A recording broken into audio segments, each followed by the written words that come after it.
ago. It's not that I think it's fake. I just think that it's exaggerated. Okay. And, because I'll give you a perfect example. Okay. Like October 7th, the attack on Israel. This is how I will explain it by analogy. Yeah, go ahead. Say what on October 7th, Hamas attacked Israel. This is the recent event. Okay. And here's a perfect example. When that attack happened, they came out and said, Hamas beheaded 40 babies. They said, Hamas has literally decapitated 40 babies, and we have the video evidence. That's not true. And Joe Biden came out and said, I've seen it. Anthony Blinken, the Secretary of State. So Joe Biden said he saw it? I've seen the evidence. Overnight, it turned into this narrative about... Your mom said don't do it. Sorry. There's no truth in it. But it was sensational. It was visceral. I mean, if you imagine that image... It's so shocking. You would want to say, whoever is responsible for something like that must be buried. Like, whoever would decapitate 40 babies you need to annihilate them. Dude. And you have to think that is sort of the intended effect. And there's a word for this. It's called atrocity propaganda. During a war, it obviously benefits Israel if their enemy is seen as unredeemable. Yeah, what's that? Can a nigga live, please? Wait, what? This country sucks. You can come here, you can eat cats, you can eat people, you can drive your car into a store, a stolen car, gang killings everywhere all the time. Can a nigga stream a little reaction to the major party convention? Can I sell a hat? Seriously. I mean, it's getting a little ridiculous. Does he speak in person in front of people? Yeah, he does speeches and rallies. How many people pull up to his rallies? Pretty, a good amount. Yeah, a good amount. How many? There's a lot. Hundreds. Really? Yeah. Can a nigga breathe? I can't breathe. Ben Shapiro, I can't breathe. Take your boot off my neck.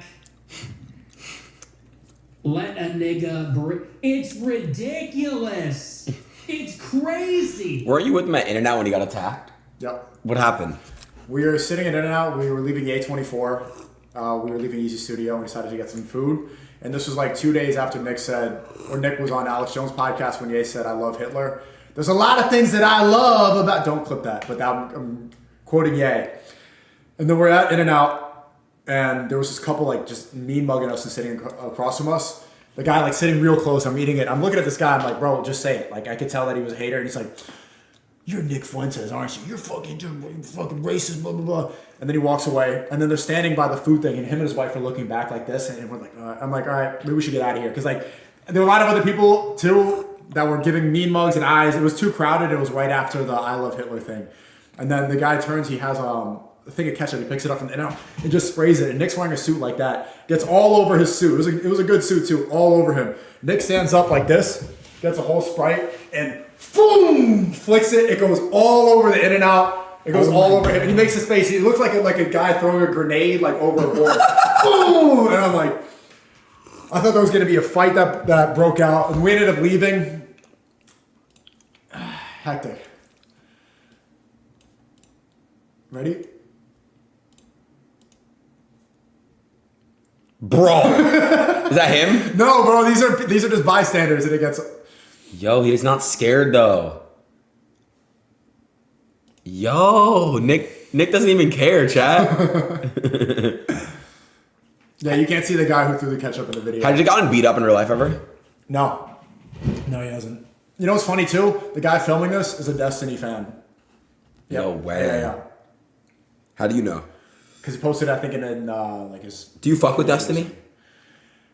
I didn't like what he said about that Trump supporter that got shot when Trump got shot at the rally. He was making jokes about that stuff. I get edgy humor, but like he. That's OD. Yeah. Yeah, no, that's a big no-go. You guys have something in common.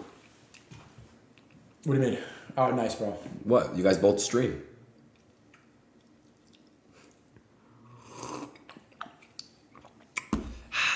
Chat, y'all weird. All right, is he ready? We're starting in 9 minutes. Chad, is he stalling?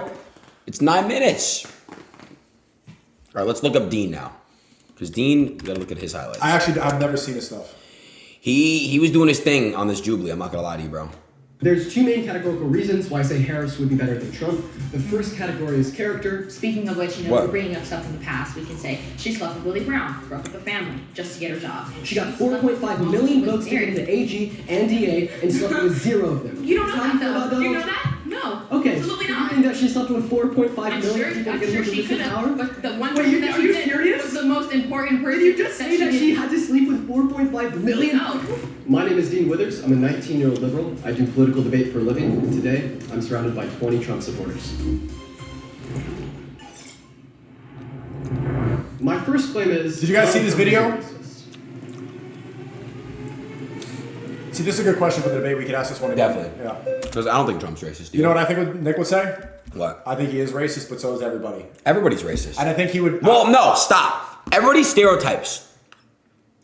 Everybody stereotypes, chat. And listen, there's nothing wrong with that. It doesn't mean you hate people based off their race. That's racism.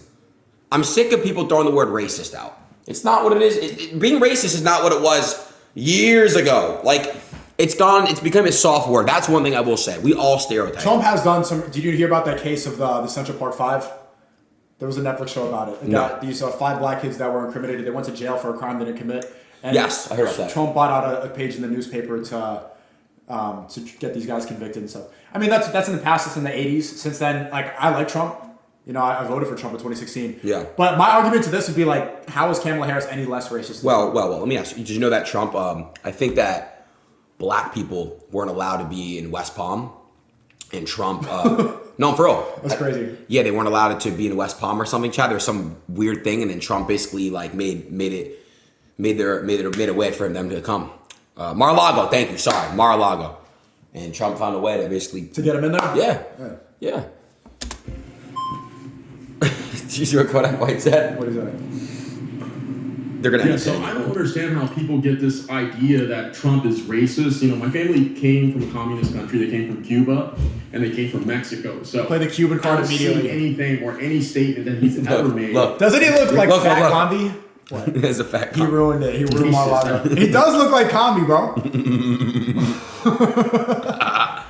I mean, there's things that there's accusations, but there's no facts behind it. And this whole idea that all Hispanics are illegal immigrants and they came here undocumented is not true, because my family came here on both sides through the legal immigration process, not illegally here. Okay, so that was a bold claim. You just said that, you know, there's no facts to substantiate the idea that Donald Trump is going to be a racist. So in the 1970s, there's civil litigation held against him by the DOJ of the state of New York for literally not renting to black people.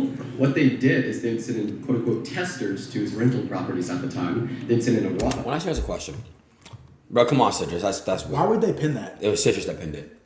A white person would ask the property manager if they had. But 1970 was such a different time. Like, Go ahead. Go. but was it not? Yeah. Like, I'm not trying to be weird, chat, but like, it was, no? Any available properties to rent, they'd say, yes, here we go, here's a housing application, and they'd send in a black tester. Again, by the way, just because I don't agree with Dean on some of these topics does not mean that we can't pick a side. Like, we got to be neutral, you and I. No, I host debates all the time. Okay, so I you say know how it's neutral. done? I'm saying neutral. All right. I'm not going to try to be biased at all. Okay. Absolutely not. Chat, Tav said he's starting Rosh Hashanah. He said I'm going to be AFK. He said happy Rosh Hashanah in the chat. It means happy New Year to all my Jews. Happy Rosh Hashanah to the Jews. Thank you. He sold out for the Jews, and that makes me happy. Happy Rosh Hashanah to the Are you Jews. serious, bro? I'm trying to do like a good thing, and now Twitter's good. Shabbat Shalom. Happy Mazel Tov. Same question, and then they'd actually be denied. When this was investigated by the DOJ, the property manager told them that this was just a quote-unquote order from the higher-up, from this boss, from Donald Trump. And then they investigated Donald Trump, brought civil litigation against him, and they essentially determined that, he wasn't renting to black people, in which he then had to promise the DOJ that he was no longer going to racially profile in his housing application. We have 5 minutes. Can you call Nick? He's still live. Check his stream. Can you want to link me, please? Bro. And even had to put ads in the New York newspaper. So saying that he basically, rent to black people. so what you're saying is basically he's not renting to black people, but yet he employs a lot of minorities. He employs a lot of blacks, Asians, Hispanics onto his staff. So why wouldn't he be renting to black people? It doesn't make any sense. Also, Because it seems is to an me example of racism. But also, there's an example that the Department of Justice is Wait. weaponized against people that do something. Strategy is about thinking several steps ahead. If this, then that. If that, then this. What's funny? And calculating. Dude, he's just so funny to me. Like, I can't explain it. Power to consider all those things. What? Well, I don't Dude, If you're low he's just IQ, funny, chat. Like, do you know what I'm saying? like, if I move it here, I could take this guy's pawn. Dude. I'll take a piece. And if you go, yeah, but if you take that pawn, then you're gonna get checkmated. They go, but I'm taking a pawn. Should I not take a pawn? You win chess by taking pieces, right? Shall I not make this move? So, anyway. All right, I gotta go. Aiden Ross is calling me. I gotta go. So we'll save the rest of the super chats for tomorrow. Does this chat like me? I'll read this one super quick because it's Juicy bigger. Greg sent $50. Been watching a while. This episode was one of the best. You bring so much info and put it together so well. Thank you.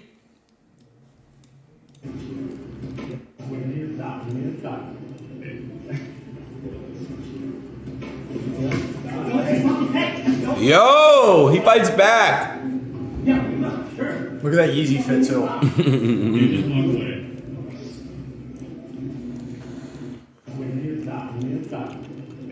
Do you need to smack your food that loud? Sorry.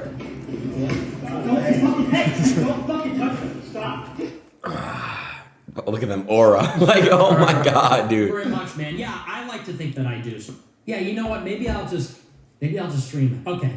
I'll just switch over. I guess I'll just have to figure out the tech. Here, call him. And I'll just do it. We'll just do it live. You don't have his number? Okay? All right. I do. Call Yeah, him. I'll just keep the stream going. What am I thinking? We have 18,000. My phone's at 1%. Jay! In the stream. Got a charger? Yeah, I'll All right, text him. so right now. bear He's on his with me. phone. I'll just get set up here. Is the Rumble UEI good? Yeah, it Let's is. see. What's my... Look, they're happy. Look. Let's go. Look, this guy definitely hates Jews. Fuck Aiden. I'm Unk now. I've been banned from Discord so much. I don't even Bro, know he has an army. username and stuff is. Look at this guy's Sharp. account name. Come on, Brad. Instead of plugging the PC, could you plug in an outlet? Do you have like the charger piece? Give me 1 second. No way somebody's named Osmond in there. That's fucked up, dude. There it is. Streamer mode. Aiden sucks baby dick. Like, dude, what does that mean? No. Somebody tell me what the fuck that means. It's saying he's making fun of the rabbi ritual. I think he's looking at his phone. Okay, now I'm gonna re-enable streamer mode because that's kind of a keck name. I forgot that was my name. It's kind of funny, but not really. His chat is faster than yours. Maybe I'll get up in a sec, or I'll just hold it like a boss. Okay. How do you go ad free on Rumble? You have to pay? Yep. Sent in How much? my name. I think it's 10 a month? We'll For all wait the channels? Yeah. Invitation. They just We'll added get set mid-roll ads up. on Rumble today too. Now this shit is moving right now. Dude, I was gonna say, chat, like, hello? Can you toss me the charger? Are you gonna play through the speakers or do real audio? Both. Okay. They'll hear it and we'll hear it. You have slow mode? Okay. What's second slow mode? I'm waiting on an invitation here. Did he text you? No. I just need his Discord, bro. Oh, I guess I'll just hit up Sneako. Oh, there we go. Or no, I think Sneako's at Aiden Ross's house, so he has to add me. Oh, here we go. They're rushing me, Got it. rushing me, and then it's like, It's okay. We love you, buddy. Take your time. Why do you, chat, you made a new Discord. Who reports him like, all right, well, we're awaiting. Tom, I sent it. Okay. Wait, no, it didn't What do you work. guys think? What do you guys No think E after about the- this debate? No, you have to okay. This I wish is you knew what these gonna be- numbers meant. You wouldn't like it. What do they mean? You for a It's second. kind of a classic. Normally, Okay, I'm saying it, Chad. Those are Nazi numbers. Like, why? No, they're not. Like, that's insane. How do you? I'm gonna ask him about it. Some, like, lib How do you know they are? Kamala, I'm 2 years on Rumble, bro. kind of plebeian. I know all this All stuff. right, here we And you go. know. Yeah, they know. Oh, let me call him really quick. Yeah, I'm adding Aiden Ross. Hello? Wait, I gotta fix my mic settings.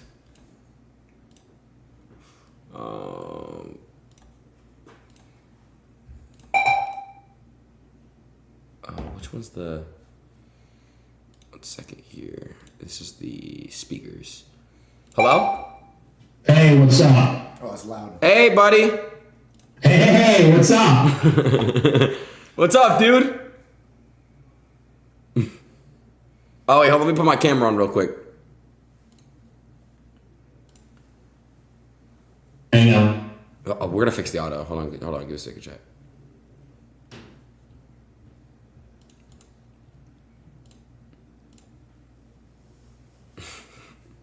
Hang on. I'm trying to get my video set up here so you can see me. We got the liberal on yet or what? Hey, Sneako, what's up? Jay, can we fix this audio real quick? Let me figure out how to do this. Look at chat. Jewish audio. Jewish audio. Well, I know that. Yeah, hold on. I think I know how to fix it. Wait. No, I know why. Audio out. Wait, I thought I had a. Give me a second. Audio output. Sam, I gotta text my guy here. Nick, I thought JD Vance did pretty well. Yeah, he did pretty well. I still don't like him. Still hate him, but Chat, is that good? Talk now, Nick. testing. Lower yours just a little bit more. Lower it a little. How high is the mic? Oh, lower the gain a little bit. Yeah, you're good. How's it now? Talk one more time. Nick? Yeah, we can't see your camera, Nick. Just want to make sure your camera's straight. Oh. Test. Yes, do you see and hear me, Nick? I do. Okay, we have to join the other Discord room with with Dean. Okay. So how you feeling tonight? You good? I'm feeling good. I'm excited. Dude, it's actually like a pleasure to talk to you, bro. Likewise, good to talk to you too. He does have aura. Let's go. What? You have aura. Thank you, bro. Wait, hold on. What's that? Oh shit! I got it. Well, we're gonna. You're about to go to the Yeah. All right. I'm gonna invite you to this room. Don't leak it. All right. Okay.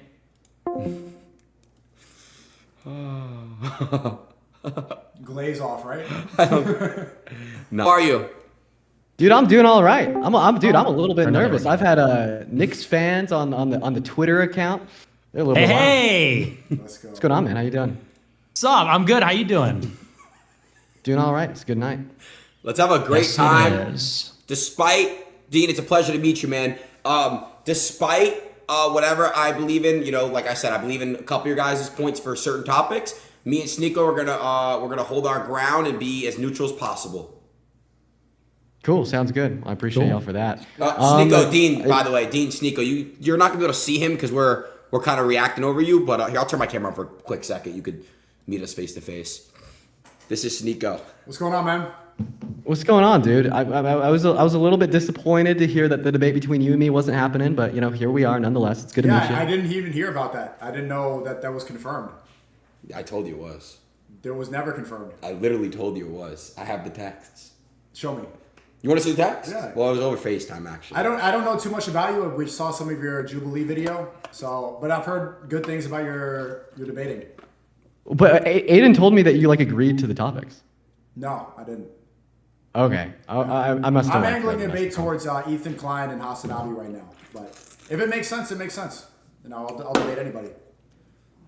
Okay, Today all right. we'll be moderating. I moderate debates pretty frequently, so I'm going to stay neutral. Obviously, I've known Nick for quite some time, but yeah, we don't want to come off biased at all. We're going to keep it fair and make sure that we can cover all the topics.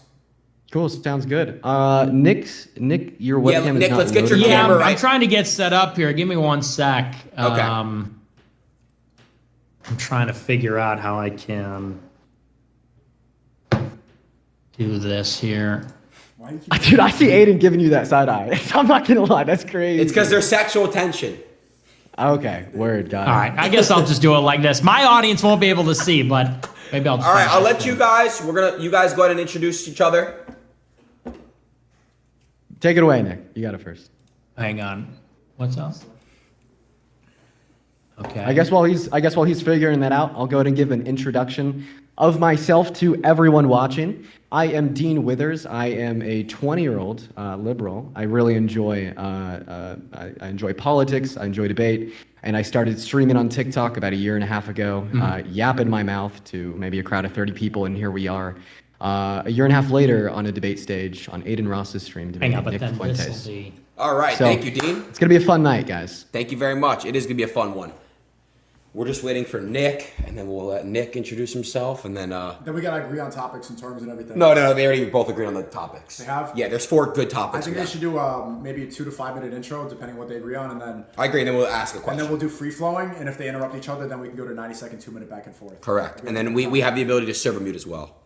Oh yeah, guys, if you want to like formalize this, go for it. Honestly, I was coming in here expecting a back and forth conversation. Well, but I'm- Well, it I'm is. down- No, for sure. But I'm down saying with if it becomes too formalization. much interruption, then we'll do time back and forth. Yeah. Cool. We'll figure it out. We don't want to hear this, you guys talking over each other the whole time. Hey, Yeah. hey, Nick, if you can hear me, I know how to fix your issue, bro. Okay, what's up? So are you using OBS Studio? Yes. Okay, so you're gonna go ahead and start a virtual cam. You'll see that. And what that'll do is you can basically use your webcam at the same time as using it on your stream. So it's like you can use Discord and the stream. Make sure your virtual camera is selected to your video source that you're using on OBS. Okay, let me see. I'm surprised you're not banned on Oh. OBS. I'm kidding. Hang on. Let me see. Yeah, no, I used to be. I don't know. I got a producer now. I got lazy. That's Hang insane. on. What is this? This is the yeah. So why isn't this working? Okay. So click on you know what you got to do? Go to the camera icon and click the Settings. little down arrow. This one. Jewish tech support. Come on, man. That's not even bad. Source. What this is. Oh, okay. Hang on. I think I got it. Okay, I think I got it. Sorry, guys. No, dude, you're good. Take your time. There we go. There we go. Okay. All we're right. good Can you now. see? Yes, we're good. Okay, now let me do this like this. Okay, that wasn't too hard.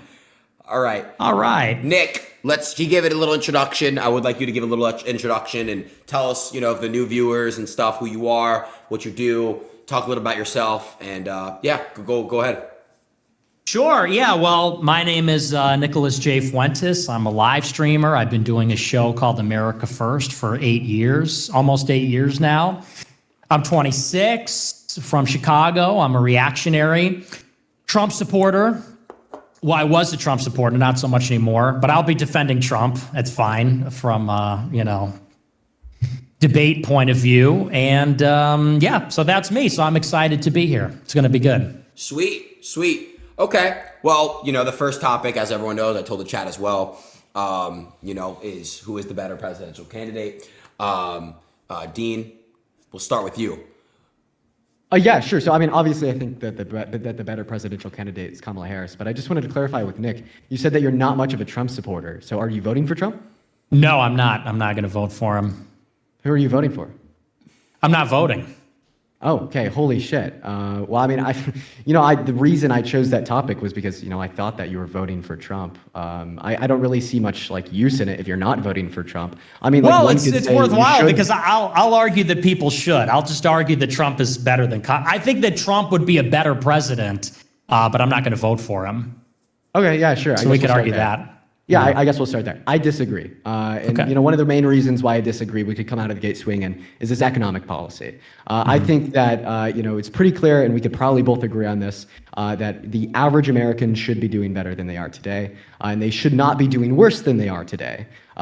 Donald Trump's proposed economic policy will make the average American worse off with his tariffs.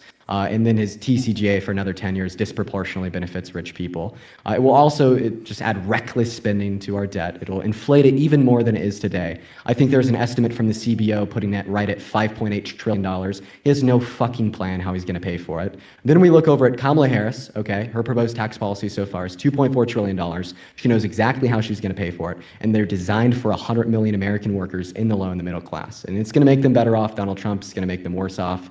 Argument's clear. Okay, that's it. It's just the economic proposals. That's all you got. We could start there. Okay. Sure, we Well, could let's- reference other things too. I didn't want Yeah. to just throw everything at you at once. We could Sure, talk about well- multiple things. Yeah, well, let me address all that. I mean, so with regard to the tariffs, JD Vance pointed this out. The Biden administration continued many of the Trump era tariffs. So that's kind of a moot point. I mean, Not at I don't all, know not at all. if Kamala's going to. Of course he did. Of course he continued. No, they continued the on tariffs, China. but it's not a moot point. I disagree with the Biden-Harris administration because they continued the tariffs on China. But what Donald Trump is proposing today is a 10 to 20% flat tariff on all goods imported into the country, right? I could say that any and all tariffs are bad, right? But a 10 to 20% flat tariff on all goods is worse than tariffs on goods imported from China. I don't think it's a flat tariff. Is that actually the policy? I don't believe that's right. It is, right? I think that J.D. Vance was talking about this last think night at so. debate. I think you could reference his own policy. He's talked about it multiple times in the past. If you don't think this is... It's only on certain countries. There would be no 15. That doesn't make any sense. There'd be no 15 to 20% tariff. But even if that were the case, fine. Let's say for the sake of argument that's true, because I don't know the Trump policy. They keep saying that Trump is going to put in place, they're calling it a consumption tax. A consumption tax is a value-added tax. They're saying it's going to be like a sales tax. And that's the idea that the taxation occurs at the point of a sale of goods. And that's actually a real proposal, but that's different than a tariff because, and here's the difference. When you put a tariff on goods and services, to call that a consumption tax is to imply that the consumer will bear the full cost of the tariff. And that's not necessarily true. Trump had a lot of tariffs in his first term, and the price of goods did not significantly increase in spite of the tariffs. Everybody says that it would only be the case if the full cost of the tariff was passed down to the consumer, but that flies in the face of the fact that foreign corporations will bear the cost of the tariff, or almost all of it. And certainly not all of it is passed down to the consumer. So that's just not true. That's one. Two, with regard to deficit spending, tax policy, I mean, I know you're a young guy and everything, but like Republicans and Democrats, there's a bipartisan consensus on spending.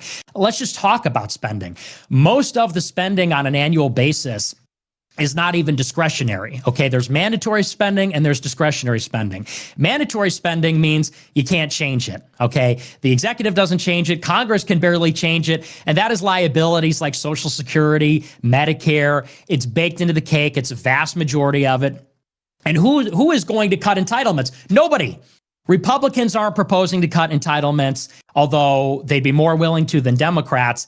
Democrats are certainly not touching entitlements. Biden always attacks Republicans in his State of the Union, saying they're trying to touch Social Security. What do you think's driving the deficit of the debt? It's Social Security and Medicare. It's unfunded liabilities. In terms of military spending has gone up every year under the Biden administration. It's like $850 billion per year. That's the largest item in the discretionary budget. So mandatory spending is going to go up in perpetuity under Democrats and Republicans. Discretionary spending is going to go up because military is by far and away the biggest component of that, and Biden spends more. And he spends more on military appropriations because of all the foreign aid. We gave $175 billion to Ukraine. We gave $27 billion to Israel, another $8 billion to Israel last week, $7 billion to Taiwan, $1.3 billion to Egypt. That's in addition to the $850 billion per year, which that's like the highest ever under Biden. So, spending's not coming down under anybody. Okay, well, that's just wrong. I'm sorry for interrupting you. You can What's reference wrong?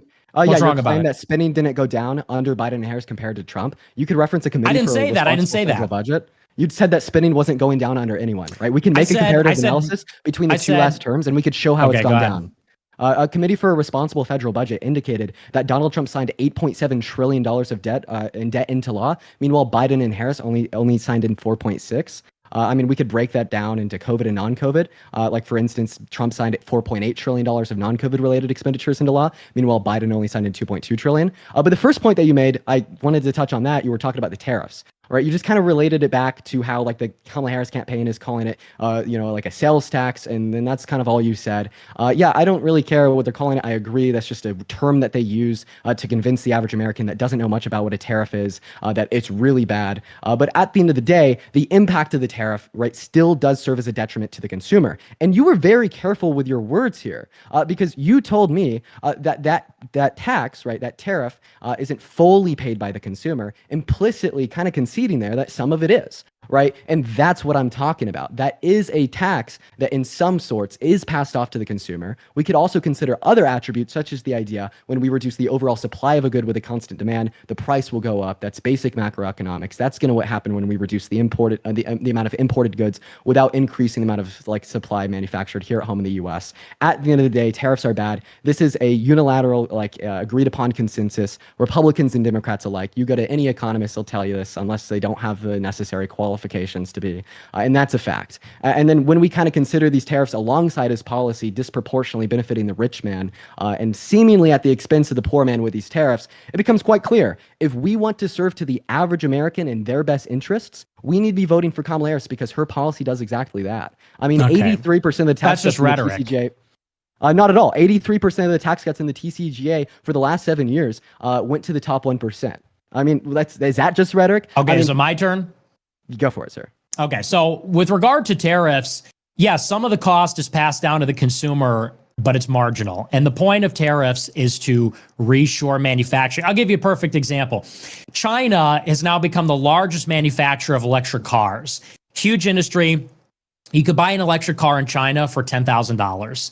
Tesla does not cost $10,000. If we allow China to dump their electric cars in America, there goes Tesla. There goes our American electric car manufacturing. It's a national security problem. There's a lot of problems. You have to put tariffs on the cars. Probably China will send them here regardless because they're still so cheap. And yeah, they're not going to be $10,000, but there's a value in making cars in America. There's a value, and by the way, because then Americans get those jobs. So, you could say that free trade creates the lowest costs, but the only reason it creates the lowest costs is because they can undercut us with wages and with their lower standard of living and monetary policy that they have in their own country. So tariffs are essential for a holistic understanding of the economy. The increase in prices is marginal. It's not significant. And when you call it a consumer tax or a sales tax, that does matter because they're conflating that with a VAT tax. That's very different. The 15, 20% and I don't know that they're doing it on every country, so I'll take your word for it. It's not going to be passed down to consumers beyond a marginal amount. That's one. In terms of, you said, Trump had more deficit spending. Almost all of that is accounted for by the pandemic. Almost all of it. When you say, the Trump had a $8 trillion deficit, that was because of the COVID stimulus, the PPP, the cash payments. Half of it. Almost all of it. And here's the point. Go to CRDF.org. Hang on. Hang on. I'll let you finish. Yes, sir. You said, so the structural problems with deficit spending, they're there under Trump. They're there under Harris. And by the way, Republicans tried to get limitations on the deficit. That's what they got elected on. Republicans regained control of Congress in 22, saying they'd limit the deficit. They negotiated it over the debt ceiling negotiations last year. They negotiated it over military appropriations last year with the October 1st deadline. Tried to negotiate it this year. Democrats wouldn't come to the table on deficit reduction. Either way, the deficit is baked into the cake, okay? The debt is $30 trillion. Interest rates are high. Interest to service the debt is going up. Neither Harris or Trump is meaningfully going to reduce the debt or the deficit. So it's just moot. Without bringing down Social Security and Medicare, just forget about it. Without bringing down the military, it's not going to happen. And there are these extraordinary measures like COVID and Ukraine war. It's really neither here nor there. Also, I think deficit is really besides the point. If you want to get further into First the time deficit, I've heard a Republican say that, by the way. Yeah, well, I'm not a normal Republican. I'm not like a fiscal conservative. Okay, look. Do you mind if I respond to the points that you made so far? What's that? Do you mind if I respond to the points that you've made so far? Yeah, go ahead. Lose track of what you said. Sure. So, first of all, you said real quick, Dean, I'm not cutting you off, guys. We just have 10 minutes on this topic. Just 10 more minutes on this topic. Go ahead, Dean. Okay, right. So the first claim that you made, that tariff isn't passed off to the consumer, yeah, that's wrong, because what would the point of the tariff be then? Okay, we see an increase in domestic production given tariffs because that is passed off to the consumer. Would you agree there? No, absolutely not. Okay, so then why do we see an increase in domestic production given tariffs? Because when you produce something in China, you can make it for cheaper, so your margin is bigger, so you can undercut you make prices. It more expensive for the consumer at the grocery store by imposing those tariffs. Right. And then secondly, I agree with you. Again, because the China will pay the tariff to get their goods to the market because they need access to the market. But then why won't we buy it? Because it costs more money. right? And that's Yeah, my whole well, we're- argument, is that tariffs cause the end consumer to pay more at the grocery store, to pay more at Best Buy, to pay more at the car dealership. Do you know But what a there's tariff another point that is? you brought up there. It's a tax on an import. And there's another point that you brought up there about how we want to like spur domestic production of goods. I don't disagree. I absolutely agree. We should have a more industrialized economy where we produce goods here at home in America. We just disagree on how we get there, right? How do we get there without tariffs? Yeah, sure. Right, by driving further competition through the natural market. We do that via investment. What's we do the that by natural market? We do that by investing in money. Investing in money. That was crazy. Investing in the U.S. producers of goods, like the Chips and Science Act under Biden and Harris's administration, that invested billions of dollars into U.S. chip producers to further drive competition, right, with those imported goods, just via innovation in the product, right? And the fact that you, as a conservative, are sitting here telling me that we need a government to impose a regulation on the free market by tariffing those goods that are being imported to our country is just new. You know what I mean? Right? Well, it may be new to you because like your only context of Republican is like Reagan. But if you go back to Henry Clay and Friedrich List and the American system, Alexander Hamilton, the country was basically funded by tariffs until we had an income tax. Yeah, do you know why? We only had an income tax 100 years ago. Before that, the federal government made its money from tariffs. Yeah, and by but the way, you know it's why? just basic mercantilism because we want to make the stuff. And by the way, when you say, well, we're just going to invest, it doesn't work. China's dollar goes 3 times as far because the standard of living is lower. They're rich in raw materials. They have an endless supply of labor, cheap labor. The idea you're going to chips and sciences your way out of China having systemic advantages, economic factors of production like labor. They have 1.5 billion people. You're not going to pass a bill that's going to change those fundamental imbalances in the economy. We have capital, we have tech, we have entrepreneurship, they have labor. Okay, it's the same reason. Hang on, and it's the same reason why we're even when we try to, they call it friend shoring. We're going to take our factories from China and give them to our allies like Philippines. It's still going to China because they have all the cheap labor. You just can't compete with that. You can't compete with the fact that they make everything. They have all the people. So you agree that we should reindustrialize. You literally cannot do that unless you protect industry. And by the way, China has tariffs too. All countries have tariffs. We're the country that doesn't have tariffs. They're eating our lunch as a result. So, that's just not true. What you're saying isn't true. No, Donald Trump's taken away the average American's lunch as a result. Like, once again, we've already went over how tariffs can cause prices at the grocery store to go higher. Every single time we've historically increased tariffs on China, what have we seen? A reduction in U.S. agricultural exports. What did Trump have to do when he imposed his tariffs on China? He had to bail out American farmers with $28 billion.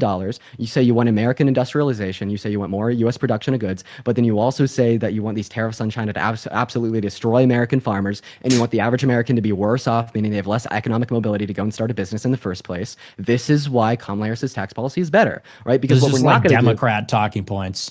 Okay, well, can you dispute them? Yeah, like I said, tariffs, the other country will pay the cost of the tariff. Okay, you're saying consumers will pay it, and that's just wrong. Okay, so you under don't the Trump think that administration, hang tariffs on, drive up the price of Trump the goods? administration, I'll give you a perfect example. Trump administration implemented tariffs against Canada, against Europe, against China. Inflation was low. Hang on. Inflation was like 1.3% under Trump. Okay, so if what you're saying is true, that the cost of the tariff would be passed down to the consumer 1-to-1 or even significantly, inflation would not remain at or around 1%. Why? If and by the way, Biden administration has tariffs too. Inflation is very high, but the cost of goods going up has everything to do with fuel prices going up. Hey guys, we got 5 more minutes. Because of the war in Ukraine. Hey, And 5 more minutes. Everything to do 5 more with minutes, Nick. A very crucial point. with the crucial point quantitative here. easing. If they don't cause inflation of the pricing of goods at the grocery store, then why would we see an increase in domestic production? Because it will make it competitive for America to make the same things. How? If China, because it's basic math. If it Explain it to costs I'm going to, if you stop interrupting me. If it costs less to make something in China because they have abundant labor than it does in the United States, then China can sell it at a lower price because their cost is lower. But if we make them pay more to bring their goods to the market, then they have to sell it for more, or they have to pay the tariff and they make Nick, less profit. Nick, And that you makes just it agreed with profitable me. for If they American have to- companies to make. if Can you Chinese stop profit- interrupting me? Can you hang Chinese on? products cost more. Can what you does stop that interrupting mean me, to the please? Consumer? Sure. It adds, but who pays the cost? China pays the cost to bring it to the market, not the consumer. And who pays Okay. the cost once it's in the market? Well, the consumer does. Thank you. But they're We have buying 5 minutes. but they're buying what they're already buying. They're just buying it from an American producer. Yeah, for a higher price, right? Yeah, so for a slightly marginally higher price so we can have American production. Okay. But Yes, there's there also we go. economies There we of go. scale. Thank you. Thank you. It stimulates American industry, and then America's able to produce what China would ordinarily produce. Okay. All right. And America will produce it for a more expensive price because we don't have as cheap of labor as they are. It protects the American industry, which by is causing undercut. inflation, right? Can you agree with me there? Marginal. It's Okay, marginal. Marginal increases. But either way, we're getting somewhere. But it's really neither here. Well, and I said that earlier, so it's the same thing. But either way, the Biden administration has tariffs too. So it's basically a moot point. No, it's not a moot point because once again, he wants to impose tariffs on all. But you goods disagree with the Biden administration's policy, right? Absolutely, right. I do Okay, disagree so with tariffs. what are we even arguing about? 110%. Trump had tariffs. Biden has tariffs. No, Tariffs no. protect industry See, in America. this is- You support that. No, so the And reason yet- that the reason that this is a bad argument is because Trump wants more tariffs, right? I don't understand how this isn't evidently clear. I think what you're trying to do is kind of confuse people between me saying that tariffs that Biden and Harris imposed were bad, and me saying that when Donald Trump is elected, he wants to impose all tariffs on That's all just not imported true. goods. Right? One That's is just worse not than true. another. Okay, so They're not putting tariffs on all tariffs. imported goods. Okay, does he just want to keep the ones on China? It's going to be on. I don't know the Trump policy, but it's not on all imported goods. That's just Okay, a so then how Democrat is he going to lie. pay for the $4.8 trillion associated You can with his fact tax check cuts? that. Then how is he going Borrowing. to pay for Borrowing, like from they it? pay for all, like how they pay Borrowing for from- borrowing from the 175 Treasury? billion to And what's Yeah. the biggest expense of our government? liabilities, Liabilities? No, it's interest. on Medicare, debt. Social Security. That's totally wrong. No, the biggest expense of our federal government is interest on debt. Totally wrong. Okay, I don't think that's wrong. It's In fact, I think that is liabilities. totally correct. Okay, we're wrapping Okay. up on time here. Let's we'll give a. Well, you're closing wrong on the statement. Trump policy, and you're wrong on spending. Okay, You're we'll give just a 1 wrong. minute closing to Dean started, so a 1 minute closing for Dean and then 1 minute for Nick. Oh, you could go first, Nick. Who gave the first opening statement? You or me? It was Dean who started first. Yeah, so Dean, we want Oh. to let Nick finish. That means I go last. That means I go last. Dean, you start. And then Dean, the next one, Nick will start. Okay. All right. Yeah, that's fine. I was just looking for a source to justify what I said there. So yeah, my closing statement would just be, right, obviously I think that economic policy is a very prime reason to vote for Kamala Harris because she's going to make the average American better off. Donald Trump is not going to make the average American the better off. He's going to make them worse off with his tariffs.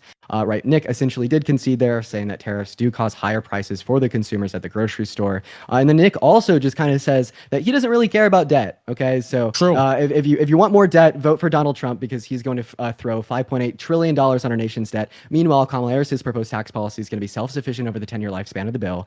And then one other final point here, there's much more reasons why Kamala Harris is a better candidate than Donald Trump that we didn't get to touch on, such as the fact that we probably shouldn't be voting for a rapist. We probably shouldn't be voting for a religious persecutor. We should probably be voting for the individual that wants to enshrine federal protections for all 170 million American women and girls' right to choose, right? And plenty of other reasons that we didn't get to. And I'm sad that we didn't. And hopefully we might be able to get back around to it later. But I'll go ahead and get to you the rest of my time. Take it away. Yeah. All right. Well, Aiden and Sneako, could we do immigration? I feel like that's a big one. We could do a few of these other issues real 'cause quick, it's before a big issue. Can you just do your statement really quick? Yeah. I'm just saying, like, can we make that one of the topics? Well, that's something that we had to talk about prior. Dean, if you would like to as well, we could do that this next. Can you repeat that? I was a little He bit. wants to talk about immigration if you want to keep Trump or Kamala going. We have other subjects, but on the subject of Trump and Kamala. You guys didn't agree to that prior, but if you guys want to agree to do an immigration, we can do that next. It's up to you guys. Both of you have to agree. Yeah, you just want to see. I mean, like maybe we could throw it in there at the end. I mean, get through the 4 topics we have agreed upon. Sure. And if there's time, we might be able to talk about it. Okay. So please give your closing Yeah. statement, Nick.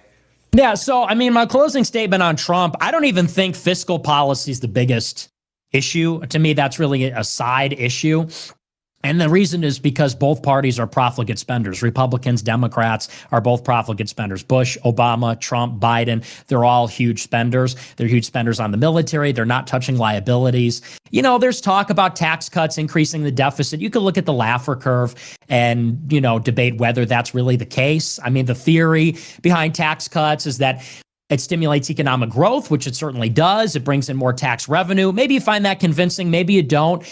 Point is, neither party's going to rein in the deficit. I just don't think it's an issue. In terms of tariffs, the consensus has changed. Democrats and Republicans used to be free traders. They're not anymore. Bill Clinton, Bush, Obama were free traders. They're just not anymore. Trump is not a free trader. Biden's not a free trader. Trump has tariffs. Biden has tariffs. And that's because there's a recognition that we need to have a supply chain in America. 85% of the economy in America is services. Only 15% is construction, agriculture, and manufacturing. And this is it's not only a national security issue, but it's also a jobs issue. We need to make stuff in America. The only way that we're going to beat these other countries that are undercutting us with wages is with tariffs to protect our industries. And yes, that does result in technically marginally higher consumer prices, but it's more important to have good jobs in industry. All right, that was good. So we'll circle back to Trump and Kamala, but to keep it on the subject, we have 4 very different topics right now. Real quick before, I just want to say thank you both for giving you guys, you guys are letting each other talk and stuff. Thank you. I appreciate that. But go ahead, Sneako. I'm sorry to cut you off. All right, so the next subject that we agreed upon was Christianity, but to make it interesting, Nick, we can be more specific. We could talk about Christian nationalism. Sure. Okay, so the subject will be, is Christian nationalism good or bad? And okay. Well, let's start with Nick because we started with Dean last time. We'll do let's do 3-minute intro. I'll give you a 1-minute warning, and then I'll give Dean a 3-minute intro, and then we'll go free flowing. And if it's interruptions, we'll time it. But I think it was good so far. But Nick, take the floor. 3 minutes. Okay. Well, I believe that America should have a religious government. We should have a Christian Catholic government. You didn't like that. And, we have to face the fact that liberalism has failed. And the best example that liberalism is failing is that we're not having enough kids. The society, the civilization that doesn't have kids will cease to exist, and it will lose, and it is losing. Liberalism around the world is receding, and these more ancient, tribal, perennial cultures are thriving. Islam is the fastest growing religion. China is on the rise. Tribalism, racialism, all these things, all these revanchist, historic ideologies are on the rise, and they're all beating back liberalism because liberalism is weak. It is ineffectual. It's causing all kinds of perversity, degeneracy. People are not having kids. It's just sort of like anti-human and inimical to the human body. So, I mean, in addition to Catholicism and Christianity being true, liberalism is clearly bankrupt. Liberalism is clearly having a hard time. I think we should replace our state religion of liberalism with the state religion of Christianity. And I'm interested to see where Dean wants to take it, because obviously it's a huge topic, but I think we should have a Catholic country, not a liberal atheist one.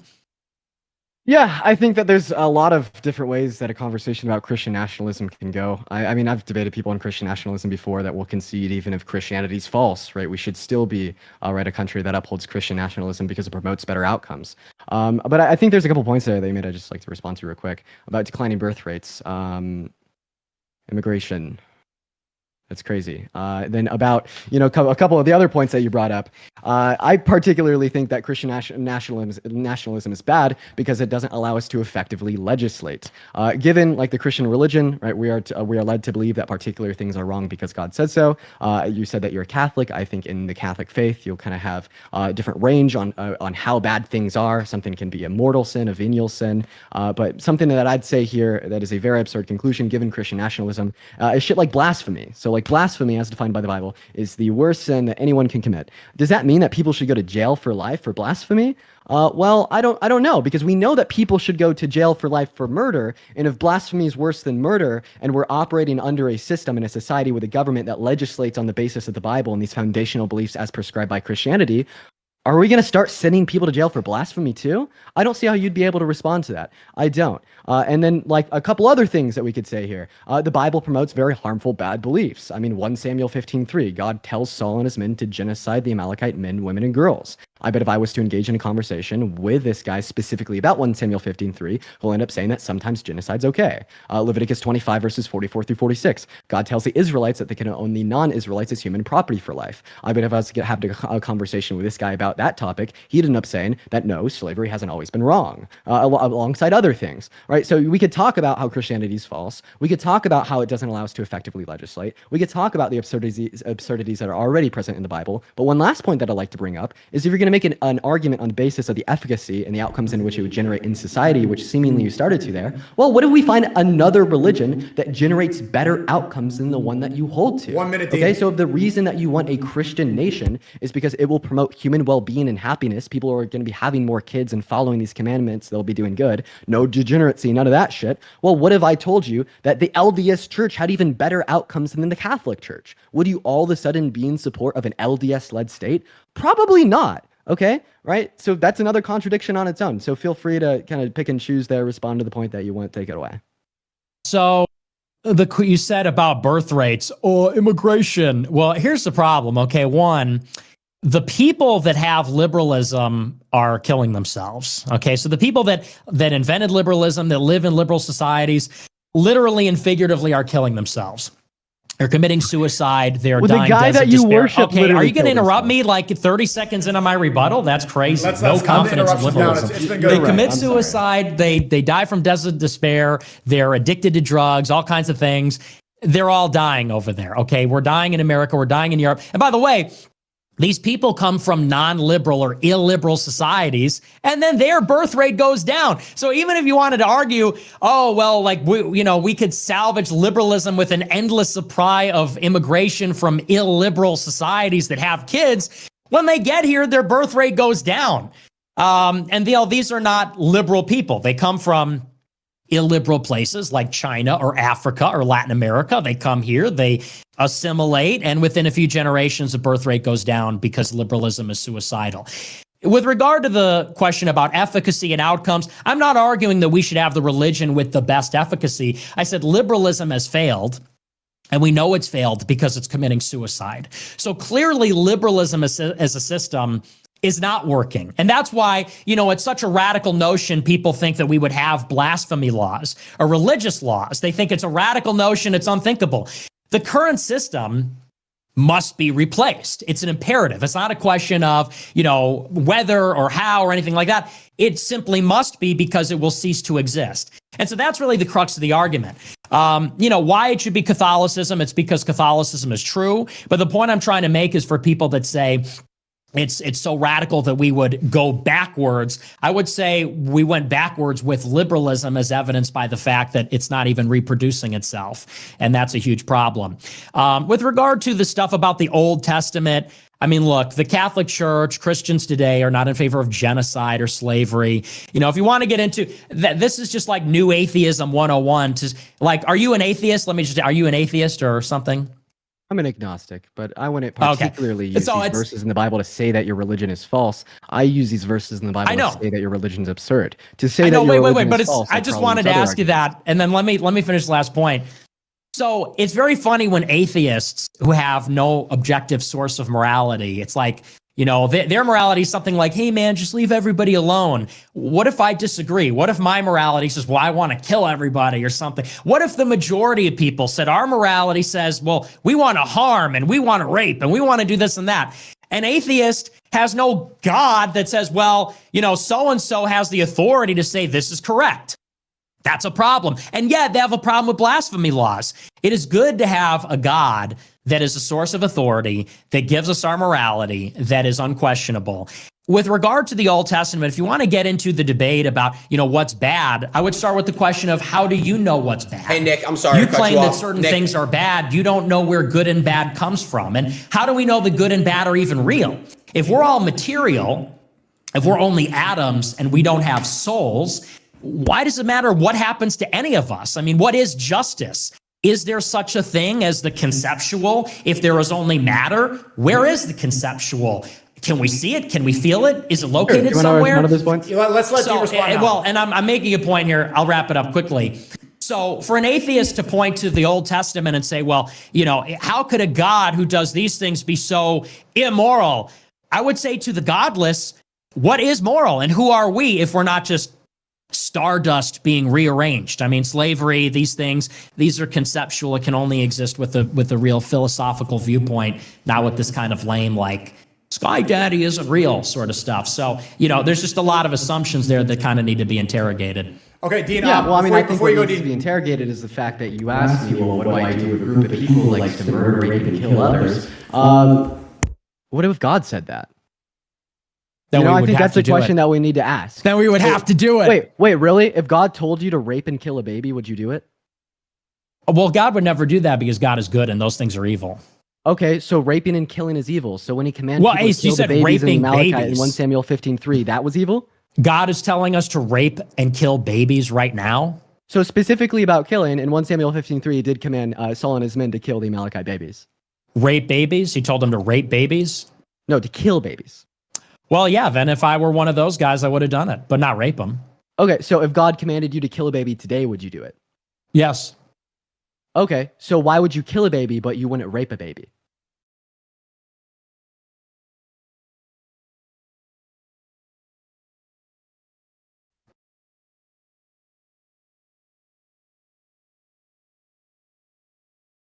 Do it, and then I followed that up by asking you, if God commanded you to rape a baby, would you do it? And you said But God no, wouldn't do that because that's it's evil. cruel. Okay, so killing a baby today, you would do if God commanded it, but raping a baby today, you wouldn't do because God wouldn't command it. Well, because it's evil. first of are you all- making the implication that killing first a of baby all- today isn't evil? No. What you said is that in Okay, the so Old then you Testament... wouldn't do that either, right? Well, hang This on. is seemingly a Let's contradiction. rewind. Let's rewind because you said in the Bible, God says to rape babies. Can you just No, I retract said that? kill Because that never babies. happened. No, I if you said kill rewind... babies. Yeah, okay. People can rewind the clip. You said kill Yeah. and rape babies because you got We'll- and rape we'll people clear because this you up got a so little easily. ahead of yourself. Because you got a Nick, little we'll ahead of clear this up yourself. Nick, that I will never literally happened. clear this up so easily. Okay. If I said God commanded Saul and his men to rape babies in 1 Samuel 15:3, I misspoke. In 1 Okay, Samuel thank you. 15:3, Thank you, God yeah. commands Saul But- and his but men see, that's to the kill problem. babies. But you are not answering my question. This is a damning am. non-answer. I am. Every single person watching this stream can see that you said if God commanded you to kill a baby today, you said you would do it. Can you affirm Can we that be fact? serious? Can we be serious for a second? We are being dead serious. Can you affirm the fact that you said if God told you to kill a baby, you do Can it? we be serious? Can we grow up? Why won't you So- answer my question? Well, because we're talking about the Old Testament, are we not? Dude, we're talking about today. How many times do I need to say that? You're talking about the Old Testament. You're citing the Old Testament. You're talking about a specific verse in the Old Testament. Oh my God, You this can is crazy. you can giggle, Phil, I but specifically can we asked you- confirm that we're talking about the Old Testament? Is that No. correct? That is What are we not talking correct. about? Exactly. I'll tell you exactly what we're talking about. We are talking about the fact that I asked you a damning hypothetical question. I asked you, It's if not. God It's a one cheap. moment. Do you mind if I have 30 it's a seconds? cheap context. No. It's You're a cheap interrupting me context because you don't want me denial. to talk because you know that you're losing. Yeah, because the Old Testament says bad things in it. I know. I'm a new atheist, and I just discovered. Here's my answer to your question, if you allow me to answer it. I know you want a cheap gotcha question, but let's add a little context. The Old Testament Please, point takes away. place in a fallen world. We live in a fallen world because we have free will. Okay, God created human beings. Human beings disobeyed God and sinned. Because we disobeyed God and sinned, we have the penalty of death, war, shame, guilt, pain at birth, all these things. In the fallen world, people kill. In the fallen world, people kill, people lie, cheat, steal. Cain kills Abel. In the world, the fallen world, before Jesus Christ arrived, it was a world with slavery and warfare and iniquity. It is in this context that God commanded the chosen people to kill certain tribes to establish their survival, to secure a line for the coming of the Messiah. God does not approve of killing because it says in the 10 Commandments, thou shalt not kill. God does not approve of rape because it says, thou shalt not covet thy neighbor's wife, and so on and so forth. So God obviously does not support killing, raping. Oh, would you kill and rape a baby? No. But in the Bible, God prescribes laws and specific actions at the beginning of the world, which was fallen without Christ, without a Savior, in sin, for the survival of the chosen people. So the rules worked a little bit differently in the Old Testament. It doesn't mean that, and of course, taking a life in and of itself, hang on, there's a difference everybody knows between killing and murder. If I go and murder you for no reason, that's immoral. If I kill in self-defense or self-defense of my children, it's a different story. God commanding the people of the Old Testament is an extraordinary exception based on the fallen old world. That's one. Two, when Jesus Christ arrives, he fulfills the law and saves people from hell. Before Jesus Christ arrived, nobody could even go to heaven, and it was a world of iniquity. And Jesus Christ changed and created this modern world that we're living in. So now here's the thing. God is the authority. If God commands us to, look, I know it's a complicated issue. You can't fit it into a TikTok where you do the Destiny drive-by and say, Trump's making your grocery prices higher. But it's actually a complicated issue where you're talking about evil, the existence of evil. So does that mean that God is not an authority? Of course not. God is an authority. Would God command us to do those things today? Probably not. But if he did, in a hypothetical scenario, we'd have to trust God if we truly believe in God. Otherwise, you would say something like, we know more than God, or God is not good, or we're better than God, and that negates the concept of a God or good itself. So that's my answer to your, so when you say killing babies, it ties into like abortion policy. It's just like cheap, low IQ, left-wing bullshit. But anyway, go ahead. Cool. Thank you. So I hear everything that you just said. I will give that a great response. I sure did. But before I give that a response, I wanted to take a brief moment to go back to the question that I was attempting to get you to answer prior. I understand that you just kind of gave me the story of the Old and New Covenant. We had different rules before, the Messiah came back down, created the New Covenant, whatever. I get it. Thank you. Okay? But the question that I asked you was, if God commanded you to kill a baby, would you do it? You said yes. I then asked you, Nick Fuentes, if God commanded you to rape a baby, would you do it? And you should know that's too cruel. If you'd like to take 15 seconds to kind of clear up that gap, like, does that make the implication that killing a baby isn't I answered cruel? the question. You didn't. Okay. Is this a debate about Christian nationalism, or is this like a weird new atheist? By the way, why do you think killing is wrong? Where do you get that information from? So first of all, I don't think that killing's inherently wrong. I think that murder is wrong. Okay. The unjustified Okay. So termination you of agree human with life. me then? Right. And then what I'd say here about murder is that's just going to be driven given my intuitions. I'm a subjectivist. We all know this, but I think you are too. Would you agree with You're me? subjectivist. Would you agree with me that objectivism can be defined as like a stance independent, like truth? It's an independent truth. What did you say? I didn't hear you. Like a stance independent truth. That's what it means for A somebody to be stance objectively true. independent truth? Yeah. Of independent truth, or that there is independent truth? Okay. Wow. A sentence construction doesn't make sense. Okay, so like in philosophy, right? When we're referencing terms such as moral objectivism or moral subjectivism, we define objectivism given when I say murder is wrong, that is true independent of any stance, of any act, or of any mind. Okay, when I say I understand what you're saying. I don't understand the construction. I'm not. You're like mumbling to yourself. Yeah, No, I I'm just believe. asking Yeah, if you agree with my subjectivism is definition that of there's the an term. independent truth. Yes. Okay, so is morality independent of God? No, because Okay, God so- is morality. God is good. So a morality is subject to God. Okay. Ooh, could God create a box so heavy he couldn't lift it? Yeah, that's great. So if you believe that would be a killing is not, contradiction. I didn't give you a I know. contradiction. I just showed you that you're I a moral know. subjectivist. I know. Thank you. So That's cute, huh? So where do you believe that killing is wrong then? Now, so you believe it's subjective. You don't believe it's absolutely wrong. 10 minutes. Yeah, right. What's that? What's that, Aiden? 10 minutes, guys. Great, yeah. So I mean, I could kind of give you a little bit of an overview of my stance here on morality. So metaethically, I'm just gonna be a subjectivist, a relativist. When we like to reference like why I think things are wrong, it's just gonna be driven my intuitions. I mean, like we could talk about different moral frameworks. I myself am what is called a threshold deontologist, meaning that I believe that like particular things could be always wrong, but meanwhile we should consider like the consequences of others. It's pretty interesting. Is but Holocaust wrong? Yeah, the Holocaust was wrong. Objectively? No, because objective truths in the context of morality doesn't exist. Nothing's In your objectively opinion, wrong or it's right wrong. because that standard doesn't exist. In your opinion, it's wrong. And in accordance with my index standard, it's wrong. Yeah, but I mean, just saying, oh, you believe in subjectivism, but I'm gonna like counter that by asking you, is it objectively wrong? That doesn't really achieve anything. I could literally. What ask is the same question your of you. qualification? Was the Holocaust objectively wrong? Of course, it was wrong. Of course, it But was you objectively wrong. just agreed with me that morality is subject to God. Because morality is God. It's identity, not subjectivity. Wait, God is identical to morality? Yes, God is good. God is the good. Okay, so when I say that like hugging your mom is good, I'm just saying that hugging your mom is God. Yes. Okay. So can you just say that for me? Like every single time you kiss your wife, that's a really God thing to do. Love is good. An act of love that expresses love is good. God is the good. God is being itself. We are participating in being. Oh, wait, now we have some more issues here, because earlier you told me that God would never command you to like rape a baby because that's evil. But now you're saying that God is identical to goodness, meaning if God is all powerful in the sense that he could do anything that's logically possible and he's identical to goodness, why wouldn't he be able to tell you to rape a baby? Did you say grape? I did. TikTok words. I know. Well, I God stream on there also for TikTok tells us today. that God's plan is very complex. Why won't you answer my question? Because these are just like low IQ. No, that's not a low IQ point at all. We're it literally is. talking about what you think goodness is, what its derivative, and how it apply to your God. Actually, we could extrapolate this out to the problem of evil as a whole, right? Like you actually said earlier that you think that the Holocaust is objectively wrong. Would you say all If it things happened, if it happened at all, by the way. But yeah, okay, let's so theoretically. What the fuck? In theory. Hey, No, I'm kidding. come on, Nick.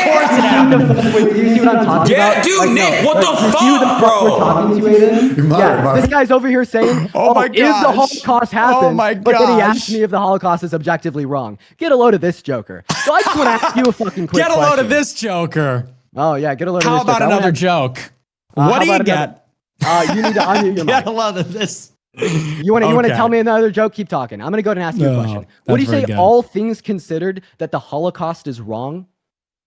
If it were real, yes. Yeah. Oh my and God, it is, and it is, and it absolutely you're is. so fucking spineless. How the fuck can you sit in front of 45,000 people and say that the most Oy well-documented thing that has ever Is happened it? in history might not have happened? I want to ask you a question. How the fuck do you know that Jesus resurrected from the dead, but you don't know if the Holocaust happened? Shroud Please of answer Turin. that question. Shroud of Turin. Shroud of Shroud Turin. of Turin, that's been taken by 100%. the Shroud of Turin is a more reliable standard for evidence than the 250 Than the independent thing that sources didn't that would happen? justify that the Holocaust exists. Listen, this isn't a Holocaust Wait, debate. also Let's the try to Shroud of stay Turin- focused. This No, is I a wanna- Christianity debate. No, let's talk about it. The Shroud of Turin specifically, we had 4 different group of scientists take different I'm parts of saying it. 6 None of them million's a could date lot. it back to anything after 400 years AD. I'm just How saying it's can a you lot of people. No. I want you to tell me how the fuck you know that Jesus rose from the dead with a lack of any historical evidence that exists from Hey, calm during his down. lifetime from a first-person Calm experience. down. Yet This is you a don't factual think the debate. Holocaust happened. This is a factual debate, Kamala. Tampon Tim. Yeah, Hey, go for the listen, emotions Tampon 'cause you Tim, know that this you're is losing about the argument. facts. 1, Shroud of Turin. Impossible to create other than with Jesus ascending into heaven. That's 1. 2, What? all I'm saying is that's a lot of bodies. Unless Wait, we forgot the technology to cremate them. Look, I don't know. I wasn't there, and you weren't the either. Shroud of Turin. Wait. So you're telling me that it was absolutely impossible for some Impossible. impossible for the Shroud of Turin to exist? Then please tell me you don't why. know the facts. Then please tell You me don't know why the facts. Tell me why the earliest carbon dating on the Shroud of Turin that we've gotten from the material used to create the Shroud of Turin is like from 1200 AD. That's not true. That's not even true. It's either 400 You can or fact check 1200 that. AD. That's not even true. They just did a new study on it and they proved it's Oh, 100% real. They proved it's 100% real. It's So please- 100%. It's like super real. That's 1. Okay. 2, Okay. we have secular historians that testify that Secular Jesus was a historians. real person and was Yeah, we do. crucified. We do. Josephus, Tacitus. We also Wait, have. Josephus isn't secular. Let's get our facts straight. He was a Jewish Okay, he was historian. Jewish. Okay, he was Jewish. I mean, non-Christian. Thank you for the clarification. Are we Does good? secular mean non-Christian? Are we good? You know what I meant. I mean, if you were to say that a Christian source is biased, then arguably a non-Christian source would be unbiased. That's the point. Josephus, Tacitus. But you also have the earliest versions of the gospel stories going back to the 1st century. The earliest fragments of it go back to the 1st century. And you have people that went to their death. That's part of why Christianity spread. They went to their death. The Christians were martyred, testifying that they saw a resurrected Jesus. Liars don't go to their death testifying that something happened if it didn't. Certainly not, 11 out of 12 of them, or every single one of them. And that is the basis of how it spread in the ancient world. So, I mean, There's there's that. There's the Shroud of Turin. There's non-Christian historians. There's the fragments of the gospel. Yeah, so There's the Shroud of- prophecies that are fulfilled by Jesus in the New so Testament. the Shroud of Turin, that shit just goes straight out the fucking window. We have carbon Doesn't. dated it. Not a piece of it dates back to when Jesus was alive in accordance Not with true. Josephus and Tacitus, which you reported. Can you give Carbon me a dating is source? flawed.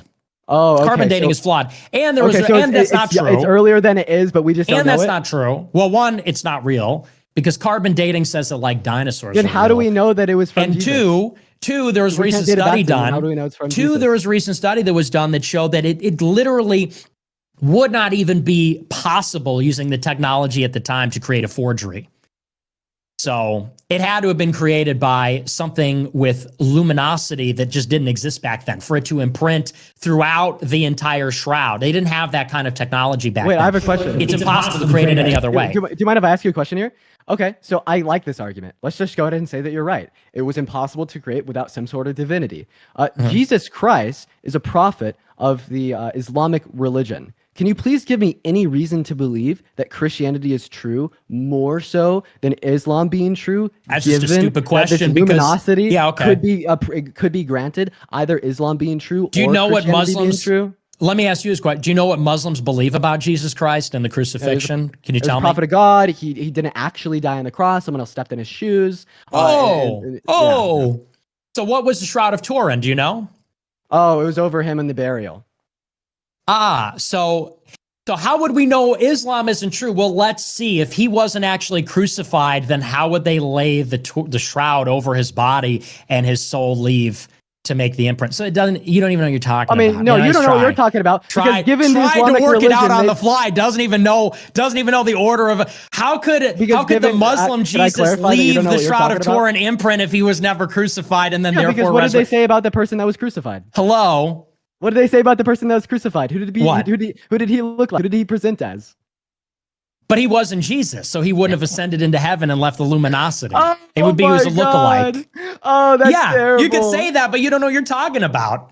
Oh, wait, I don't know. Normal people, they said it was a body double, someone who looked like Jesus. Normal people don't leave a luminous imprint on the shroud they put on them at the point of death. So the lookalike wouldn't have done that. Wait, I'm just curious. Could you give me the study? I don't know the name of it off the top of my head, but it was recently completed. Sure, I would love to. You should investigate it. You'd probably become a Christian if you're being objective. Hey guys, let's do Hey, real quick, let's do a 2-minute closing statement. We're gonna start with you, Nick. We're gonna get on to the next topic. Go ahead. Sure. So, I mean, the good news is we just had a platform to demonstrate the historicity of the resurrection of Jesus. You do have real archaeological evidence like the Shroud of Turin. You have the Gospels. You have the secular historians. No serious historian would testify that Jesus wasn't real or didn't live or wasn't crucified. And if Christianity thread throughout the Roman Empire, it's because of the well-documented martyrdom of the disciples of the early church.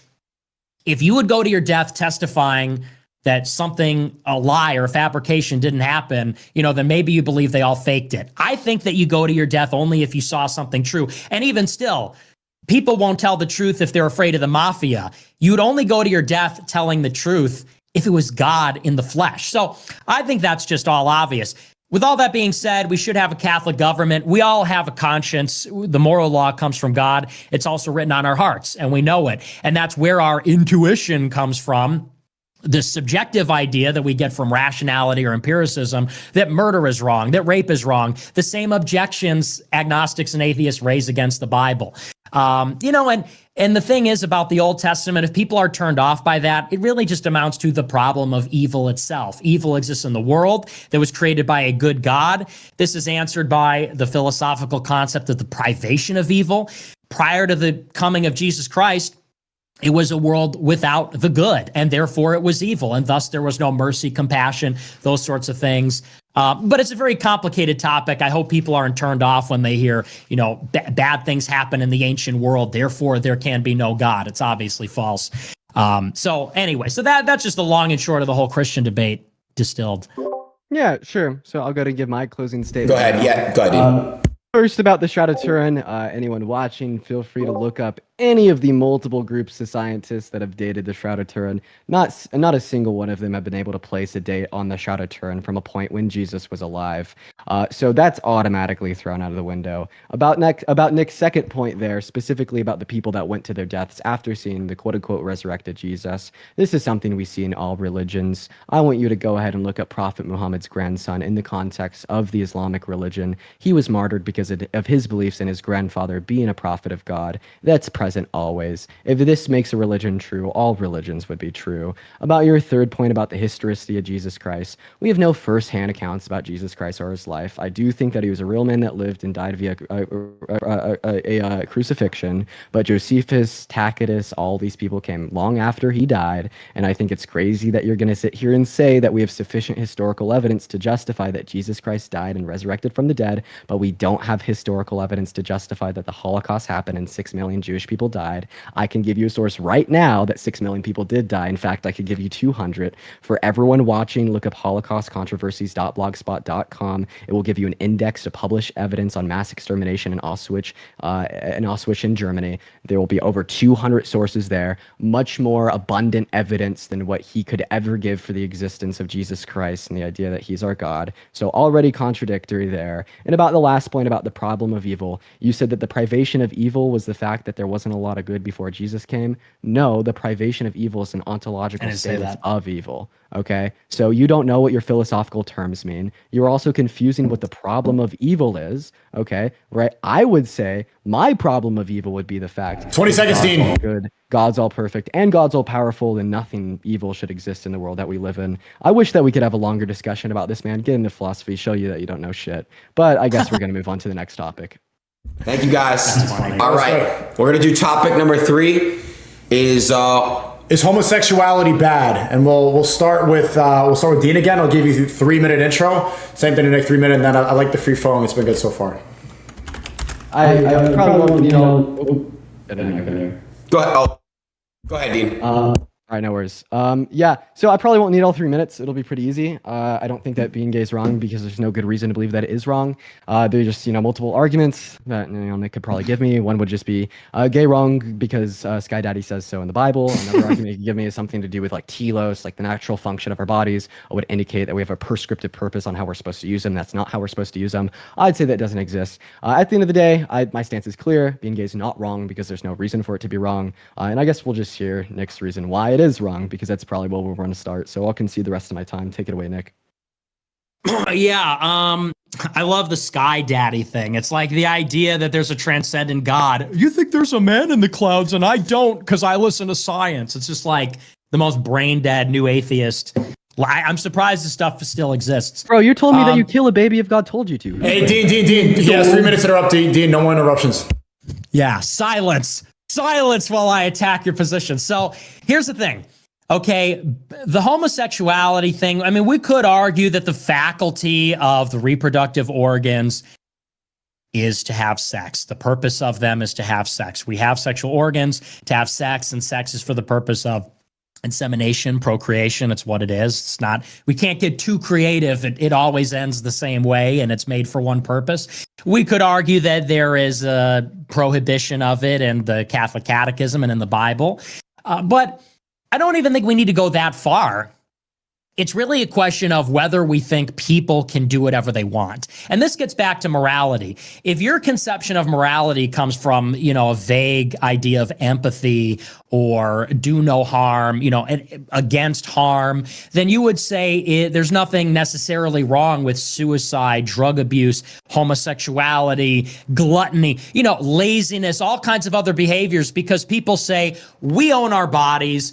We can make decisions. We're empowered, and we can kind of do whatever we want as long as we don't interfere with other people, as long as there's not an imposition on other people. That's really the fundamental premise. I reject that premise. I think that because we're created beings, we're created with a sense of dignity. Our souls and our bodies are connected, and God wants us to be dignified. And I think we all recognize that there are things that are dignified and things that are undignified. It's undignified to be an addict. It's undignified to be lazy. It's undignified to undergo a transgender surgery. It's undignified to do plastic surgery. And yes, it is undignified to engage 1 minute, in Nick. sodomy. What is it? 1 minute? Yeah, 1 minute. So, sodomy is something that is violent. It's filthy. It's undignified, and I think it's a travesty. It's such an unfortunate thing. People celebrate it to wave these flags, but they're waving a flag of really a filthy and violent and gross act that I think anybody has a natural sense of morality would reject it. So I mean, I just think it's disgusting, and things that are disgusting are probably wrong. Okay, your argument, it's disgusting, therefore it's wrong. Hey, Nick, got a question. Is shitting disgusting? No. Shitting is wrong. Good point. That's a good point. That's the argument you gave. I never thought of it that way. You said it's disgusting, therefore it's wrong. Yeah, shitting. That's pretty gross. It's a pretty good heuristic. Yeah, it's a pretty good. Well, and look, that's the account. Well, if you want to, if you want to talk about, it's literally so fucking simple. Like, I mean, if your argument is, oh, this is aesthetically unpleasing, therefore I find it disgusting, therefore I'm going to describe it as being morally wrong. This is just like so low IQ. Do you mind if? No, it's not low IQ. You just go ahead. Yeah, go ahead. Explain your syllogism. Yeah, sure. So anyways, here's my perspective. You're just saying that you find it disgusting given your subjective mental states that lead you to the conclusion that it is something that's non-aesthetic. I think it's funny that you're giving me this argument when you've been chirping down my throat for the last 30 minutes that we need to rely on some objective standard to tell us what's right and wrong, even when we disagree. But now you're like, oh, my mental states are not conducive towards me finding this to be aesthetically pleasing, therefore it's morally wrong. It's just a little bit, out of reach for you. But overwhelmingly, I don't even know if I should give a dignified response to what you just told me. Nick just said, I don't like it, therefore it's wrong. You also referenced a couple other things there about just engaging in dignified actions. Once again, that's another, I don't like it, therefore it's wrong, right? I could say that being Nick Fuentes and talking about how 6 million people didn't die at the Holocaust is undignified, and all of a sudden, in my worldview, you're going to fucking jail, right? But I think that if you're going to make the argument that it's either wrong to be gay or it's wrong to engage in same-sex intercourse, you're going to have to give me a little bit more reason than the fact that it doesn't align with what's aesthetically pleasing to you. Are you gay? Are you gay, just to establish for the debate? No, I'm straight. Unlike you, okay. I'm empathetic. I'm able to place myself in other people's shoes and see the world from a perspective and realize you empathize. You place yourself in gay people's shoes.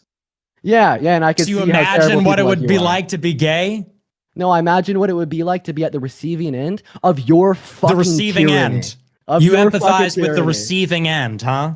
What is that like? Of the tyranny of you and the other like white Christians that just come out tyranny. And say, gay so bad, therefore we're going to persecute these people. Therefore, if you're empathizing with gay man, are you okay?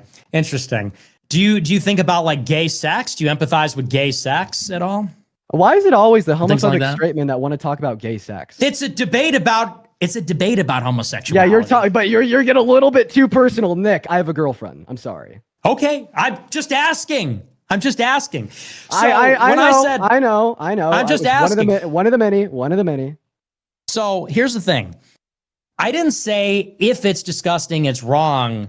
What I mean is, it's a pretty good heuristic that something is disgusting. If something is found to be disgusting, it's probably wrong. And you brought up fecal matter. You said shit. I'll say fecal matter. I'll be polite. Fecal matter is offensive to us. It has offensive odor. It has an offensive look and so on. Why is that? Why do we find it disgusting? Why are we repelled by it? Because if we were to handle it and touch it, we would get sick and die. If we were to eat it, we would get sick and die. If we don't properly dispose of it, it would poison the community and we would die. So the act of excreting waste is not an evil act, but fecal matter in itself, it disgusts us on an instinctual basis for a very good reason. Okay. And that's why it's a heuristic. And we find the same thing about surgery and blood, why? And about snakes and about spiders. There's a reason for that. And the same thing is true about homosexuality. Now, it's like you look at the homosexual act. Okay. Do you mind if I respond to that? Yeah, go ahead. Sure. Yeah, you're just further like, I look at it. It's further gross, what? You're just not hearing me. So I am. So this same intuition. You're not empathizing. The same intuition that you're describing to me and like the other how many people are watching, I don't even know, is essentially that you have this innate driven psychological response that when you look at this, it's bad. You kind of related this to looking at shit. And because when you look at shit, it's bad, that's like driven via the fact that if you eat it, it could give you like bacteria, it can make you sick, whatever. Okay. But here's my point. This same innate like prejudice-driven response that you are holding towards gay people that leads you to the conclusion that it's thereby wrong is the same innate driven prejudice response from white supremacists towards black people. So what would you say to a white supremacist giving you the same exact argument that you're giving me about gay people, but about black people? What if they made the argument that they just feel on some innate behavioral level that it is just wrong to be black? When I look at black people, I feel this way and that way, the same way that you're describing to me right now. And the reason that I think this point is so important to bring up here is, well, you're just describing your prejudice. Okay, well, I would say, first of all, I don't have a prejudice against gay people. I really don't. I'm describing the act. I'm describing the act of what they're doing, which is filthy. If you look at a guy walking down the street, for the most part, like, let's say it was a guy wearing like guys' clothes, but he was gay, you wouldn't know he was gay, and your disgust reflex wouldn't be triggered. But when you think about sodomy, which involves a whole host of gross stuff. I mean, they have to take drugs to loosen their buttholes. They have to flush out their buttholes of poo because the penis is going where poo is. This is disgusting stuff. And the idea of it's disgusting. And it's the act which is disgusting. So it's got nothing really to do with prejudice or anything like that. It's that the act itself, I think, hang on. And by the way, it's also universal. It's universal and it's instinctual. There was a study that was done, for example, that said that men who witnessed two gay men kissing had the same disgust reflex as seeing maggots. I'm sure you've heard of that. Nick, and I'm just trying to get you to recognize that. Can you not interrupt me? Why do you interrupt me every single time? I'm trying to make a point here. A white business owner in the 1960s would have said the same thing that you're saying about gay people right now about black people going into their business. No. I asked you a question. The reason why I'm interrupting you here is because you're not giving me a response. It's a false syllogism. You're bringing in white supremacy to homosexuality is a behavior. Can I tell you particularly? No, homosexuality is not a behavior. It is a behavior. Okay, so what do you say? That what is obviously homosexuality is a behavior? It means if a man is attracted to another man but never has sex, is he really homosexual? Oh, wait, I have a question. Was Jesus straight? I don't think he had a sexuality because he was God. Okay, so it's perfect not to be attracted to women because Jesus was perfect and he wasn't attracted to women? What are these false? It's always just like bullshit. Oh, so, yeah, I have a question. You don't like gay people. What about white people not liking black people? Was Jesus straight? What'd you say here? Huh? You said if you never engage in gay sex, then you're not gay. So Nick, I didn't say that. I said homosexuality is sex is an act. It's an act. Oh, okay. So you said if you don't engage in gay sex, you're not homosexual because homosexual is predicated on the action. I didn't say that. I said it's an action. Yeah, so you're telling me if you don't engage in that action, then you're not that. Dude, how fucking do I need to write it on a piece of paper? If you are a person that engages in that act, you are that person. Right. So no, what I'm telling you is that sexual orientations are not defined upon the actions that you engage in. What are they defined on? On your attractions, right? And I'll give you a really good reason to believe this. Nick, at what age did you lose your virginity? Like 25? I haven't. I'm Catholic. Oh shit, Nick. I'm going to get married. Nick, you're not straight by your definition because you've never engaged in the action of heterosexual intercourse. True. I'm asexual. I'm an asexual. You can't get out of this one. So you're going to make a joke because you know you can't get out of this. It's not a joke. Wait, so Nick, you're not straight? Not yet. But I will be. First here, folks, Nick Fuentes is not straight. Nick Fuentes is not straight, ladies and gentlemen. I want to make that one clear. I want to make that one very clear. That's good. That was good. So do you now see why we should predicate my sexuality is incel. It's voluntarily celibate. So do you now see why we should predicate the definition of like straight and gay based upon No, I think homosexuality is an act. Oh, okay. So then you think being straight's an act too. All right, so Nick Fuentes not okay. That's the absurdity that I'll reach. If you want to say that like being straight is predicated based upon the action, then go for it. It just means that Nick Fuentes isn't straight. Okay, and then also I want to talk about that action. So you're empathizing with gay people. If you're envisioning yourself being gay, you're not straight either, buddy. If you're empathizing, if you're getting in their head, getting in their shoes, getting in their wherever. Okay. Then I don't know. I think it seems like you're kind of all the above. But Nick, that's but this is really childish. I want to respond to that. The question is whether it's moral. Let me respond to that. Please tell me about your empathy. I want to hear about it. Yeah, sure. So that's Which like a bad partner do thing. you empathize more with? The one that's on top or the one that's on bottom? I'm curious. Right. Where's the right. empathy directed? Right. I got a question. God's all knowing, right? Here we go. Yes. So God knows what it's like to get fucked in the ass by two dudes. So God empathizes great. with it. Why can't I? That's great. Very good. Oh, wait. Very good. No, God doesn't empathize with those people. God casts those people terrible, off. Terrible. Oh, that's so bad. That's great. It's very so- low IQ humor. It's very low IQ humor. No, you're getting is. fucking dunked on repeatedly. I thought you'd be a better debater. You're the guy that Fuentes. said you're empathizing with gay people, and you're saying that poo isn't filthy or something? Oh no. So once again, my argument is that you have absolutely no reason to believe that being gay is wrong in the existence of yourself alongside others just like you that hold this baseless, trivial prejudice has led to generations It's of members not- of the LGBT. Oh. One moment, let me cook. That led to generations of members of the community. Let me cook. You're Finish getting a the little bit acronym. frustrated. Sir, do I need to put the polka dots? No, with no, the no, no. fan Give us behind the me? whole acronym. Yeah, so generations of the LGBTQ plus community, right, have lived under an oppressive system because Oh people my like you like to open up the front door of their house and then scream and shout how wrong it is to love another person in a consentful adult and non-incestuous relationship. It is absolutely fucking insane to me. And here you're gonna say, "Oh, Dean, you're boring me because I'm able to empathize with other humans." Is that like a new Oh, brother. concept? Yeah, to no, you? because you're a really good person. Being in favor of gay sex means you're a really good person and you empathize with people and care. It has nothing to do with whether you believe there's a natural law or anything and things we ought to do or not do with our bodies. It's because you're a really fucking wholesome, good person. Wait, what You're a reason do you have wholesome to? chungus. What reason do you have to believe, right, that we ought not? It's engage bad. in gay Look, sex? homosexuality is bad for people. I mean, it's an unnatural act because it's incompatible. Wait, can you it's define unnatural, unnatural? it's filthy, it's violent. It doesn't work. I mean, what is a sexual act? Wait, can What you is a please sexual define act? unnatural? 10 minutes, guys. 10 minutes on this topic. Yeah, like the sexual act. I mean, That's it's very, like- contrary to its purpose, contrary to its nature. Okay, so you're saying it's contrary to its nature. So you're Yes. saying that like every part of your body has a nature. The nature of the penis isn't to enter into an asshole. Correct, yes. Okay, what's the nature of your lips? To do everything that a lip does. Like eat food, talk, speak. That. Sure, yeah. So it's wrong to kiss your girlfriend because that's going against. No, the they're nature made of for your that lips? too. They're made for that. That has a purpose in sexuality as well. If you could say that your lips are made for kissing your girlfriend, why can't I say that the pee-pee's made for being inserted into the asshole? Because the asshole isn't meant to be penetrated. Because when that happens, it has long-term health effects. You could look, there are a lot of like ex-homosexuals that talk about how they have long-term, I mean, I don't want to get graphic, but they have to wear Long-term health diapers. effects They have to equal- wear so- diapers. So Because it's not long-term health natural. effects equal unnatural. Yeah, if you're persistently doing something that leads to long-term chronic problems like that, yeah.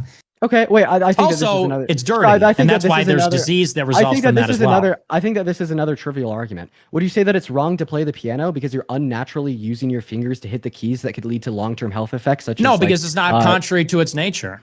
Oh wait, but it leads to long-term negative health effects. And some people, it could lead to like their hands seizing up, or I forget the particular word, but it essentially leads to very like bad long-term health effects like within the hands. So like given Yeah. your logic, why wouldn't you say that it's wrong to play the piano? Granted, right, that it's not in the nature, right? That was a trivial assumption, and it leads to negative long-term health effects. No, it's such as obvious arthritis. because I mean, what do we call the penis? It's a sexual organ. It's for the purpose of sex.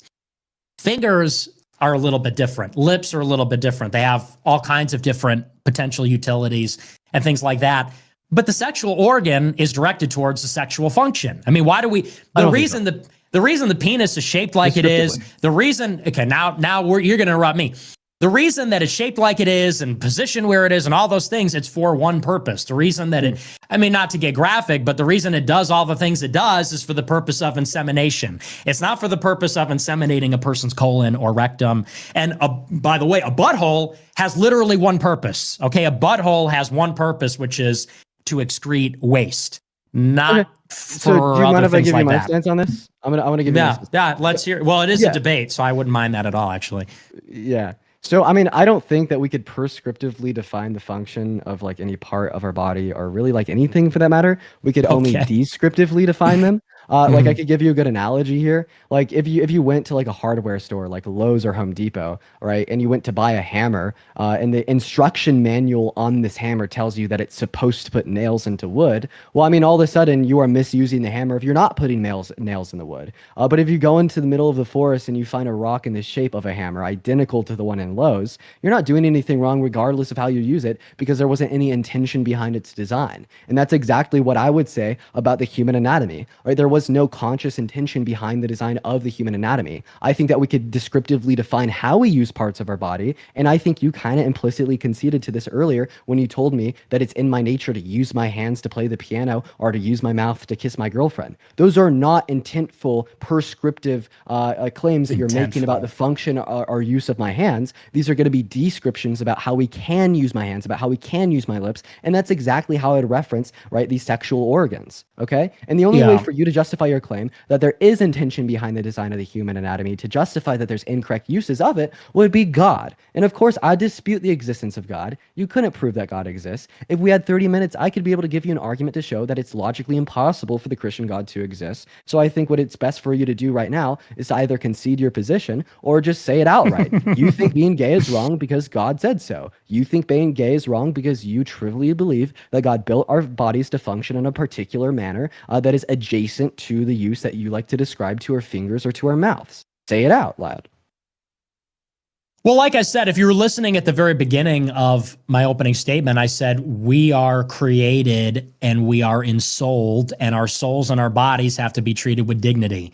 And yes, you're 100% right. I mean, if you believe that, if you're a nihilist or a materialist and you believe there's only matter and everything is subjective, then yeah, like there's no problem with putting this in there and that over there.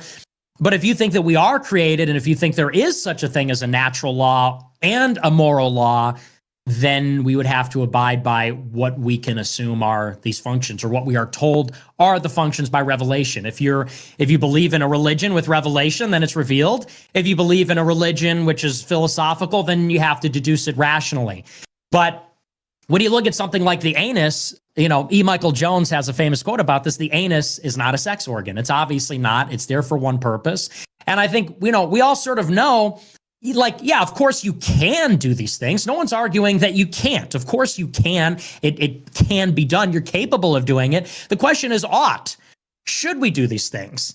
And if these things are contrary to their nature, and there's evidence that this is the case because they result in problems, then we probably shouldn't. And you don't even necessarily need to believe in God to understand that. I think that, hang on, I'm not totally finished.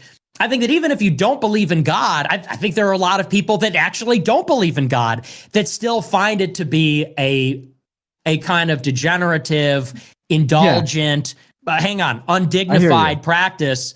I'm not finished yet. You're very disrespectful in that way. I'm so respectful, and you're being very rude the way you're chirping with these little interruptions.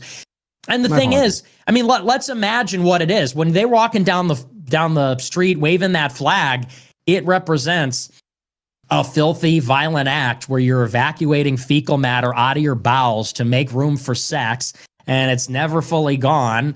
And this is why they get AIDS, because you're putting a sexual organ where the shit is. And that's just something that, is objectively gross, I think, for very good reasons, which is a pretty good heuristic that it's also immoral.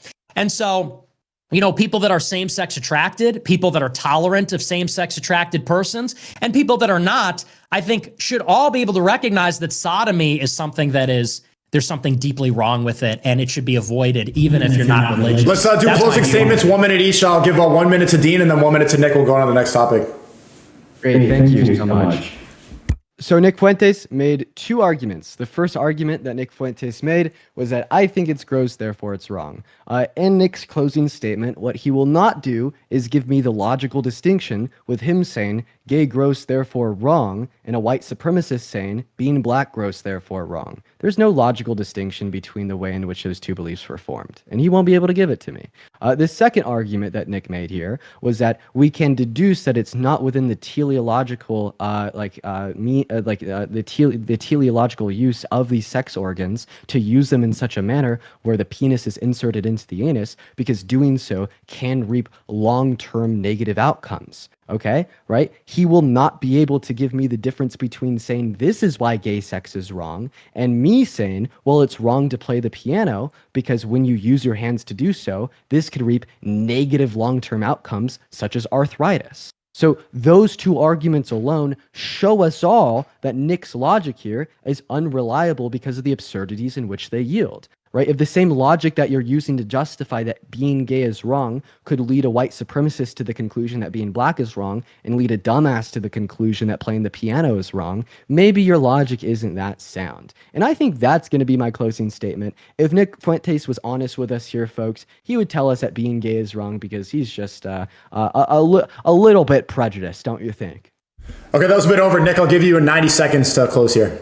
All right, yeah. I don't know why we got to do the debate club stuff. Ladies and gentlemen of the jury, what Nick Fuentes is going to try and... it's like, this is a very... we're on Aiden Ross, okay, bitch? This is Aiden Ross live. There's no rules here, okay, other than the time limit. My closing statement is very simple. It's just like how I started. If you believe, and I tend to think that every decent person does, even if you're not Christian or necessarily religious, if you believe that we are more than just matter, meaning that we have souls, meaning that there is something deeper, there's a ghost in the machine that is a true source of identity. If you believe that the universe is created and we're created, then you believe that moral conduct is not just about avoiding harm or hurting people. There's also a way to conduct your moral life independently. And it's how you treat yourself, it's your actions. We all understand there's an idea of discipline, cleanliness, all those kinds of things.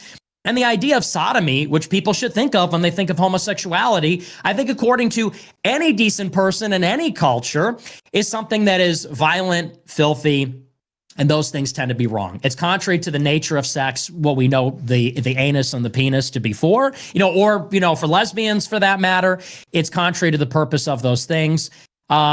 And I would say that on top of all that, you have evidence that this is the case because there's such a low incidence of it. It's a very small percentage of the population, has a very high coincidence with mental illness, and there's a very common family pattern that produces that behavior, that disposition. Hey, you got about 10 seconds, Nick. 10 seconds. Okay. It's a very particular kind of behavior that's a response to things. It should be avoided. I think any decent person realizes that. Hey, Aiden. Yes. No, there's no more on the subject, Dean. Hold on. What does Dean want to... Yes, Dean. Well, I mean, I would like to propose giving Nick another 60 seconds to respond to my closing statement. As I pointed out in my closing statement, he wouldn't respond to the arguments I gave, and he still didn't. So I just wanted to see if Nick wanted more time to do that. If not, we can move on, but he probably won't. Can we give him 60 more seconds to actually respond? Okay, can we do the next topic now? We're going to move on. I didn't respond to your stupid syllogism about white supremacy and the Holocaust and January 6th or whatever. That's a damning non-answer. Let's go to the next topic. Yeah. Okay, we're going to go to the next one. And then, Dean, you agreed to do immigration. We'll circle back to Kamala Trump after the last agreed upon subject. Is that cool? Yeah, depending on what time it is after we get there 4 hours away, I kind of carved out like an hour and a half. But if we want to go to immigration, I might have some time. I just have to see what's going on. The reason why we might have to do a fifth topic that we both agree on, guys, is because a lot of the audience, is enjoying this and they're deep in on this, and I think it's almost, you guys are almost kind of tied right now. There, a lot of them are agreeing about a tie. So maybe a fifth. We'll see. Let's get to the fourth topic, though. Well, how about this? Because we've been going about 30 minutes each subject, so for brevity's sake, why don't we do 20 minutes on the last subject and 20 minutes on immigration to keep it? What's the last subject? Are men superior to women? Can we give that one? Okay, but if you agree to do immigration. If I agree to do immigration, give that 30. I feel like there's people out there that can represent immigration better than I can. Because you're going to lose on that one. I don't know what your expertise. Okay, Nick, is that fine with you? If he doesn't want to do immigration, you want to? I don't like. Let's just hold on a second, Dean. Dean, do you have a fifth topic that you might want to cover, touch base on, just something for the end? It doesn't have to be that long either, like maybe 15 minutes. Yeah, we could debate immigration. Let's do it. All right. Okay. All right. So the next topic is Are men Nick said over superior there to with a women? smile on his face. Sorry. Yeah, we'll start with are men Debate superior? partner. You're gonna. It's not personal. So I just want you to know. are men more superior? No, just superior. Are men Okay. superior to women? We'll start with Nick. I'll give you 3 minutes and then 3 minutes to Dean. Yeah, men are awesome. Women suck and they're dumb. And no, I'm kidding. Yeah, the thing is, though, men obviously were made to lead. And I do think that women should have a secondary role in society. I think that's absolutely true. I do believe in a fundamental equality between man and woman. You know, the Bible says that God created them man and woman. So we're both created with dignity and should be respected. And there's an equality before God that we both have. But we were created with two distinct and different natures. They are two essential. Maleness and femaleness are essential about a person. They're essential to the soul. They're essential to the body. They come with a function. They come with a particular anatomy. They come with a brain chemistry. And as such, those things have social roles. The idea that these clearly two distinct categories, two essential types of people would be treated precisely the same or exactly the same in society, it belies the fact that they have two different natures. And I think it's obvious that men are celestial, they're individualists, they're rationalists, they're leaders, they're risk takers. They should be working, fighting, running society. Women are terrestrial, they're nurturers, they're caregivers. They should be the mothers. I don't think that they should be necessarily precluded from working. But I think that they should be encouraged first and foremost to be mothers for their benefit and for the benefit of society as a whole. And that's kind of the gist of my position. Okay, so I have an opening statement. I guess I'll use it up. My position's pretty clear. No, one human being does not have more intrinsic moral value than another human being. I don't think that we could take this qualification of your gender identity or what's in between your legs and abstract that out to this norm of who's going to be better at leading. I'd say the qualifications of determining who's better at leading, the qualifications of determining, half the shit that he named off over here is not going to be, right, what's in between your legs or your gender identity, but rather other various traits. But I guess just to make this quick, we could kind of cut to the chase here. Why do you think men are better at leading than women? I would appreciate specifics. You kind of pointed out like different natures, different biological differences, neuroanatomy, etc. I want you to name the specifics. Maybe I could ask you a question here. What are the specific biological differences between men and women that make men better at leading than women? Smarter, stronger, all of the above. No, I mean, in actuality, Be specific. in Are those your actuality, two? what? Are those your two qualifiers? No, I'm being a little bit funny. Well, be honest with me here. The reason why they're better leaders, well, one, I think they're really only qualified to be leaders because they are physically stronger. And, this is one of the reasons why we have a feminist society. It's because we live in a world where we have technology. In the old days, when there was fighting, it was very physical and it was very direct. It was hand-to-hand combat, and the only people that could do it were men. As such, the militaries that were raised up were comprised of men. The people that fought and enforced sovereignty, law, borders, all those things were men. Necessarily, then, they're the decision makers. And so, the idea that it has something to do with what's between your legs, well, it has to do with what's between your legs and the fact that you have testosterone. You're physically stronger. And by the way, because you have testosterone, it means you're more aggressive. It means you're a bigger risk taker. Those are two things that are important. For a person to be a leader, they need to be able to stand against the crowd.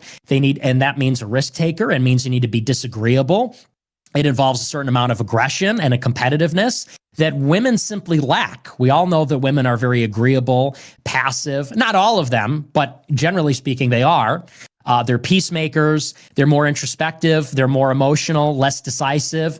And all of that makes them worse as leaders. Now, there can be women that are good in particular leadership roles in certain circumstances, and individual women might. But as a general rule, because of their nature, they don't make good leaders. Okay, thank you so much for your response there. Let's talk about it all. One of the reasons that you gave me that men are better at leading than women is physical strength. That is a totally and completely moot point. You would not be able to name me one social category in the world today where leadership is determined on purely physical strength. I also bet that you would not be willing to vote for a 15-year-old on steroids that can bench press 600 pounds over Donald Trump just because he's physically stronger. Another point that you brought up is that women are more emotional than men. I'd actually say that's false. 72% of people who commit suicide are men. 85% of people that abuse hard drugs as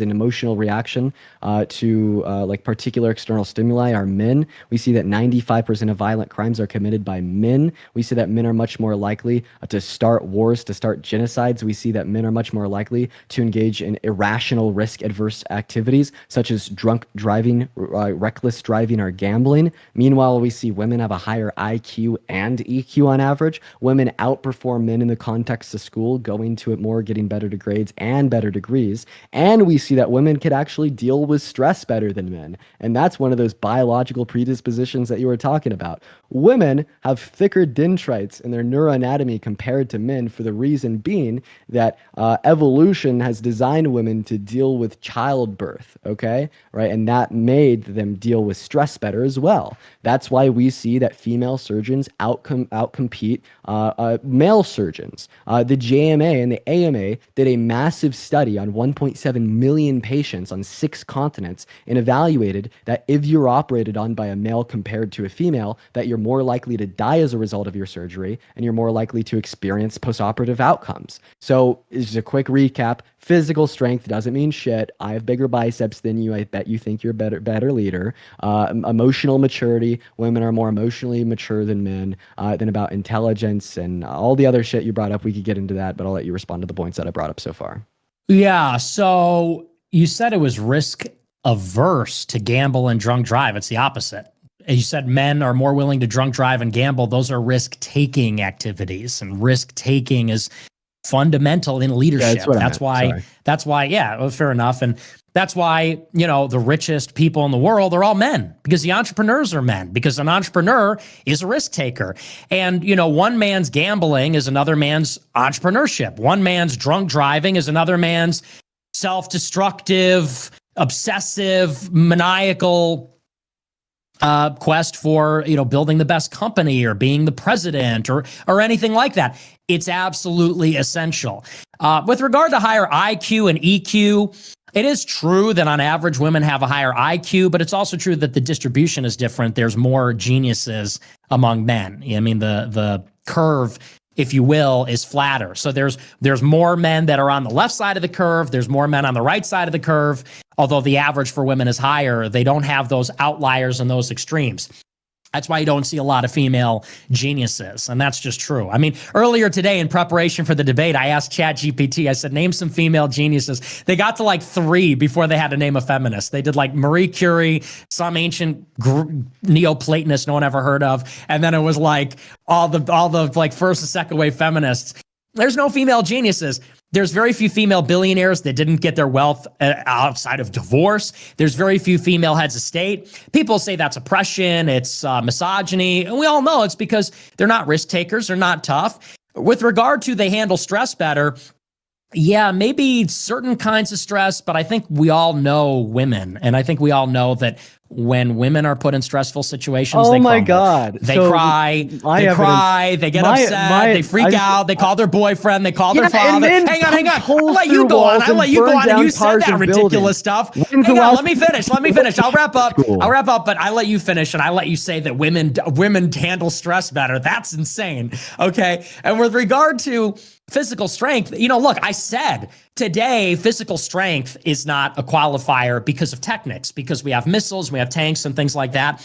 But the point is, it used to be the case that what qualified you to lead is that you would go out there and be doing the fighting and all of that. And that is still true. It's not necessarily true in the United States, but it is still true in other countries. And countries like Israel, for example, or Iran, their presidents and their ministers are frequently military leaders that are actually having to be in the tanks and in the battlefield.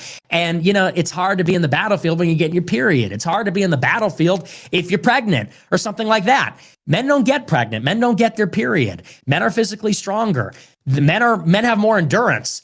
That's why, by the way, It's not just that they're stronger, they're can you faster, get they're responding all to the that point? above. That's why women don't compete with men in sports. That's why men make better soldiers. And so, yeah, it kind of does matter that if there's a war, men are going to be the ones fighting and dying it, and that's why they're leading. And Can we there's do something something here? deeply related to their biology there as well. But go ahead, since you want to interrupt me already. Yeah, let's do something here. I've kind of like felt this way like the entire time that we've been having the discussion. I feel like we both like to talk a lot. I think that that's been evidently clear. We just kind of go at each other with like these 2 to 3 minute responses. Can I ask something from you? What is it? Depends on what it is. I kind of want to break down each point you've brought up and demonstrate to you why it's flawed instead of just giving these long-winded responses. You want to do a fact check? 5 minutes, guys. And I want to do that point by point with our last 5 minutes. The first point about physical strength. Who would you rather vote for? A 15-year-old that can bench press 1,000 pounds or Donald Trump? But that's not what I'm not saying that the most physically strong person should be the king.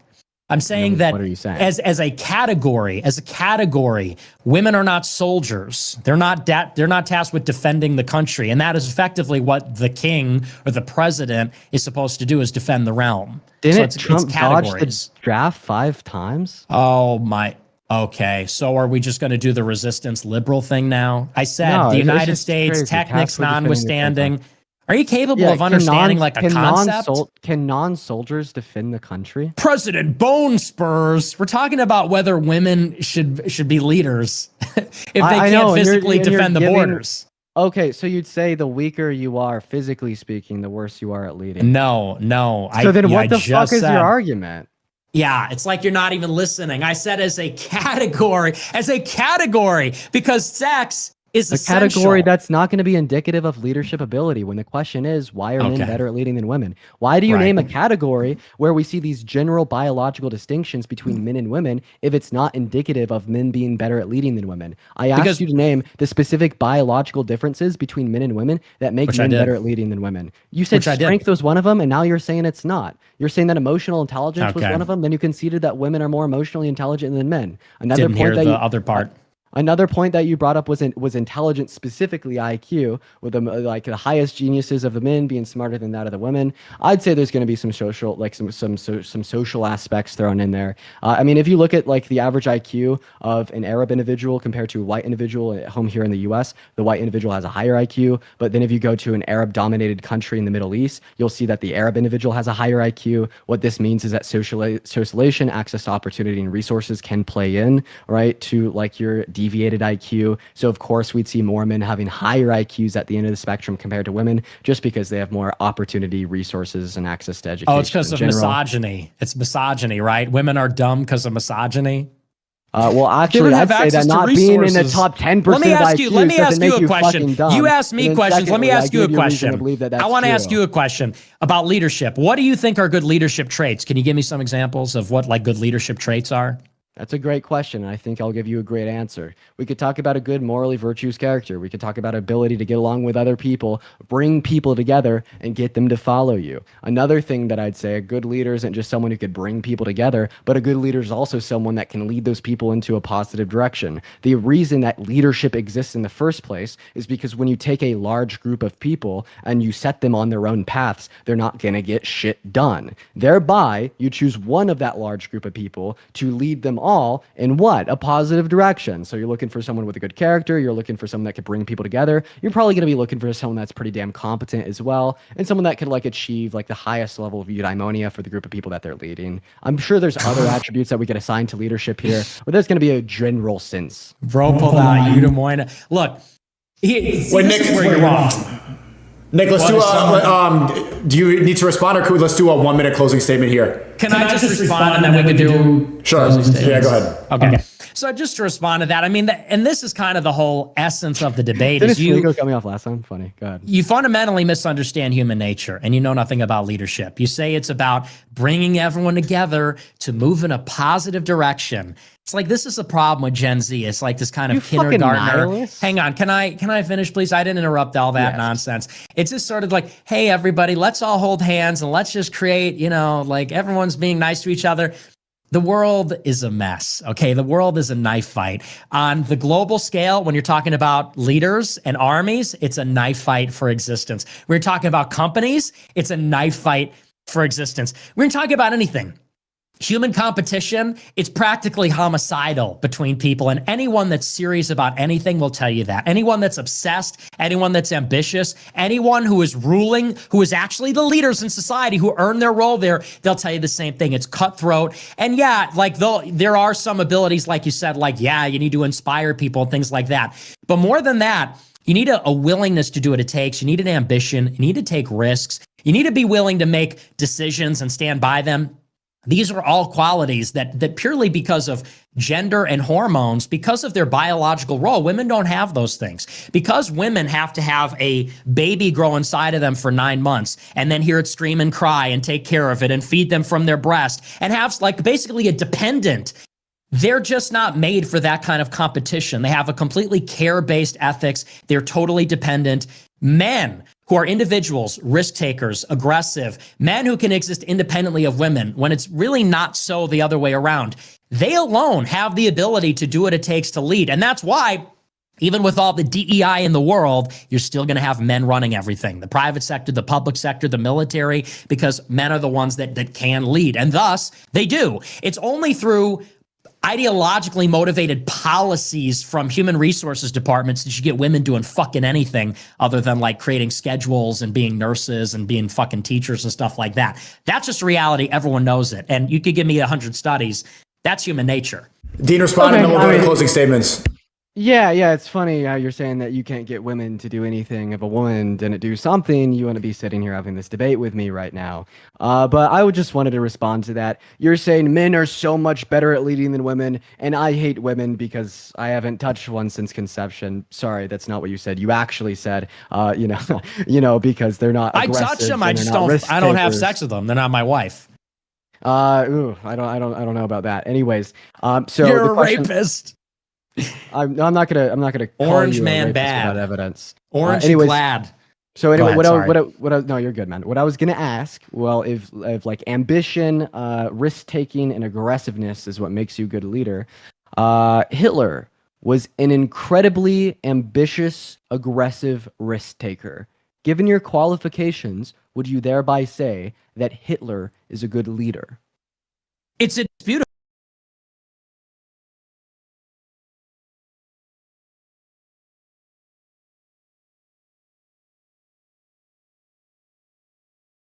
Numbers do the talking over here. I don't think I'm alone in that. Okay, let's do 1 minute closing. Let's do 1 minute Nick and then 1 minute Dean. Nick, go ahead. Okay. So my closing statement is that, look, it's human nature. I am not an empiricist. I don't think we need to consult the studies. I think we know our nature. I think God created a man and a woman. We're created with two different reproductive faculties. We're created with, as a result, different anatomies, different natures, different dispositions. We're made with complementarity. Men and women are not only made differently, they're made to complement each other, which doesn't mean that they're necessarily opposites, but it does mean that there's like reciprocal differences. As a result of these essential immutable differences, we should treat men and women differently, and we do. That's why we have things like chivalry. That's why men don't hit women. That's why men and women don't compete in the same sports. And, a lot of people understand that, but then they don't understand why we would say we don't want a woman president, or why we wouldn't want to send women into combat, or why we think that men aren't badass bikers and whatever in the same way that men are. But it all proceeds from the same essential complementary natures that the two sexes were given by God. That's to pretend time, otherwise is to ignore our eyes and our experience and what we know about ourselves and the people in our lives. Dean, 1 minute. First of all, you said that's why men don't hit women. Men do hit women. It sucks. Second of all, let's talk about why men are not better at leading than women. Every single point that Nick Fuentes has been reduced to him telling us all that Hitler is a better candidate for America's president today compared to Kamala Harris or his very own wife. I don't give a shit about the 12 or 13-year-old little boys spamming 1 in Aiden's chat. Anyone with half of a fucking brain cell can tell that this logic is not immutable, and it leads you to being a fucking incel RNC droid repeating the same alternative media talking points that you got from Andrew fucking Tate. Okay, right? The facts of the matter are this guy said men are better at leading than women because they're physically stronger. Physical strength is not indicative of being better at leading. Go talk to the biggest guy in your gym and see who would be better at leading. This guy also brought up levels of emotion. How Men old are are y'all, more Chad? emotional than women. We all know this. That's why they commit vast majority of violent crimes. That's why they commit vast majority of suicides. That's why they abuse hard drugs more. Right? It's That's about why time, they Dean. commit DV, kidnapping, etc. more. Another point that he brought up was intelligence. Women have a higher IQ on average. Let's face the facts, folks. There's no evidence to believe that men are better at leading than women. And I suggest you treat the women in your life damn well and don't tell them to stay in the kitchen or you're not going to get a wife. That's Just time, like Dean. 28-year-old Nick Fuentes over here hasn't been able to get a girlfriend since he was born. That's why, folks. That's why you're an incel. But we're going to go ahead and move on now. Okay, let's go back to Trump Kamala in the beginning. We'll say who's stronger on immigration, Trump or Kamala? This one's so And we'll start with Dean. We'll give you let's do 2 minutes. We'll keep this one a little short. A 2-minute intro. Yeah, sure. Kamala Harris is stronger on immigration. Well, this one's just evidently clear. Donald Trump is pro-open borders. Huh. Why is Donald Trump pro-open borders? Because he torpedoed a bipartisan border bill in the House and the Senate 2 years ago, drafted by a Trump-endorsed Republican by the name of Langford. Okay? Trump is pro-open borders right now because he knows it's going to increase his chance of winning re-election. Another thought here, if I was a conservative and I cared about immigration, Donald Trump wouldn't be my guy. He essentially passed no policy that effectively mitigated increasing numbers of border crossings and entries into our country under his term. The wall didn't do shit. The Remain in Mexico policy didn't do shit. If you look at the graph behind Donald Trump at the rally that he got shot at, he claimed that his clampdown on the southern border started with Title 42 and COVID. The big public health emergency that Nick Fuentes over here probably thinks was a common cold is the only reason that we had as low of border entries under Trump's administration as we did. Kamala Harris, on the other hand, right, she wants to send more funding to the courts on the borders to expedite the asylum-seeking processes to reduce undocumented migration in our country. She's the only candidate in the race to prosecute transatlantic gangs. But the moral of the story, the one point that I want to stick for Nick Fuentes over here to respond to, is that Donald Trump is pro-open border because he torpedoed good border policy in the House and the Senate 2 years ago because he wanted the crisis to continue and make the Democrats look bad. Nick, you got 2 minutes. All right. Yeah, that's just like obviously out of touch with reality. I knew he would go there, and that's why I want to talk about immigration. I mean, you could make that case if history started in the year 2024, that Trump torpedoed the border bill, and that's why the border is bad. But of course, time didn't start in 2024. It started with immigration a long time ago. Trump had a number of executive orders that curbed illegal border crossings. It wasn't just the migrant protection protocols. It was a number of others meant to close loopholes with catch and release. And so they could return immigrants to third-party countries. It wasn't just Title 42. And the Biden administration undid all of them, literally on the first day. Trump built a border wall. You say it did nothing. Department of Homeland Security says actually it reduced crossings, reduced drug trafficking over the border, reduced human smuggling over the border. That's all true. He built 386 miles of physical infrastructure, and he did it, by the way, after Congress refused to give him the money, after the Supreme Court, or rather a federal judge, tried to hold it up in the court system. Finally, by the end of his term, he was able to get the money from the DOD to build a border wall. Biden stopped building it on day one. Biden also effectively ended deportations. There was a policy under Obama where they said they weren't going to prioritize most illegal immigration for deportations. Under Trump, they put an executive order that said we're going to prioritize all illegal immigrants for deportation. Biden rescinded that executive order. Trump had an executive order that said while you're waiting for your asylum claim to be adjudicated, you wait in Mexico, not in the interior of the United States. Biden rescinded that executive order. Trump said, we will return you to one of the Northern Triangle countries, a third-party country. Biden rescinded that executive order. As a result, illegal immigration under Biden is higher than at any point in history by far. In the 10 years between 2010 and 2020, illegal border crossings, only 1 year on average, on a day-to-day basis, were over 3,000 per day. 10 Under the seconds, Biden Nick. administration, it was 4,000, 6,000, and now it's over 7,000 border crossings. So it's almost 3 times the 10-year average, and that's because they removed the Trump-era policies. Now they want to blame it on a Senate bill this year? I don't think so.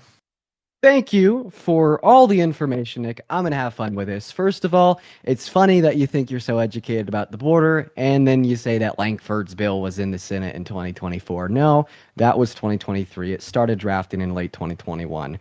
Secondly, you mentioned all the policies that Trump enacted that Biden repealed. First of all, if you look at the border crossings under Donald Trump's presidency, they went up year by year by year until Title 42 is implemented. What does that tell us? Immigration after these great policies didn't go down. What else do we know is that these policies weren't in place under Obama's administration. Did we have a border crisis to the same degree that we have now under Obama's administration?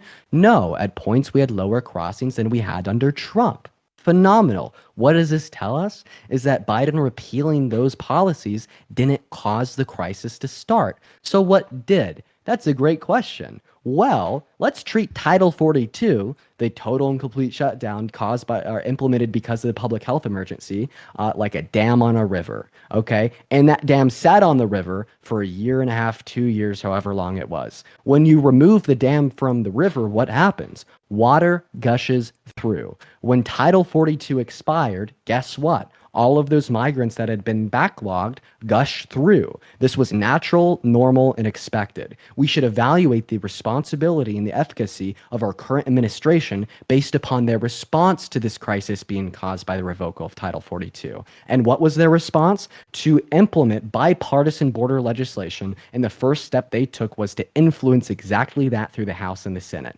That was Lankford's bill. What happened next? Trump calls the Republicans in the House and the Senate, tells them to vote against it, torpedoes the bill. Nick over here knows the story. But I would like to ask you a very crystal clear question, Nick, and it is in the sense of a hypothetical. If your house is burning down and the fire truck shows up to put out the fire, and you tell the fire truck to turn around because you want the house to burn so you can claim the insurance money, Nick Fuentes, did you care about the house? Well, it's an incorrect hypothetical because the bill would actually concretize the Biden era policies. The bill does not secure the border. So the premise fails on that alone. And the way that I'd respond to that. Do you know, wait, let me ask you, it. do you know the details of the bill? Can you tell me the provisions that are in the bill, please? I could tell you a handful. Like, what was it? Like an additional $500 million towards the courts on the border to expedite asylum-seeking claims. Then we also had like some rolling average daily caps and weekly caps in which the president could then Do you know what they are? the border down. I think it was like 5,000 a day for like the weekly cap. But here's my response to that. You said that the average over the administration was like 7,000 or 9,000 a day, whatever you said it was. If you were starving and I offered you a hamburger, would you take it? Or would you say, no, I want a bacon wrap filet? You take the damn hamburger. So when the border crisis is exuberantly high and we have this bipartisan border legislation that the alt-right, like Nick Fuentes, isn't happy about, any rational, sane person would take the bill to decrease the impact of the crisis. All right. Now, let me respond to that now, because you went on your whole thing about, you corrected me on some of these things. But you let never me now answered my rebut question. that. Well, because the premise of the question is wrong. But I'll I answer it explained to you now. how it wasn't wrong. Yeah, you want me to answer these like false hypotheticals and syllogisms, but that's not really how a debate works, actually. Or if passing this bill is like putting out a fire, would you pass the bill? Okay.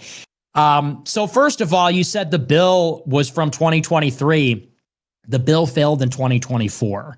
And that's because it resulted from the impasse over appropriations in September 2023.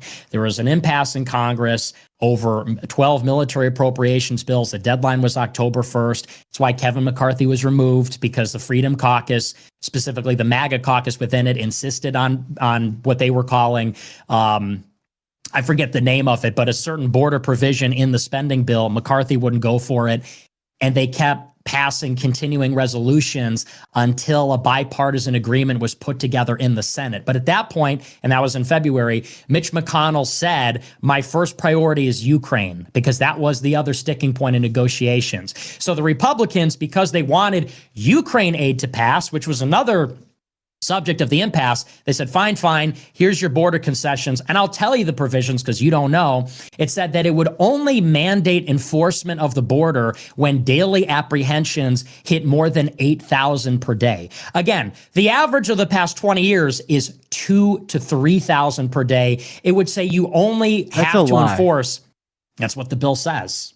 The bill says no, 8,000 per day. It says that Could we get a fact it says check that on the that? administration can get emergency authority at 5,000 per day on average over a 7-day period, but it only Another lie. mandates. It only no, not a lie. It mandates enforcement at 8,000. It's 5,000 for one Excuse day me, for a excuse me. lockdown, I let you finish 2,500 your for nonsense when you rolling said it week was in average. 23 when it wasn't. So you're wrong about that. It mandates it at 8,000 per day. What's more, again, the daily averages for 20 years, 10, 20 years, was 2,000 to 3,000. Under the Biden administration, it goes up past 7,000. They want to say, well, 5,000, you get emergency powers. 8,000, you have to use emergency powers. That's far too many. There's been, and this whole argument about a backlog because of Title 42, 10 million illegal immigrants have come in under Biden. Title 42 is implemented. When did the lockdown happen? March 2020. You think 10 million illegals were trying to get in the 9-month period between March and December of 2020? Biden undid all the policies in January 2021. So that's just like an ad hoc. You're just fishing around for an answer. With regard to the Trump administration, you can see very clearly cause and effect on immigration. When Trump was elected, illegal immigration went down because foreigners anticipated that there would be enforcement. So, and you can see throughout the history of the country, when they threaten enforcement, illegals don't come. When they think they'll get amnesty or they think they'll get in, more of them arrive. So they thought Trump was going to be a hardliner on immigration. They didn't come. Then in September and October 2017, Trump floated a DACA amnesty. He said, we're going to give amnesty to all the deferred action on childhood arrivals. The reason that matters is because children being brought over the border is one of the 3 big loopholes for how illegals are caught and released into the country. They bring children that aren't there, and all kinds of other things. So Trump said, we'll give an amnesty. Then all of a sudden, they started getting caravans from the Northern Triangle in the spring of 2018 because he said amnesty. They heard it. They started to come. Trump maintained a zero tolerance policy promulgated then by Jeff Sessions. And they said, we're going to separate the children. We're going to treat them as unaccompanied minors. There was a huge media outcry before the election. They had to reverse it. And then after they reversed it, it exploded. And May and June 2019, they hit a peak. Trump implemented the migrant protection protocols by threatening sanctions, or rather tariffs against Mexico. And then it came down again. And that is the story of illegal immigration in Trump and the Biden years. It has everything to do. I see very differently. Hang on. It has everything to do with the Biden policies. They let in 10 million people, and then they float out this half-ass bill that Wait, doesn't what policy fix. did Biden influence to get passed? Let me finish. Bro, they put out this half-ass bill in the last year because everyone agrees the border's a crisis. They concretize it and basically codify in federal law Biden's policy to let 5,000 people a day on average here. And then when Republicans voted against it, they said, oh, Republicans are against border security. It's a political thing. Even Democrats acknowledge that. It's totally fake. You know, you could keep going with it, but everyone knows it's fake. Okay. Well, apparently Trump doesn't. He said at a rally in Nevada to blame it on him if the border bill fails. So I think that Trump's big mouth actually does him a lot of harm because I just used Trump's own word of mouth to debunk Nick Fuentes supporting Trump. So yeah, see that's the face of a losing man. And you said that you were perfectly what you're saying is just painting retarded. Okay, well, I don't appreciate your use of the slurs, but I guess that's what emotionally immature men, when someone smarter than them lays down the truth. Isn't that right, sir? 10 minutes on this topic. Yes. We make jokes. Men are funny. Men are funny. Women are not funny. That's another advantage, but that's the other debate. Are you a woman? You could call it emotionally immature. Oh my gosh, he said the R word. That's what happens when an emotionally immature male. I'm sorry. Go ahead. According to your Go ahead logic, on immigration. according to your logic. But I would like to specifically clarify that your comment about men being more funny than women was just That's another true. unfunny, false fucking comment by an immature fact. man. I That's a didn't fact. find it that fucking funny when you were telling us that the Holocaust was fake and that 6 million Jewish ma'am. people didn't die. I didn't find it that fucking funny when you sat here and you told me that Trump didn't torpedo the border bill, even though he said he did at a rally in Nevada. If men were so much more funny than women, then why are you the most unfunny fucking specimen that I've ever had the displeasure of sitting across the damn phone with? Why are you mad, dude? Why are I'm you? We're not just mad, having a I'm debate. passionate. Wait, who's funnier, Trump or Kamala? Who's funnier? Be honest. Trump is funnier than Kamala Harris. Case in point, I win the debate. Men funnier than women. Oh, okay. But You heard it here first. You understand the reason I'd say that Trump is funnier than Kamala Harris is because Yeah, because he's a guy. No, because he has the IQ of your fucking family pet, and he sits on Twitter all day and he rants about how much he hates Taylor Swift just because he endorsed Kamala Harris. That was funny. She endorsed Kamala Harris. It's not a funny and a ha-ha. It's a funny and a look at this guy fucking burn. Dude, why? It's always like this diminutive. It's funny because it's sad, because you're a sad little. It was, dude, the president tweeted in all caps, "I hate Taylor Swift." You don't think that's funny? You don't think that's not hilarious? Wait, the president, do you think that Trump won 2020? I said the former president. But do you think Trump won 2020? 100% he did. That's a fact. Can you name one court case that would find? No, because they threw all the cases out because they lack standing. Okay, so is it okay to believe in things without evidence? There is evidence. You asked about court cases, but the court cases weren't lost. They were thrown out because they didn't have standing. There's a difference. So there's not any evidence that there's no. There is evidence. So what's the evidence of the widespread voter fraud in 2020? The evidence is this. Do you know how many people voted early in the 2016 election? Do you know what percentage? Significantly less than in the 2020 election. Correct. Half, 35%, and in 2020 it was 70%. Okay, so that's your evidence that Trump had the election stolen from him? Well, hey, let me. Whoa, why so hasty? Let's just talk about it. I'm sorry, I'm having fun. The amount of I can tell the amount of early voting doubled because they changed the rules. In all the states, they changed the rules. In Pennsylvania, North Carolina, they illegally changed the rules with state election boards, with the state Supreme Court. In Wisconsin, they changed indefinitely confined status to mean anybody because of the pandemic. They solicited ballots. I literally got a ballot in Illinois for my uncle who has been dead for 20 years because they were soliciting ballots. And I would just say, and let me ask you this. If democracy is so sacred, which you believe, Kamala is going to protect and preserve our democracy, we're not going back. Only because Trump tried to overthrow it with a fake election. But if democracy is so precious, then a ballot is a precious thing because the ballot is the currency of the election. Do you think that it's good practice to ship out ballots to every voter and then tell them to dump them off in a drop box in a park unsupervised for a month at any time during the day? You think that's a good way to run an election?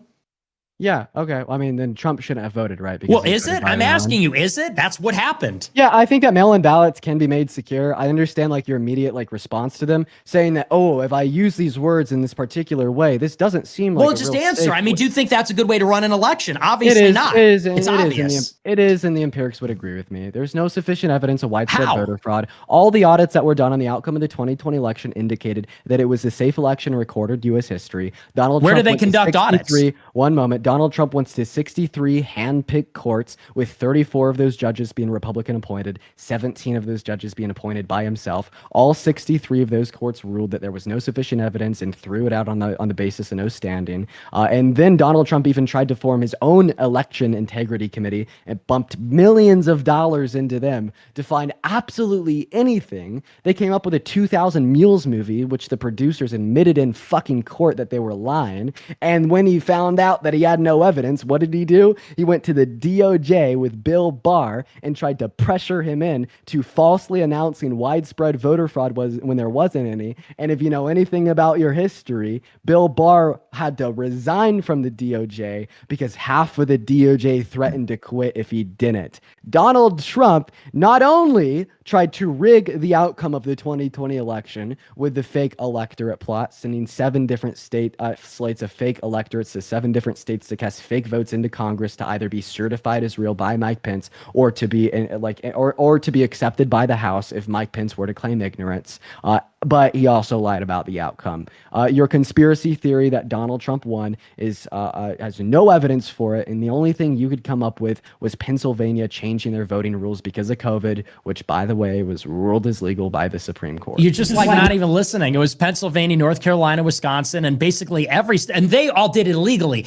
Basically, every state changed rules of the election. And I would say, you're telling me, putting 70% of the voters voting early by putting them in mailboxes a month out from the election in an unsupervised drop box, you're saying, that is a good idea. You're just putting words in a particular order. Look, they don't do it like that in France because, and we didn't do it here in America. The absentee voting was so rare up until like 20 years ago, up until 4 years ago, because it's so prone to fraud, obviously. When you vote in person, you got to present in certain states. Hang on, I let you just go. Right. You let me out. You got to present your ID. You receive your ballot. They watch you. You go into a room with curtains on it because there's privacy involved too. You fill it out and you submit it. It's called a chain of custody, meaning a supervisor watches the voter get their ballot, fill it out, and return it. It doesn't happen when you're doing so-called in-person absentee voting, and that's how 70% of people voted. That's a big problem. It's a big problem they changed the rules without doing it in the constitutional way. It's a big problem that those cases weren't even considered in the Supreme Court. It's also a big problem, by the way, they didn't do an independent ballot audit in almost any of the states. They did one in Arizona. False. It was flawed. False. They still found... Georgia. Where did they conduct an independent ballot audit? Where did they conduct an independent... It wasn't independent. They did a recount. Georgia, Idaho, Indiana, Kansas, Michigan, New Jersey, and Oklahoma. That's and in just fact, wrong. I knew You're that just you wrong. would say Google that this it. is wrong. I knew that you Google would say that. I knew that you would say this is wrong. Search up U.S. States Election Assistant Commission, election audits across the United States. It'll give you an entire PDF. They're not independent. That's the the types problem. of audits, the timing, the policies, the case studies, and the state-specific information indicating that, yes, these were independent It's like audits. you're just not even Feel free listening. to look through them. I didn't say they didn't do audits or recounts. No, in no state other than Arizona did they conduct an independent audit of the ballots. Of course, if the same people that oversaw the fraud and were covering up the windows in the stadium in Detroit, of course the state is going to cover its own ass. That's why it needs to be independent. And they didn't do it in any state, even though that's what we were asking for. And by the way, about fake electors, they're not fake. What do you mean by independent? Independent meaning not conducted by the state. Oh, okay. Independent of the state. So I just want to clarify. So you think that Donald Trump shouldn't have went to like the 17 judges that he appointed because those weren't independent? So now you're judges? just gish-galloping onto something else. You said, I was ready for you to say that. I have all this evidence. Oh, I didn't listen and you said independent. Anyway, how about judges or something? Anyway, let's get back on topic. Dean. Hold on. We've been going back and forth about January 6th. This topic is about immigration. Let's go to closing statements here. We'll do 1 minute from Dean and then 1 minute from Nick.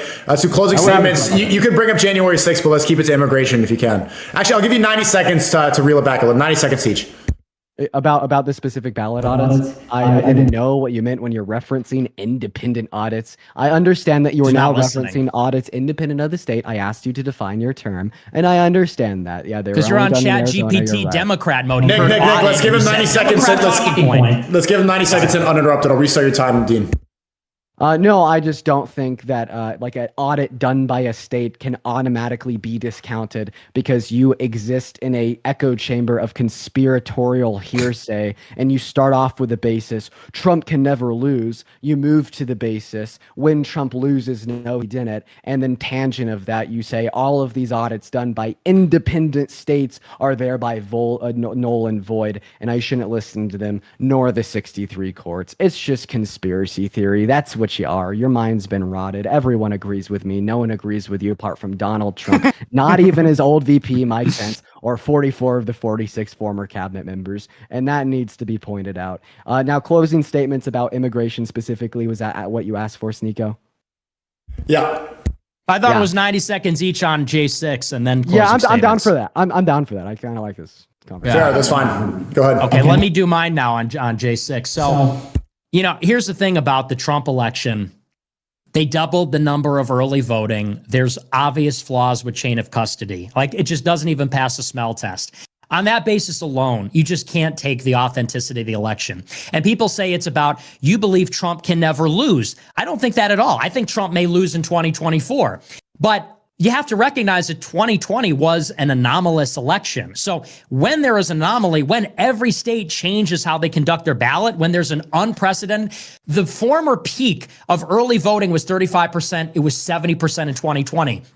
It was different. When something is different, you have to investigate it. That's the basis of an inquiry. Problem is, nobody wanted to investigate it. As quickly as the election happened, they wanted to shut it down. They censored people for talking about it. They didn't conduct independent ballot audits. And there was even a Time magazine piece that came out in January 2021, and it said, this is the conspiracy to shut down the election deniers. And there was like a full spectrum attack from the Democrats and the left on protesters, on people that were investigating this to prevent them from trying to decertify, trying to send on over other slates of electors. And I would point out, it is the state legislature's constitutional authority to send electors. If they throw out the election because they don't want to certify it and appoint a different slate of electors, that's their constitutional right to do so. That's just the law.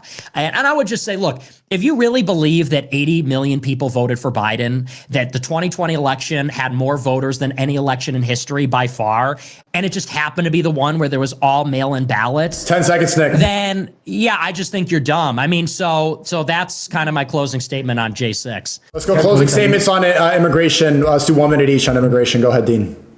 Cool. I'm just, you could take this off of my time. Well, you told me that your whole theory here is reliant on a smell test.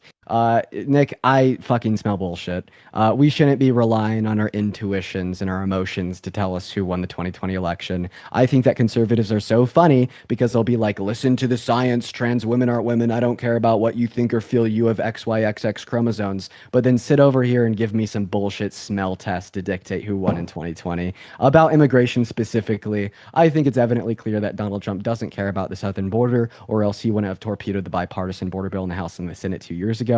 I think that it's evidently clear that he's not about getting shit done. He's repeating the same Republican tagline that every Republican in the last 20 years has with quote unquote deport them all. My question to you would be, why didn't Bush? They can't do it. It's practically infeasible. I say that we deport all violent undocumented migrants and then give the rest a pathway to residency and citizenship, fix our southern border, make it faster, make it quicker, and make it safer, and then crack down further on undocumented migration when our legal systems are up to par. 10 seconds, Dean. Either deport them all, right? Get rid of $1.7 trillion from our economy over the next 10 years. You don't care about the debt. You don't care about the state of the economy. You don't care about the workers in the economy. All that you care about is spewing your fucking prejudice. You're doing the same thing with undocumented migrants now that you did with gay people and women 30 minutes ago.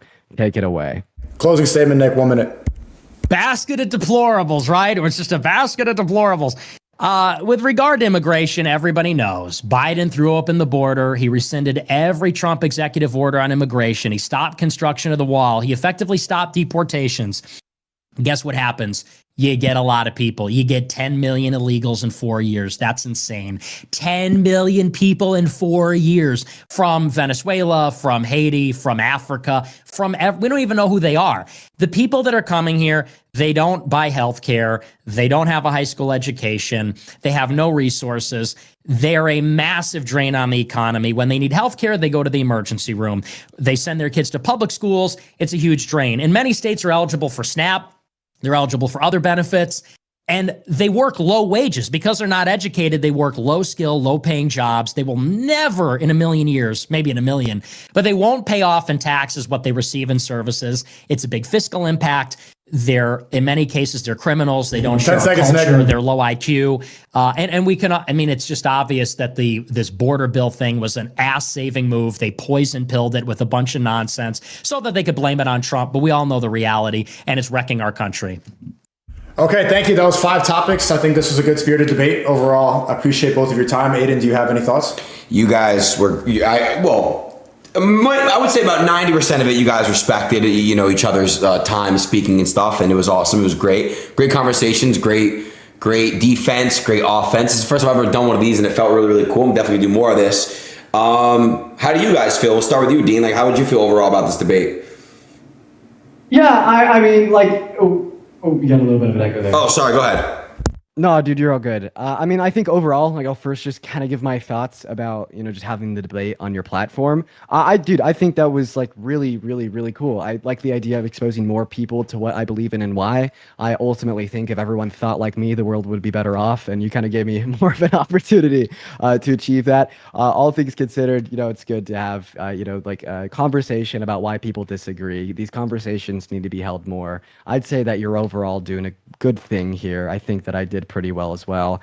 Nick, specifically to you, I think for a lot of it, you're a pretty disingenuous debater, but I'll keep my personal qualms to myself. I appreciate you for the conversation over the course of the last hour and a half. And then Aiden, maybe you're at the end. I wanted to throw my socials out there for all the people in chat that may want them after watching me debate, but I'll leave that off until later. Cool. Thank you so much, bro. I appreciate that, Dean. All right, and what about you, Nick? What would you like to say to the people? And last words to Dean. Go ahead. Well, thanks for having me on. I thought it was a lot of fun. Good. It's very informative. People get to learn about the topics. That's how you learn about an issue. You have to hear both sides. That wasn't nice. I don't think I was disingenuous. I'm funny, okay, and I'm a little sarcastic sometimes, but I think it's pretty clear to differentiate. I think he's a young guy. I fundamentally think a lot of the partisan debates are they're too shallow. I think that we all kind of go through a phase when we're young, and not to like son you, I'm unk status now, but like we all go through a phase when we're teenagers, we're precocious, have a political disposition, and we kind of rush for like, I'm a Republican, I'm a Democrat. The Republicans are good, the Democrats are bad. The reality of politics is that Democrats and Republicans are really on the same side. And Republicans are one wing, and they're meant to create the illusion of opposition or dynamism where there really isn't any. And the personnel and the policies turn over from one administration to the next with very little difference. And I think that's even largely true in this election. And people get caught up in rhetoric and these appeals to emotion, slogans. People have to really follow the money. They need to look at things like imports and exports. They need to look at energy. They need to look at institutional capture. That's where you really discern the truth. So these kinds of intramural debates are fun. We go back and forth, but it's so much deeper. It's such a complex subject, but it's good that people are interested in it. And I appreciate Dean for coming on. I hope that he keeps reading. Keep reading, keep learning. In 10 years, I guarantee you'll have a totally different viewpoint. Maybe you're still left wing, but you'll have a different viewpoint for sure. I heard that when I was young. I didn't believe it, and then it was true. I only became more right wing. But you have to have that curiosity. I was a I'm sure Trump you will. supporter when I was 16. I'm sure you will. Well, great. Yeah, so I thought it was great. Wait, sorry, Dean, you cut off. You said you were a Trump supporter when you were 16?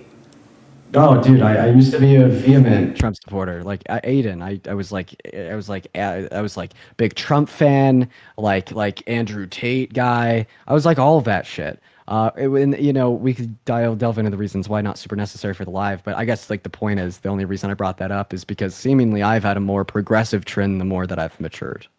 I gotcha. Okay. Well, you're going to ask him about a previous debate that Nick had on Twitch.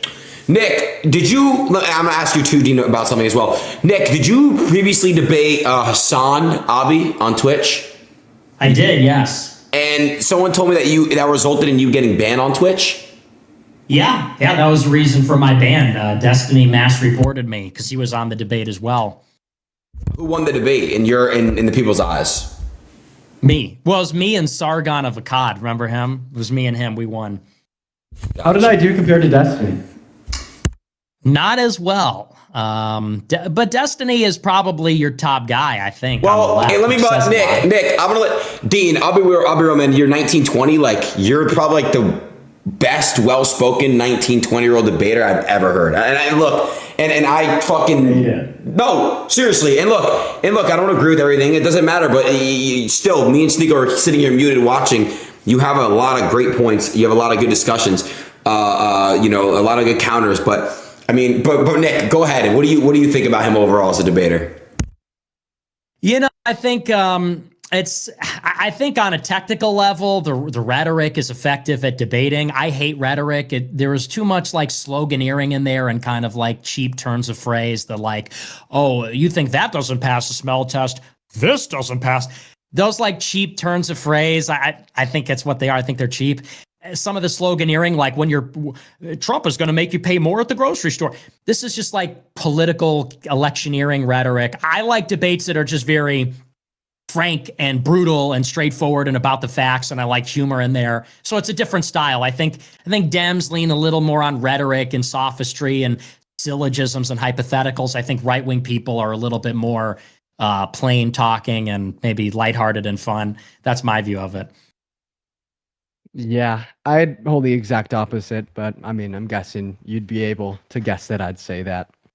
Well, yeah, you're you and I'm me, so. Exactly. Great. Yeah, Well, let me ask you both a question. Dean, if you would like to call somebody out, I would love to have you on again. Dean, I would love you to call somebody out. I'll try to pull who are like maybe 2 or 3 people, Dean, that you would like to debate on my stream next.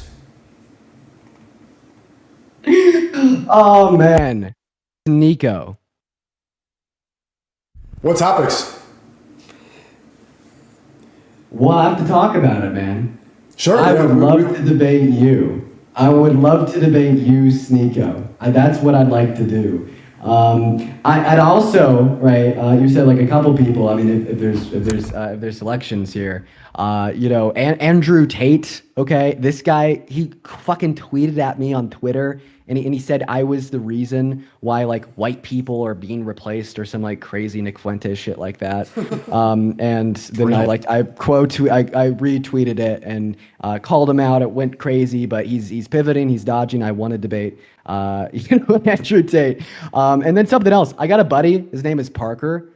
If y'all ever have anything 2v2 going on, he would love to hop on one of these, and he'd be great for the content. Real smart guy. For sure. Yeah, real quick, do you know who Harry is, by the way? Yes. Are you also Harry's friend? Yeah, I'm friends with Harry. Oh, okay. No, I was just curious. Okay, and then Nick, who would you like to debate next? I'll work some. Call Charlie Kirk. I'm calling out Candace Owens. I debate her. I debate Shapiro. I debate any of the above or any of the Democrats, Harry Sisson or whoever, but I usually debate conservatives actually. So Got you. Real quick, really quick here. I do want to say, again, Dean, we've been trying to find you. I've been trying to find you a matchup for a while. I want to let you know everyone was basically like, I'm busy, I can't do it. Nick finds out 2 minutes later, he doesn't even know who you are. He says, I'm down, let's do it for sure. I just want to let you know, Nick, I do appreciate the last minute. Me and Dean have been trying to go at this thing for quite some time now. So last minute, Nick was just like, yeah, sure, I'll do it. You didn't even know who he was, no hesitation. You just said screw it, yeah. Because I will say, I'm not going to say names, but a lot of people didn't want to debate Dean. I'll say that. A lot of people were not really wanting to do it. So. Wait, Nick has been trying to debate Ben Shapiro for about 7-8 years, and maybe you could use the Jewish connections and set it up. That'd be a great one. Well, it's not a Jewish connection to be doing, but. I will reach out to Shapiro and I'll see if he would like to debate Fuentes. Yeah, I'll do it. Yeah. Okay. Well, you guys were fucking awesome. I appreciate both of you. Again, guys, any last words you'd like to say before we head on out? Yeah. Do you mind if I plug myself? Go ahead. If you're watching the debate, I'm sure that it's a heavily right-leaning chat. I mean, this guy Donald Trump on a couple months back, so I doubt I'll get that much love. But if you liked what you saw and you enjoyed, my debating style,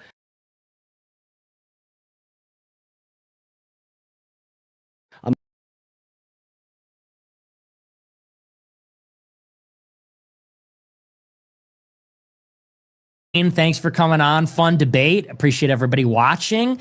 I've defended Trump, but I'm telling people, don't vote for Trump. He's not far right enough. That's my he's bringing us to war with Iran. He's not going to deport all the illegals. I'm telling people, we got the vote. Jill Stein of the right over here. We got the Jill Stein. That's some bullshit, chat. I ain't gonna lie. Principled We need Trump and over based. Kamala. I'm not going to plug myself because that's just like, follow me in real. I'm Nick Fuentes. Follow me at Nick Fuentes I'm new in to real the life. I'm new to Yeah, the scene. I know. It's fine. It's fine. When you're young, when you're unk status like me, it's like, hey, follow me in the astral plane. Okay. Follow me in the ether. I am on Rumble though, but yeah, so it was a fun debate. Good meeting you and good seeing you guys, Aiden and Sneako. Oh, sorry, I was muted. All right, guys, I really appreciate it. Thank you so much. You guys have a good night. All right. Thanks, you too. All right. Bye. All right. What'd you? I mean, they did a poll, right? It was like 85%. Wait, I want to see what he says next. I want to see what Fuentes says. Have a good night. All right. Thanks, you too. Bye. All right. Well, there you have it. There's the debate. How did I do? How did I do? W's, they love him. Look, chat. Look at this. Some live reactions. One in the chat if you think I won. Two if you thought I lost. He did that's as long as shit Really, he's I ever only in a want while. to see. For real? What do you think? I think he Dubs? crushed him. Dubs in the chat. Total victory. On Who do y'all Aaron think Ross, won, chat? W. I Aiden think you Ross. crushed him. I think, I gotta give him credit. You should take He's the one words of off the the best stream. Jews Why? in the country. You know, everybody calls Immigration me an thing? anti-Semitic. Oh, Anti-Semite. I'm not an anti-Semite. I love. I think Jesus. Dean did well on Christian nationalism. That surprised me. Sorry. Weird. And but other than that, I think Nick crushed him. Like I was surprised from Dean. Most of this stuff is about good. frame. Like he's good, but he didn't have enough confidence. I think overall, I didn't like the piano analogy he made. I didn't like the white supremacy comparing it to gay. The gay butt sex one was freaking me the fuck out. Like, Yeah, I'm gonna be real with you guys. It's a hard one to win. I got no problem with gay people, bro. It's just like the butt sex shit was freaking me the fuck out. He made a lot of like weird equivalencies. Like he kept trying to compare like piano playing to butt sex. It's like no, that's not going to win over an audience. You can't compare butt sex to playing a piano. I just think that the butt sex one was a little bit tough for me. I'm not saying that all homosexuality is bad. I'm not saying that. It is. I'm saying that. I'm not. I'm saying that. I'm not. But I'm not saying that. I'm on Twitch. It's fine. it's fun. It's fine. Whoa. Like I did agree with what Fuentes was saying. You're saying that, you know, if you do want to take it up the ass, you have to prepare. No, you do. You have to take a shower. You have to make sure you have no shit. You got to put something in your butthole to loosen it up. I mean, dude, you need lube. Like, if you want to put your dick inside of a pussy, you could just put it in. Like, yeah, the girl's to get wet, obviously. She's got to get wet, yeah. But that's with consensual sex. Obviously, the girl will be wet, right? Well, even in rape, sometimes it gets wet. But yeah, that's besides the point. How would you know that? How would you know the fucking drugs and the butt sex stuff? Because he said it. Also, the weird argument was the Hitler, would you rather have your wife? Okay, I'll be real. Guys, listen. I'm Jewish. You guys know that. Hitler was a great leader. What he did was wrong. I obviously so fucked. It's for real. What he did was fucked up. He killed innocent people. But he was a good leader. Like, at the end of the day, like, take it with a grain of salt with what I'm saying. Like, Bro. no, he was. No, he literally was. Like, he made a vast majority of people all stand by him, and he ruled he almost had Russia too. He almost took out all these countries, bro. So you guys can say what you want. At the end of the day, like, I'm going to say this take too. Joe Biden is smart. You guys might think otherwise. Joe Biden was smart. I'll tell you why. He fooled the entire people to get into where he is today, in office. He did. And this guy, you know, now it's obviously different, but he's still a smart person. Joe Biden in some ways is smarter than Donald Trump. And you got to really understand what I'm trying to tell you. It's like, there's stuff that you guys have to admit. Does that mean that he's a better leader than Trump? Fuck no. But what I'm saying is, it's still Trump 2024, chat. But you guys really got to understand what I'm saying. Hitler was smart because he brainwashed people into thinking that there was all this great stuff going on, when in reality, no, stop. He killed innocent people. That's the take I'm telling you guys. So you guys could word it, watch the vlogs, be like, oh, he didn't say Hitler's good. No, I did not. Hitler's a bad man still. He's just a good leader. Okay, he's a good leader. Okay. And, you know, it's just how you guys want to take it. It's how you guys want to take it. Yeah, you see, he kept trying to do these gotcha moments. He would say that and then turn and look at the camera like The Office. But I don't think that was a good gotcha. I like how Nick didn't really back. I'm gonna call I'm gonna call Tate on Discord real quick. Oh. You see him keep doing that Jewish look at me? It's not a Jew look. He's probably not gonna answer. I thought he was live, but what's his shit again? I could find his shit. Hold on.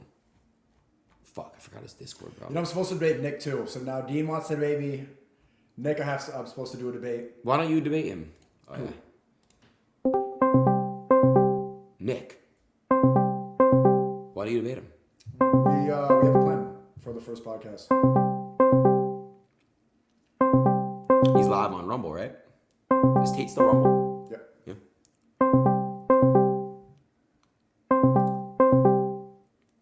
What the fuck is this? Testament. You're talking.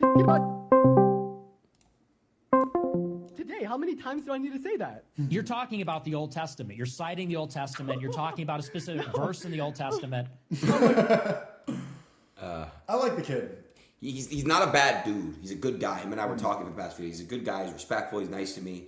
You know, he said he used to love Trump, love Tate, all this stuff, and he grew out of it. He matured. That's what he said. Yeah, I wonder when he loved Tate, because like Tate's been around for like been pretty famous for 2 years, and so I'm wondering like when he changed his perspective and stuff. About 3 years, I would say. Oh, Top G just texted me. You're calling me. Yes, with Sneako. We are live. He said sneak. He didn't say Sneako. That'd be great. We haven't spoken to Tate in a while. You haven't. I haven't. It's been a while. Mm-hmm. He called you a drug addict yesterday. I did, and I called him a rapist. So it's fair game.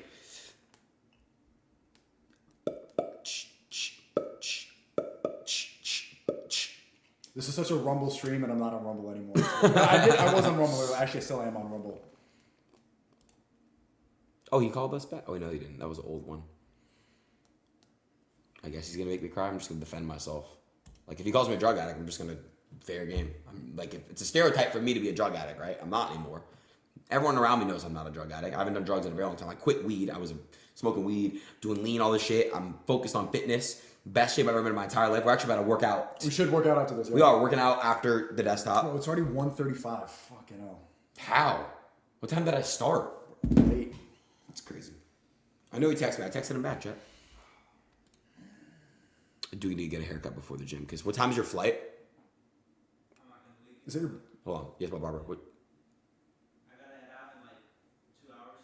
On God. Well, no, start your cut in 2 hours. You gotta start my cut in 2 hours? Latest in 2 hours. Latest 2 hours. All right, yeah. I mean, honestly, you can start right now while I do my clips. Unless Tate wants to answer. Are you shaking for the top G? Sorry, that was cringe. Why is your name in this? You saved his name as Top G. No, that's what it is, buddy.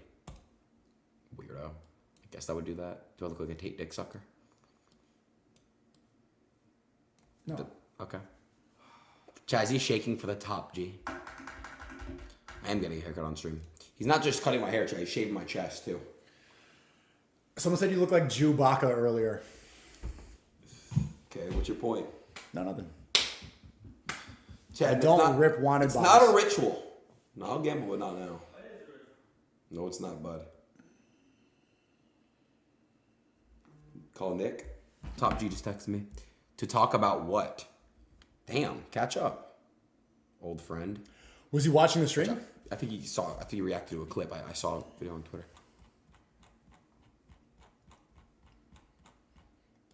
I'm gonna call Nick.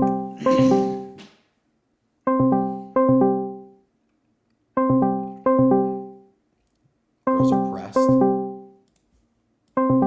He said Fuzi tweeted too.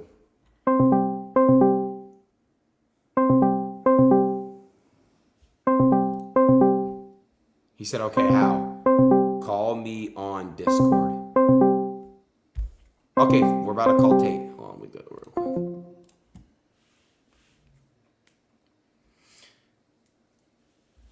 quick. Citrus, you're so weird. Who was that? I don't know.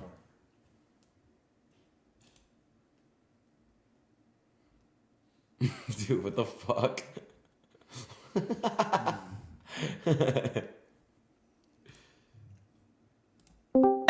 I'm changing the hats during the debate. Hey, Yo, what's up? what's up, bro? What up? So what did you think of that? Well, I agree with a lot of the stuff you said, except for the Hitler part and the Holocaust part, but Yeah, sorry. He baited me into that. I couldn't help myself. I apologize. you couldn't help yourself, huh? I couldn't.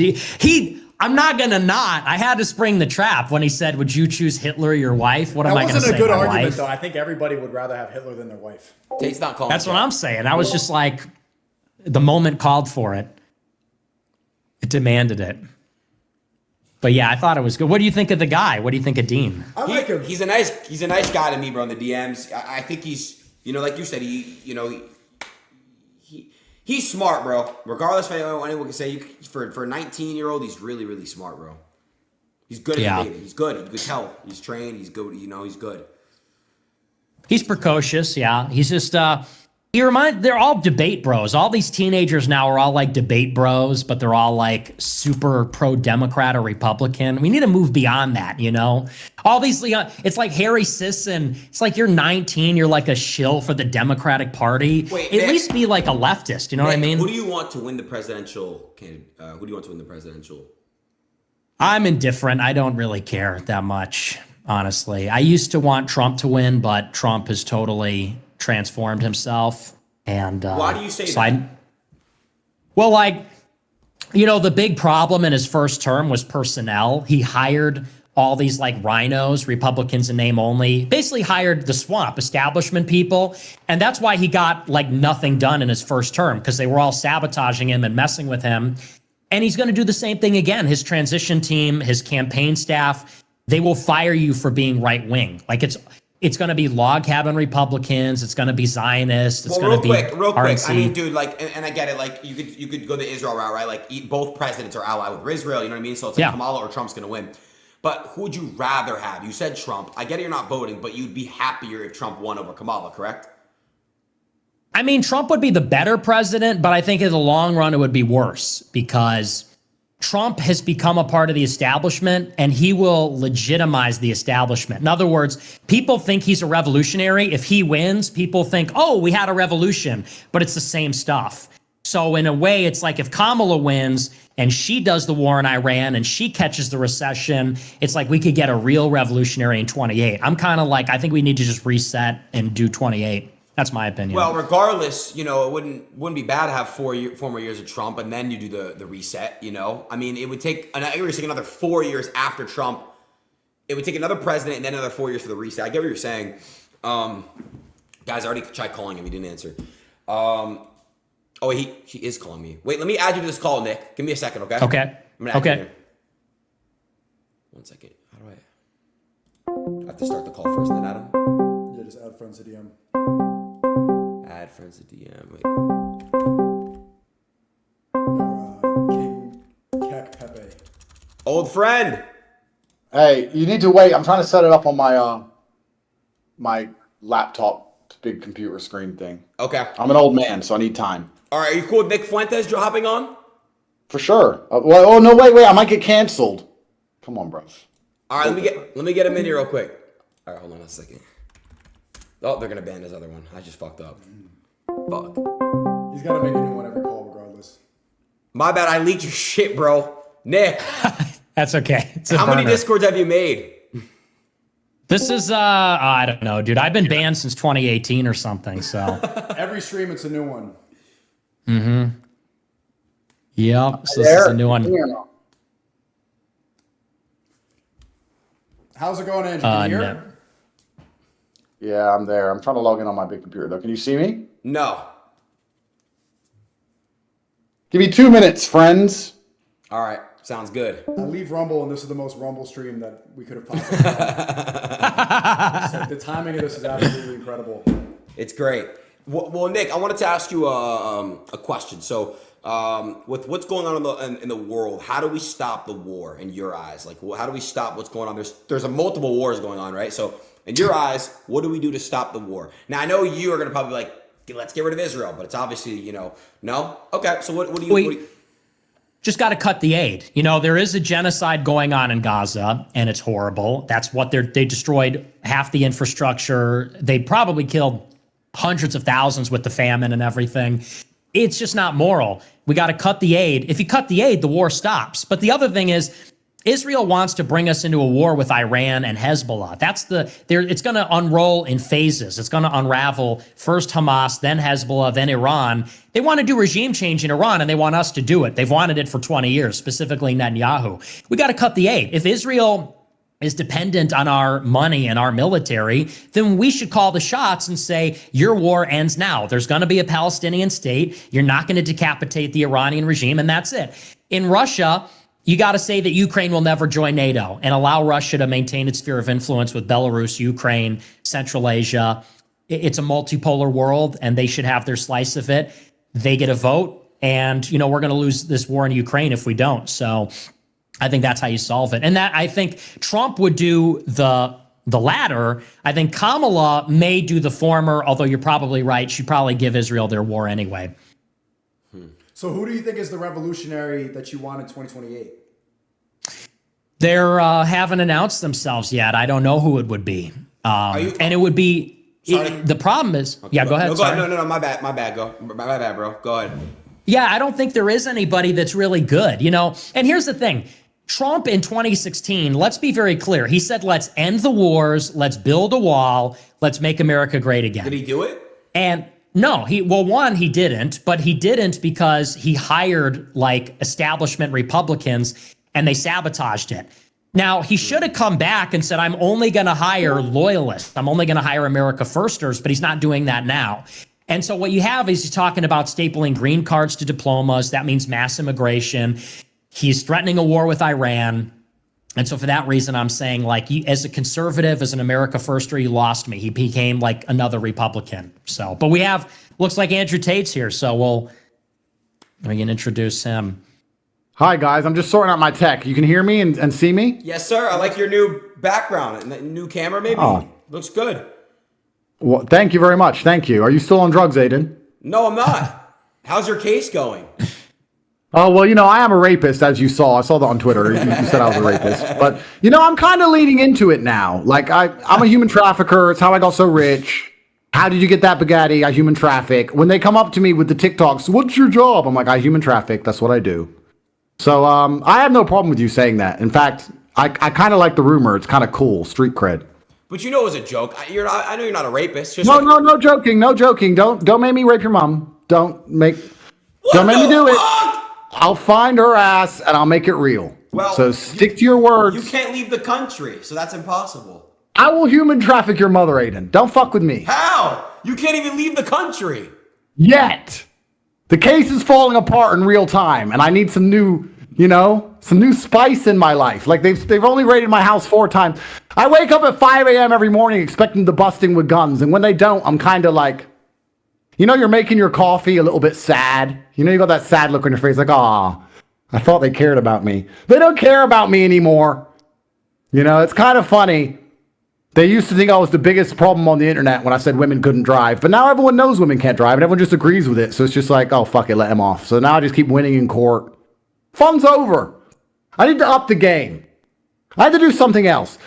The whole point of life is to explore the map of the world, right? What better level to the map than a Romanian dungeon? It's cool.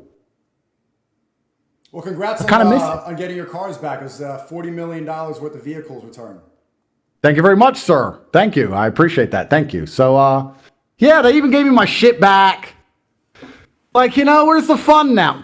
I am so over this case. People keep asking me about it, and they're like, oh, hey, Andrew, it's been a while. How's the case? Like, do you guys have any idea what it's like to go to court in Romania? Like, I don't even know what they're fucking saying. I don't even know what's going on. I haven't read my indictment. I haven't read any of it. This whole 3-year saga, I've not read any of it. I don't know what I'm accused of properly. It's just like going through the motions. It's like either put me in jail or let me go. It is what it is at this point. I feel like just saying, Your Honor, you weren't there. So move to dismiss all charges, please. But I don't think that would work in a legal defense. If I spoke Romanian, that's what I'd say. But I don't. So I'm either going to go to jail or I'm not. But it looks like I'm not. So they gave me all my stuff back, so I'm richer. And it is what it is. What about you guys? What have you all been up to? Chilling. I saw you debating I saw some little homo earlier on your show. Who's he? He wants to debate you next. Oh, of course he does. Who doesn't want to fucking debate me? He wants relevancy. What's his worldviews? What does he think? Kamal over Trump. He believes that homosexuality is not morally bad. What were the other ones? He thinks that Kamala's better on immigration. He thinks that being gay is good. He thinks that transgenderism is good. This is one of the only things I disagree with Nick on, because Nick, I actually agree with 99% of the things you say. But don't you kind of feel like when you see little dickheads like that the white people just deserve to lose their country?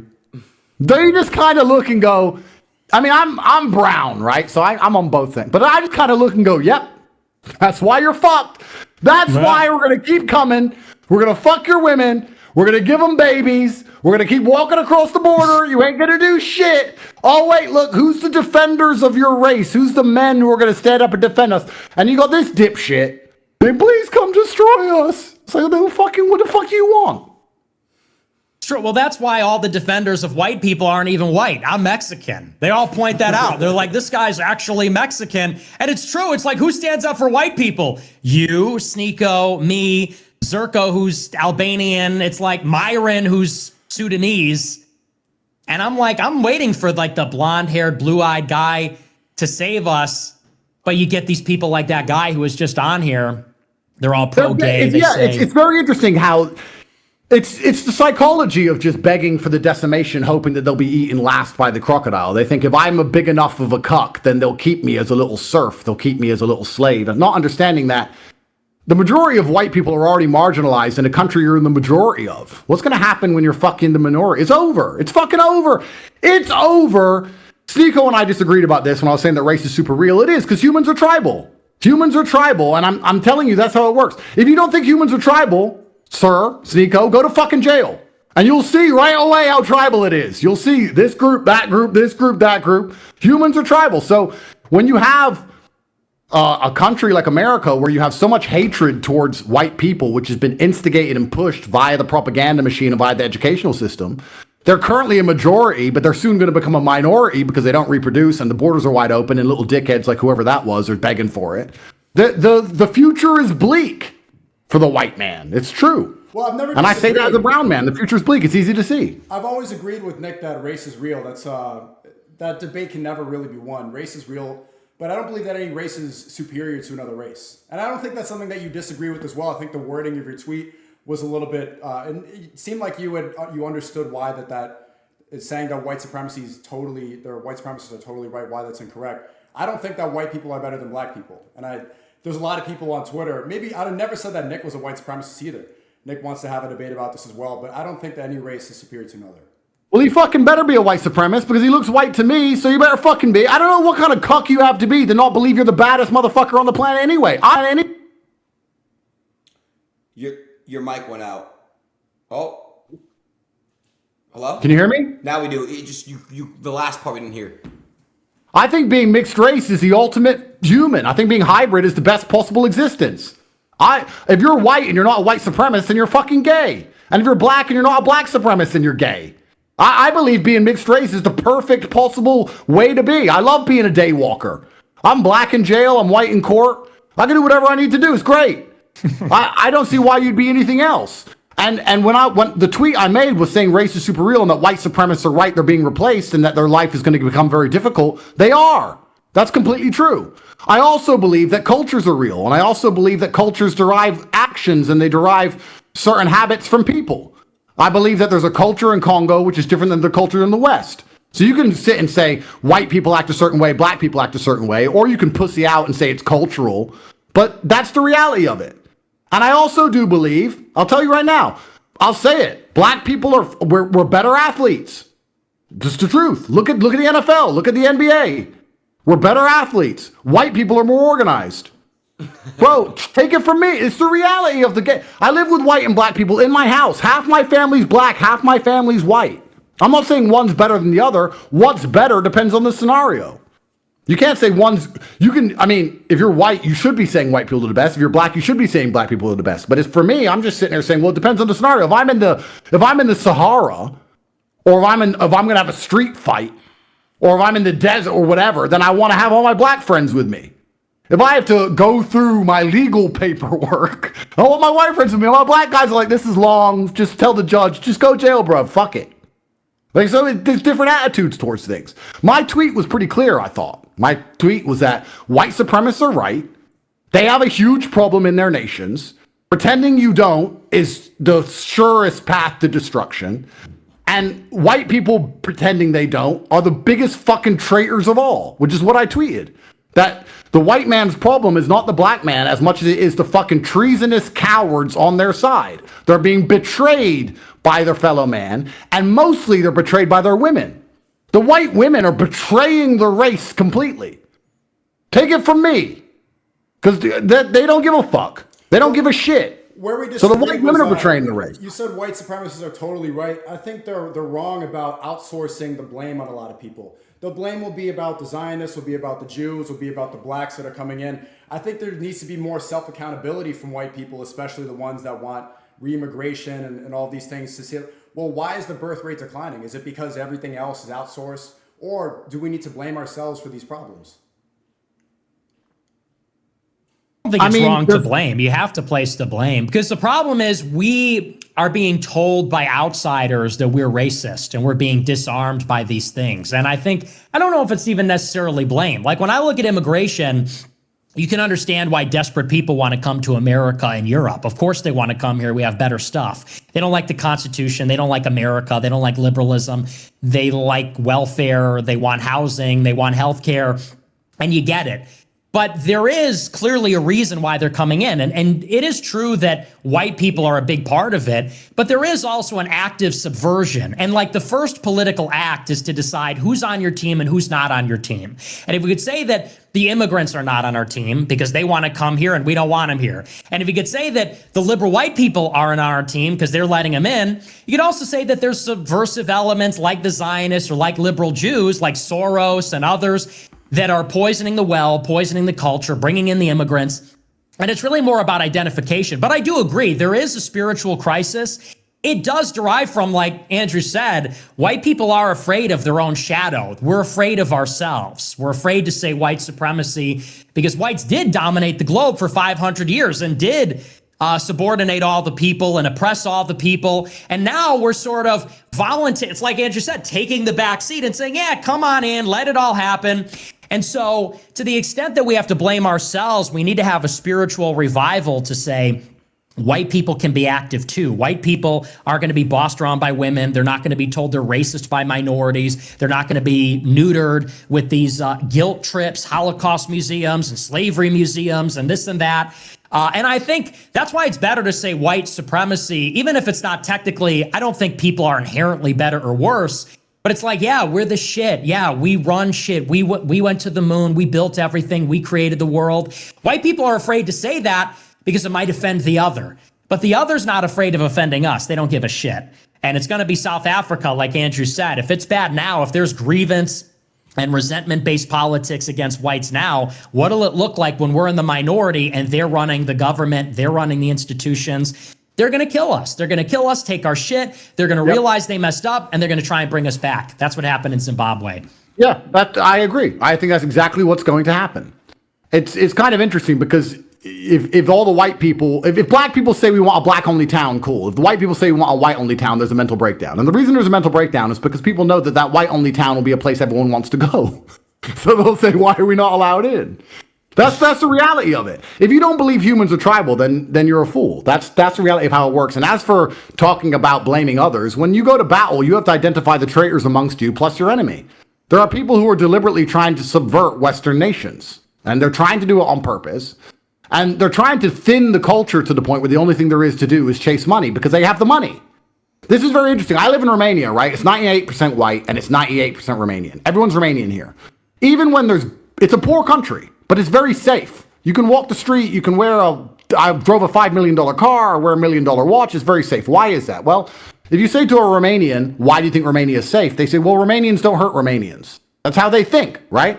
I'm not Romanian, but that's just their general attitude. Whereas and the culture's thick. It's unified by lots of things. All the people speak the same language. They watch the same TV shows. They have the same Christmas. They eat the same food. They have the same upbringing. They know each other, blah, blah, blah. America has none of that left. There's nothing that unifies us, not even a sense of history. We have different versions of history, and everyone disagrees on who's good, who's bad. Any opinion you have in America, there's a group of people who want you dead for it. It's bullshit. So the only thing that unifies is come to America, get rich. That's all there is. In all the Western world, come get rich, which is fine, except people aren't getting rich anymore. So this is why it's all fucking falling apart. Plus, the people who want that to happen are the people who have all the money. So that everyone's just chasing what they have because that puts them more valuable, right? If I have all the money, I want everyone to chase my money. So we're not even, if you look at a country like America, they're not even trying to make people have a base belief and respect for the country anymore. At least in Dubai, which everyone goes to. Because you want to talk about immigration, you can talk about Dubai. Dubai is 80% immigrants. And there's no racism and there's no problems. So, well, that's because everyone turns up and they behave themselves because they're shit scared. 2, they feel lucky to be there. 3, yes, they get money. But the first 2 are respect for the law. And secondly, they feel lucky to be there. Nobody in Dubai talks bad about Dubai. Nobody. You can't find one. Try. Because they respect the place. Yeah. America's That's now a fallen to model such that, disarray. There's no respect for it. that's a When I go model to that- America, it just looks like a fucking dump. I'm from Romania. I live in Romania. It looks better than America. So, like, if America wants to pull off this immigration thing, that's fine. But you need to fix all your infrastructure. You need to have people respecting the place. You need to have people respecting the flag, no matter what. Or you need to be instantly deported. You need to have something that unifies people. At least be unified behind the flag. If you're not unified by anything else, if you're not unified by race, religion, culture, whatever, you need to have something. What does America got? We can make money. That is it. So, what's going to happen when the money dries up? Well, look at the democratic cities. You'll see what happens when the money dries up.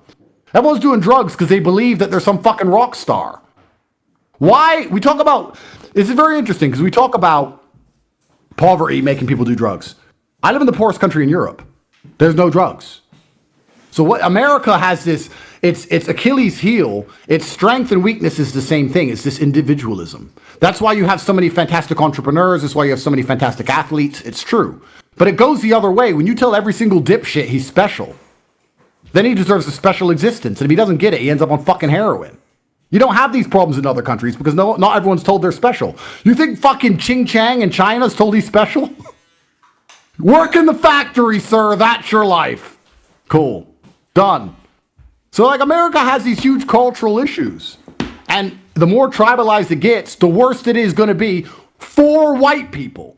And the reason I'll actually say that is because I think the white people they're constrained by their tolerance to the point where they're neutered. They have no balls.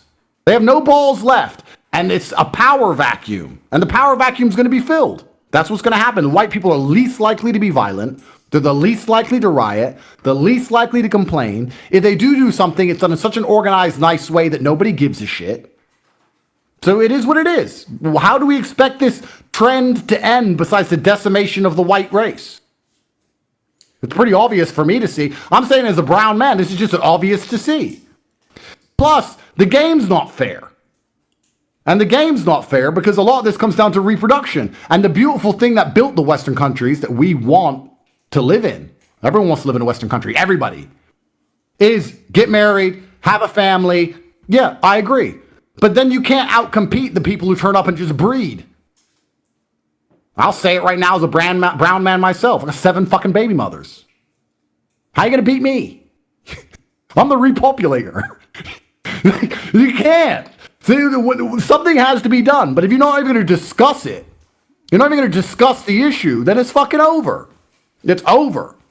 Now, we can have a different conversation about whether the world will be a nicer place when everyone's brown or whether it's a better place, blah, blah, blah. But I don't think we can debate that white people are going to go extinct in the next 100 years. I think that's pretty obvious for anyone to see. Isn't it? Yeah, I totally agree. That's, I was at Charlottesville, I was at January 6th, all that stuff. And it's like, for years they called it a conspiracy theory. You call it white genocide, white replacement. It's obviously what's going on. It's only happening in white countries. It's non-white people from Africa, Asia, Latin America, in the global South moving north. They come to our countries. They have a higher fertility rate. And they, sometimes they call it population refreshment. Okay, well, that's a semantic difference. We're not having kids. They want to bring in the immigrants to make up the difference. Eventually, they're going to outnumber us. In Canada, they doubled the population with immigrants. It's like all Asians there. It happened in 20 years. It's totally insane. And then you have the political effect of then the majority wields the power. In a democracy, in a country that isn't colonial or a dictatorship, the more non-whites you have, they're going to exert their own ethnic or political self-interest. They're going to run our stuff. It's just a natural conclusion. And for years, they said, well, if you say that fact and it's a math equation, you're racist, you're a conspiracy theorist, you're a white nationalist. And there's it's like you said, the game is rigged. For years, if you talk about it, they censor you. On Facebook, they said white separatism, white nationalism. If you are those things, you can't be on Facebook and Instagram. Well, guess what? That's the means of communication. If you want people to know something or think something, you have to be on Instagram and Facebook, or one of the big ones. And they are the biggest ones. Facebook's 3 billion users, Instagram's over 1 billion. They take you off if you say that. And it was like that on Twitter. It is like that on YouTube. You can't even get the word out. And then, of course, we know that if you do try to come together politically in spite of that, like in Germany, they have the AfD, which says we're going to remigrate all the immigrants, then they just ban them from running. They start arresting the leaders. And I know a lot of them. You know a lot of them, Andrew. You know Thierry Baudet in Netherlands, and there's Dries van Langenhoven in Belgium, and AfD is one of the good ones in Germany. When they start to win, they just start arresting them and throw them out. And it's like, you really do have to come up with like a sophisticated plan, but it starts with the conversation to bring people in and get people thinking our way on this to address the crisis. Because like you said, like it, love it, indifferent, in 100 years, it's a math equation. There's going to be very few white people globally. There's going to be a lot of Africans, a lot of Indians, some Asians, some Hispanics. That's going to be your world. And it's like, if you like the world that Africa is, you're going to love the world in 2100 because there'll be 4 billion of them. And if you like the world that Europe used to be and America was, well, you're going to hate it in the future because there'll be 20% of the population here, 20% of the population in Europe, and it's just not going to be the same. And people don't realize that. All this DEI, refugee crisis, migrant stuff, this is just going to be life. There's no white flight. You can't get away from it. If you try to create a little polity, it's like, good luck. They're going to drop bombs on it.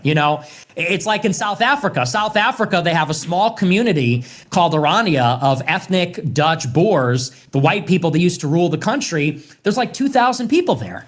They're trying to get 10,000, 20,000. But it's like, what happens if the black African government just decides to drop bombs on them with fighter jets? They're done. So it's like, how do you build a state within a state? It's a very complex problem, and you're not even allowed to talk about it without immense stigma. I talk about it, people say, you're Mexican, you're mixed race. It's like, you're literally mixed race, and you don't need to be white to say, this is factually, indisputably, undeniably what's happening, and this will be the result. So, This visual's pretty funny, though, because right now you can see the Jews got 3 minorities doing the content for him. I didn't even see. But no, I mean, I agree with all of that. Just the major disagreement is just that some of these, a lot of these people are shills. They come in and they pretend to care about the white race, and I'm sure you've seen it, and there's been disagreements on Twitter about who's a Fed and who's not. A lot of these people are hired to go and stir up division within the Western countries. They don't actually care about the white race. They don't care about the countries. They're getting paid. And I don't think that we should follow these people. So when it comes to the idea of white supremacy, we got to be careful about who we follow, because I think a lot of these people are contributing to the division more than they're saying anything right. Well, I'm quite Darwinistic. My worldview is quite Darwinistic. I'll be honest with you. When I highlight these things and say these things, it's because it's obvious. I mean, it doesn't mean I like it. I'm not even emotionally invested in it. It's just true. I don't actually give a shit that much because I'm brown passing. I pass for the other team, so it's fine for me. I'm just pointing out because it's obvious as fuck. And I'm not going to sit here and be a person who denies reality. But I'm quite Darwinistic about these things. I'll be honest with you. When I saw the little homo you guys were talking to earlier, I look at it and go, yep. I mean, I know it's easy for me to say, but if the white man's gonna allow this to happen, then I guess it's just the plan. I guess that's just how it's all gonna work out. Some people go extinct. You should have got some claws. Like, I'm not here to try and I'll point it out because it's obvious, but this is what's happening. And then when you talk about how when you highlight these things, you're attacked. They'll attack Nick for being Mexican. Nick's whole life has been derailed for telling the truth, as has mine. You talk about AFD getting arrested. Yeah, I know all about it. They fucking busted my door down. They didn't bust my door down when I had a webcam studio. Oh no, they didn't give a fuck. When I talked about the truth online, they busted my door down for my old webcam studio. Bro, it's all fucking bullshit. So I know all about these things. But when you say this, then it's interesting because I say these things online. I did a tweet that went mega viral where I said it's over for white people. You're not having babies. I did some big tweet. The amount of butthurt bullshit. All these white people are like, yeah, well, fuck off, nigger. You're getting butthurt. I'm like, bro, I'm trying to fucking help you losers. Like, what do you want? Then just go extinct. Then just fuck off. Because your women don't give a shit. Your women are chasing brown men all day. Trust me. So, like, it's interesting. I'm observing it as it's an interesting observation. But you'd be a fool and a liar to try and pretend that Western countries as we know them and the things we love about Western countries isn't going to change when all of the people fucking change. You're a dumbass to pretend that's not the case. It's going to be a completely different place. Completely different world. It's not the geography, it's the people in it. I think that's pretty obvious for anyone to see. And I also think I've never had a conversation with anyone who's on the other side of this debate, really. I've never debated anybody, blah, blah. But, I mean, aren't all their positions super hypocritical? Because they all live in the West. Don't these people all live in the West? They never go back to wherever. So doesn't everyone just agree with this? Like, isn't this just calling water wet? I don't know. I don't know. Maybe there's a counter argument I haven't heard, but to me, it's pretty fucking clear. Yeah. Where I agree with Nick and why I like the America First movement so much is how much he incorporates the idea of God, which I see lacking from a lot of white supremacists. And since I started getting into the space, I'm sure you've seen it, Nick. The Groypers have gone back and forth with the Wignats. I'm sure you've seen that tape. These people, they get on there and they just yell slurs. And I don't think they help at all. I think that they make the movement look kind of stupid, and they make people discredit what should happen and how we need to bring back some sort of traditional values in the West. But America First, Nick's movement and all, I mean, even that, of course, what Tate has been talking about for 2 years, you've done a good job of making people realize what we're supposed to do and bringing the idea of God back. And so I like to see that more, and I want to see that more from a lot of these white supremacists. They don't speak about that as much. It seems like a lot of them would rather worship their skin color rather than worship God. Well, I think religion's the only thing that can mediate the differences in race, because Andrew's right that it is Darwinistic and people are tribalistic. And in a vacuum, I think without a kind of universal religion, everyone's just going to kill each other. It's going to be a race war. And that's what history really is. I mean, even with religion, history is a race war. And you could say that religion kind of overlaps with that, but you know, like when the English first came to the American continent, it was an all-out race war with the Indians, and it was for hundreds of years. And same thing in Africa, and same thing with the Muslims and the Europeans. All of history is basically just one big race war. And I think, you know, obviously the reason that people are apprehensive about white pride and white nationalism and white separatism is because of Hitler. It's because of Hitler, slavery, colonialism, and they know that when white people are left to their own devices and when they're proud, there will be an enormous disparity in power. In the same way that there are persistent disparities between the races in America today. They know that white society will be richer, more technologically advanced, because whites are more martial, more innovative, and they fear what white people do at the power, because for centuries they oppressed people. And this is why, you know, liberalism really proceeded from that period. Liberalism, Christianity kind of went hand in hand, and they developed this idea that, well, you know, we're going to free the slaves and treat everyone as equals and so on. And it's almost like we went too far in that direction. And now people that are illiberal and people that are not, they don't love their neighbor, they don't see whites, they hate whites. A lot of them hate whites and blame whites for slavery and colonialism. We're letting them in our communities where they want to do us harm, and they're actually indifferent to our problems and who we are and our identity, and we're going to be erased. So people say, well, you know, yes, we don't want whites to go away, but also if we empower whites, isn't that going to imperil all the other races, just like it did in the past? And it's true. I mean, Hitler was a pagan in many ways, and, you know, some of his people were into the occult and esoteric stuff, and they were into eugenics. I think people, you know, non-white people rightly don't want to be killed or lost in the gene pool. I think what mediates that is Christianity, which says that, you know, God created the races, created the nations, but doesn't want us to be integrating so much that we disappear, but also doesn't want us killing each other. And I think you could have harmony in a community of nations if you believe in God and you see everybody as an equal. But there is a tension, which people point out, that at once we're universal and we say we're all children of God. At the same time, we're like, yeah, the black people could be children of God over there. You could go be a children of God over in Haiti and stay there. And, you know, but there's a logic to that, because as long as there are Haitians and Africans and Indians and Chinese and all these people in America, there'll be no more white Americans. And Europeans are the ones that evangelize the world. They systematized Catholicism and Christianity. They created liberalism and tolerance and ended slavery and all these things. And so it's a question, is it good for anybody in the whole world if all that goes away? You still have slavery in Africa. And you still have tribalism in Central America. Like drug cartels, they're just like modern Indians. They're modern Indians. You know, they're cutting people's heads off, scalping people. So, you know, it's a difficult conversation, but people need to get there. And I think they need to be guided by the principles of no cruelty. We don't want cruelty. We want mercy, compassion, and love. At the same time, you know, we have to take care of our own first. And your own is your family, and your kin are your extended family. And it's true. What Andrew said is so true. If you don't call yourself white supremacist or something like that, it's almost like you don't love your own people. If you're going out there and you have a liberal attitude about race, it's like, do you really love yourself? Do you love your parents? Do you have dreams of progeny that look like you and your grandparents? If you don't, I think that's deeply fucked up. And only white people think that way.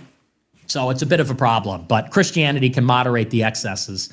Yeah, they've subjugated the white man via their female primarily. That's what they've done. They've got the female's head, and their female now runs the house. And that's how the white man's been subjugated, because white women don't listen to white men anymore. White women listen to black men, and black women have to a degree, listen to a black man, or he won't come home at all. But white women get to sit in a house that's paid for and ignore her man all day. And that's why the whole fucking race is fucked. And we talk about how the white people were bad with their power. Well, who was better with power? That's what power does. Power is not going to only ever do nice things forever. That's some altruistic garbage. When you have power, sometimes you do good things, sometimes you do bad things. And white people have done a whole bunch of good things. There's a guy online who was saying something, I can't remember his last name, but he was saying something about how the American empire is so evil, I agree. I'm one of the biggest critics of the West, and how bad America is, and how hypocritical they are, and how they break international law, etc. But I'm also pretty smart enough to know that once America loses hegemony and Russia or China's in charge, do we really think the world's going to be fairer? Is it going to be nicer? Are they going to run it better? It's going to be the same shit. Just different people getting bombed. This is what power does. So they hate white people because they were powerful, and they fear that the white people can become powerful again because they believe that white people are inherently evil. But if you give any race that degree of power, in fact, I would argue that white people are probably the most merciful. If you look at the power disparity between a white nation and some of the nations they've gone to war with, they've been very nice, because they could have genocided. White people could have truly genocided. Yeah, they had some concentration camps, they did some shit. It was the 1800s, bro. I'm not going to sit here and pretend that offends me, because it was the 1800s, right? But if you actually look at the power disparity, they were pretty fair with that power. And like I said, talk about jail. If you gave a gang that much power over another gang in a jail, you'll see quickly how power is used. That's just how the world works. But yeah, white man has been subjugated by their female. Their women don't listen to men anymore. Their women think for themselves, but women don't think for themselves. I'm a misogynist. Fuck it, lock me up. Women don't think for themselves. They either obey their man or they obey the TV. That's it. They're empty vessels waiting to be programmed. So because they don't obey their man, they obey the TV. That's why women have points of view that they can't even fucking explain. Talk to the average Western female and ask her to explain why she thinks what she thinks. She can't. She can repeat what the TV told her, but she can't tell you why she thinks it. She can't give you any personal experience that led her there. She'll just get offended and shocked and start going, "Oh, you didn't, are you serious?" Yeah, I'm fucking serious, bitch. Explain yourself. Yeah. Do it. They can't, because they're fucking idiots. So this is why. This is the thing we don't talk about. The reason the white race is losing is all women's fault. Because in other races, they have children, which is their job, and they obey their man. I'm a misogynist. Come on, BBC, print it. Lock me up. Fuck you. This is the bottom line of it. Whereas white women are like, oh, I don't want a kid until we have 4 houses and 3 cars. I want Instagram likes. I want a Birkin bag. They're chasing Instagram likes instead of chasing children. And that's the bottom line for the whole decimation of the white race. Then you got little dipshits, like the dickhead who was just on the show, whoever the fuck he is, coming here and sitting and realize, he doesn't realize, but what's happened is he goes, fuck, the white race is fucked. These big black guys can kick my ass. Maybe if I suck them off, they won't kill me. But you're just going to end up dead a little bit later. The crocodile might eat you last. You still get eaten, pussy. Get some balls. Fight, die on your way out. Fight like a fucking man. And this is just me as a man talking. I'm not pro-white. I'm not white. This is just obvious as fuck. You're right. I mean, if you look at the power that Taylor Swift has, and she's the best example of a white woman leading white people in the West, a lot of the problems can be attributed back to them. But if you go a step further, the problems of liberalism, like we saw with the debater here, feminism, and these ideas, it came from this Enlightenment idea that founded America. Because these people weren't Christian. The people that founded America, a lot of them were Freemasons. They followed French philosophy of Enlightenment. And I think that the root of that came from this idea that whites had a higher IQ, which if you look at the stats, they do. Asians have the highest, and whites have the highest IQ in America. And that's where this enlightenment idea comes from. That's how you get liberalism. That's how you get feminism. The guy that was just on, yes, he's wrong about everything, but he probably has a high IQ. So if you put that first, if you favor your skin color in front of God, that's how your woman ends up ruling you in the household. That's how feminism spreads like a disease. So I think it's a tale as old as time, because you've seen societies in the past, they're ruled by women. It's something like, you know, when you have a government in like the early stages, it's very martial. It's like the warriors are the government, like Israel. When Israel was founded, it's people that were literally in wars, people that were literally there driving the tanks and, you know, doing the massacres that became the prime minister, that became the president. And so there's like a certain class of people that are running society, and it's a certain mindset. It's like a survival mindset. It's like if you got left in the woods, you would learn about the laws of the jungle and you'd be a changed person. You'd be a certain kind of person. We live in a very decadent technological society where if somebody breaks into your home, you call the police. You know, if you're like a bitch, you call the cops, and cops with guns come and show up and they remedy the problem. People, they go into school, they go to college, they have this prolonged adolescence, then they go and work at a desk job. Nobody knows about violence. Nobody knows about struggle. Nobody knows about survival. And I'm no different. I'm a product of it as well. I was born in 98. It's the same story. And so with all the prosperity and indulgence, I think it gives itself to these kinds of ideas like women should have the same rights as us, and we got to promote niceness and tolerance over common sense, strength, wisdom, those kinds of things. I think it's a tale often told. And because Western society is so decadent and so rich and so sophisticated, in many ways, it's defeated us. We become weak, and then we're prone to women, because women are really the masters of intrigue. In a world where there's these giant corporations and giant massive organizations which are highly centralized, who are the gatekeepers? It's HR. It's the women. And, you know, there's some ideological stuff in there too. You know, this individualism that says that, you know, we're all people and everyone should vote and work. And then necessarily then that extends to women as well. So there's something ideological too. But I mean, all of that aside, we could diagnose how it happened. It's a symptom of modernity, but women are fucking it up. And the problem is the number of white men that are actually based, it's like zero. Because they may know all this stuff about race and understand white genocide, but then they'll totally simp for their girlfriend. They'll totally simp. They're going to say things like, you can't criticize women. Women are part of the movement too. You can't say women are dumb. We're about white women. And it's like, that's why I always supported that, Andrew, that's why I always supported you, because it's like, first things first, you need to tell women to shut the fuck up. If you can't tell them to shut up forcefully and listen. And it's also a big problem with Christians. That's why Muslims have an advantage, because Muslims, they put women in like a burqa. They put a woman in a niqab. They say, shut the fuck up. Here's an Etch-a-Sketch. Go over there, write out your answers with the Etch-a-Sketch, and I'll read them to the camera. I don't know if you saw that. And people are like, this is horrible. It's like, it's preferable. And maybe it's too far, but it's preferable to what we have now. That's what makes Islam attractive, because it's so conservative and traditional. And here it's the opposite. The women are fat, they're obnoxious, they swear, they're rude, they bring nothing to the table, they don't want to put out. And men tolerate it, because men, it's a big symptom too. Men weren't hugged enough by their mothers. Now they all want a girlfriend, not even to fuck them.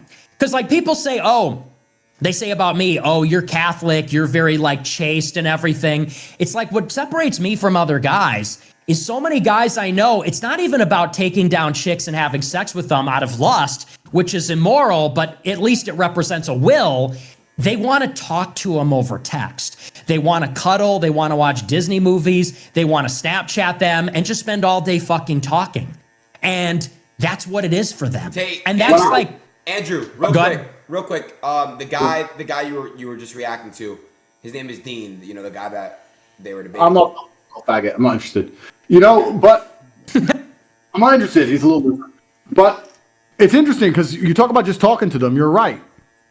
And I can talk about my webcam studio. I didn't have a single fucking black guy calling us and spending his life savings talking to a bitch. Not one. Just white dudes, bro. Just endless white dudes complaining about their wives. They didn't even want sex from the girls. It was like a therapy session. And they'd spend $100,000 a month just talking to some girl on the other side of the planet saying their wife doesn't love them. It's ridiculous. And it's a white phenomenon. That's what's going on.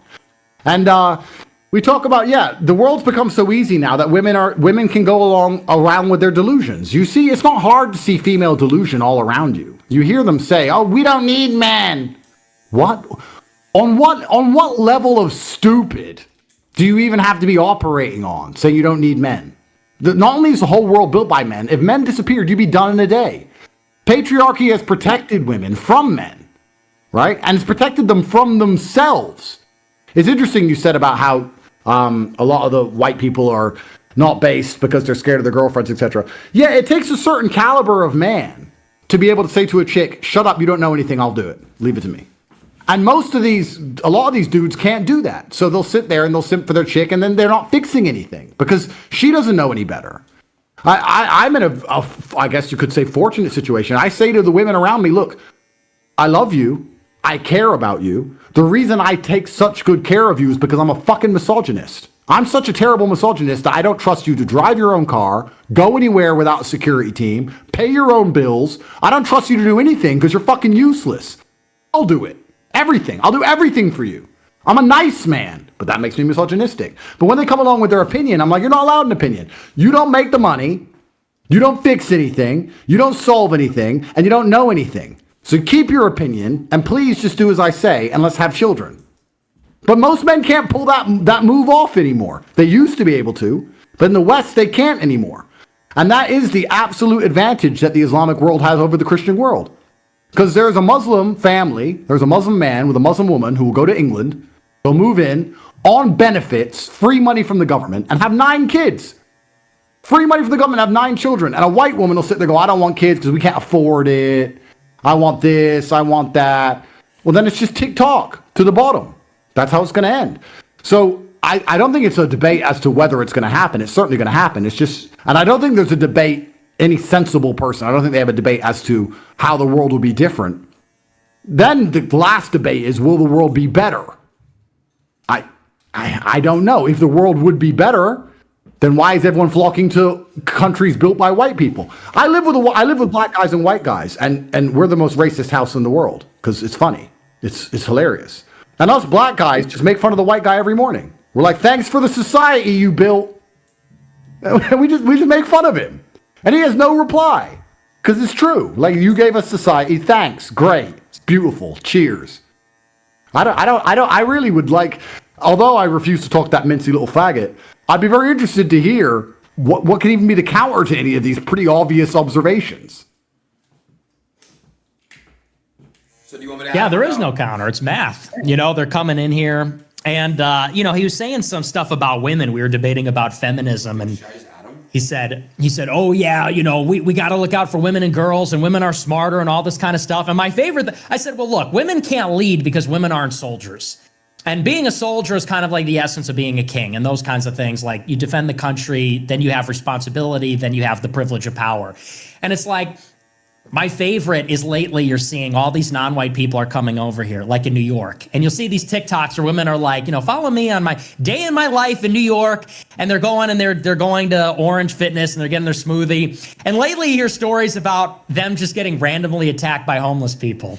And there's something so, you hate to see it, but it's also delicious to see women who, they think they have all this power. They tell men, "You ain't shit. F you. You got a small dick. Oh, you're an incel. You follow Andrew Tate. Fuck you." And they walk around proud because they know white men are never going to raise a hand to them. White men are never going to put them in their place, yell at them. So they walk around down the city, homeless person just out of nowhere, boom, and then they just like crumple. The way they fall to the ground, it's graceless. Like men kind of catch themselves, just like athleticism.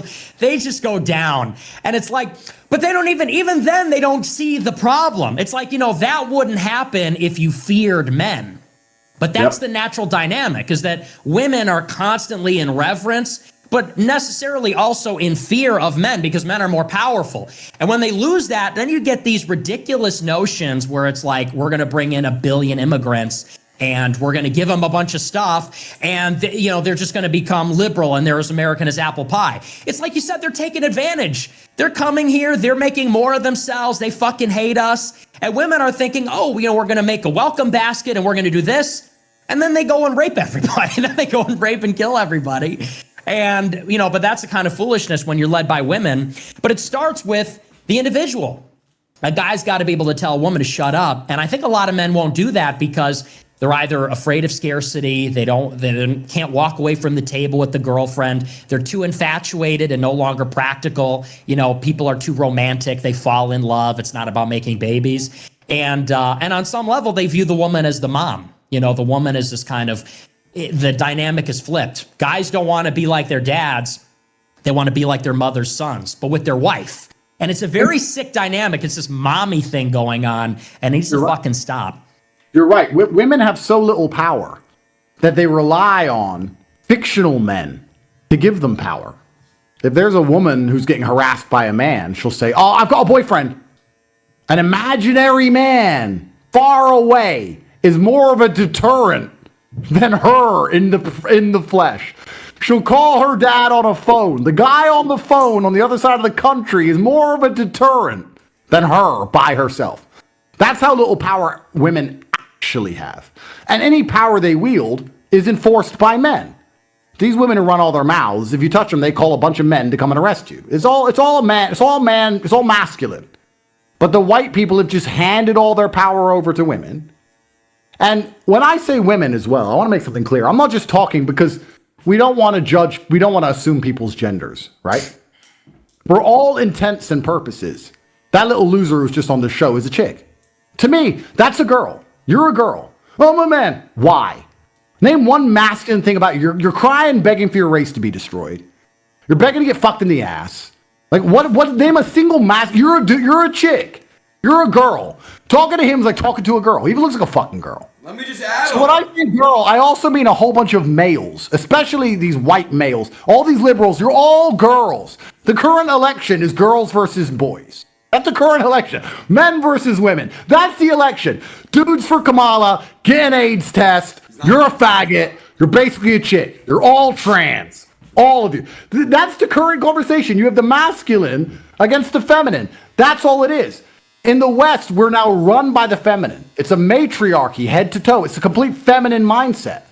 And we're going to see, but I have a suspicion, that matriarchal societies cannot outcompete patriarchal societies, which is why all of history was patriarchal, because the matriarchal ones lost.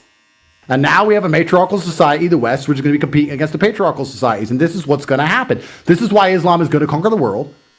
This is why white people are going to go extinct. This is all just obvious.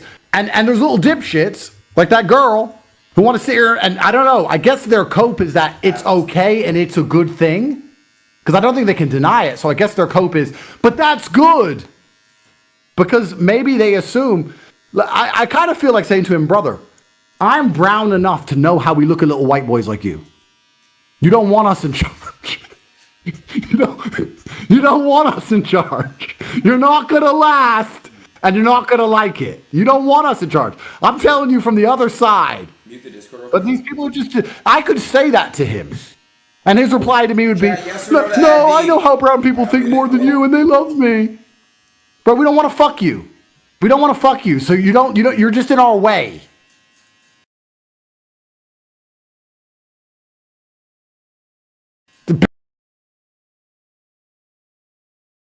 Build us something or fuck off. Like the future's sure. Yeah, there's no example of a matriarchal society working. That's why the birth rate, even though a place like Japan, alhamdulillah, at least a place like Japan is very beautiful and it's good to go. The reason that the birth rate is declining is because the guys are addicted to porn and because a lot of them live by feminist ideals. And you see this dichotomy now in America where there's a funny video of a Kamala Harris rally and the guy's pretending to be gay, interviewing the girls. And he's asking the girls about like who she's attracted to, and she has to like silently admit that she's attracted to the evil Republican guys. She's been told that conservative men are so evil for so long, but she's not attracted to any of the liberal people. So yes, she'll agree with the liberal person. She'll agree with the one who wants to get their race evaporated. But at the same time, she's still always going to be naturally attracted to traditionally conservative values. It's true. Yeah, I think it's kind of interesting because I don't want to be a doomer either. But then I'm kind of sitting here thinking, maybe I'm begging to be entertained. You know, I've done it all. Private jets, Bugattis, jail, cockroach. I've done it. I'm kind of like, as this spirals on, I'm kind of enjoying the show. That's what I feel like. Like, I'm a Trump fan because I'm a man. I'm not. You have to support Trump because you're a fucking man. If you don't support Trump, you're gay. But it's kind of like someone said to me the other day, "Won't you do if Kamala won?" I was like, laugh. Oops. Let's see what she does when her own fans want her to stop Israel from blowing Gaza to fuck. Let's enjoy the show. Like, I don't know. Maybe I'm just at the point now where it's just like, I just want to watch it all burn. Not because I'm a bad person, but because it's kind of funny, I guess. But when I hear these liberal dipshits, I just think, okay, so he's the person who's destroying everything. People like him. He's gonna end up subjugated and enslaved. I'm not. So ha ha ha. I guess I'm kind of reaching that stage now. I would love, because I think it'd be actually fantastic for the culture. I'd love for Trump to win, because the reason they hate Trump, the reason they actually hate Trump is because he's a man. That's it. And when I say a man, I mean an actual man. They don't give a shit about any of the things they pretend they give a shit about. It's literally just because he's a man. They like the men that are women. They go, no, we don't hate men. We like this man. That dude's a fucking homo. That dude's a chick. There's nothing masculine about him at all. But if you're remotely male, they can't fucking stand you. I know that from personal experience. There is no way I would have gone world viral to the point where they had to lock me up for saying women couldn't drive. Unless I was big and strong and rich and tall and charismatic. If I was a little fucking loser and said it, they wouldn't have cared. They just hate me because I'm a dude. I'm a man. And all the youth were like, I want to be a man like Andrew. And they're like, oh shit. They're growing balls. Stop them quickly. That's all it is. They hate Trump because he's a man. It doesn't matter what he says. In fact, everything he's been saying recently isn't even remotely controversial or right-wing. So why the fuck do they still hate this guy? Because he's a man.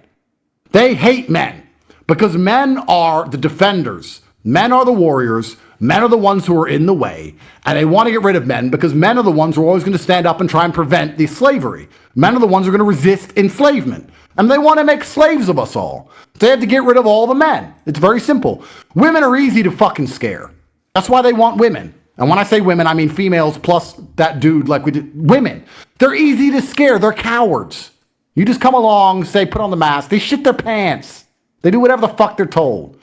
You have to be ready to die for something to resist enslavement, and women never are.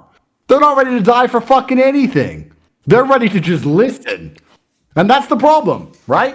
So we have this huge, in the West, the problem we have now is you have all the females and liberals, and there's two competing power structures. There's the media matrix machine, there's the last few men. And the last few men are under endless attack by lawfare.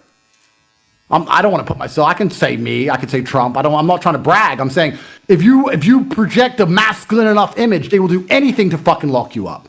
Because they want all of the females obeying the Matrix. And the Matrix is saying, just comply. It'll be okay, just comply. And that's the bottom line of what's happening here. And they hate the white man especially because the white man's very organized. Extremely organized. They're a very organized type of people, white people. They get shit done. They're very organized. And also, it's kind of amazing to me. It's interesting because I just look at things, right? And I think, isn't court, obviously this is topical to me, but isn't court amazing? Like, think about two white guys will crash a car. They'll say, see you in court, buddy. I'm suing you, buster. And they'll go to court and they'll stand there to some judge who wasn't even there. And they'll say, I've got this, and they'll spend 9 months of time, energy, money, effort. I've got this photo, here's the CCTV, it was their fault. And someone will lose and just take the L. I lost in court, darn it. Lost $1 million, lost in court, darn it. Did you just say that there's no other reason to not vote for Donald Trump apart from the fact that he's a man? Like, maybe I don't support Donald Trump because he's a rapist. Maybe I don't. Who put this book on? Was it Aiden? It was Nick Fuentes. You think I'm sitting right here? And put him on.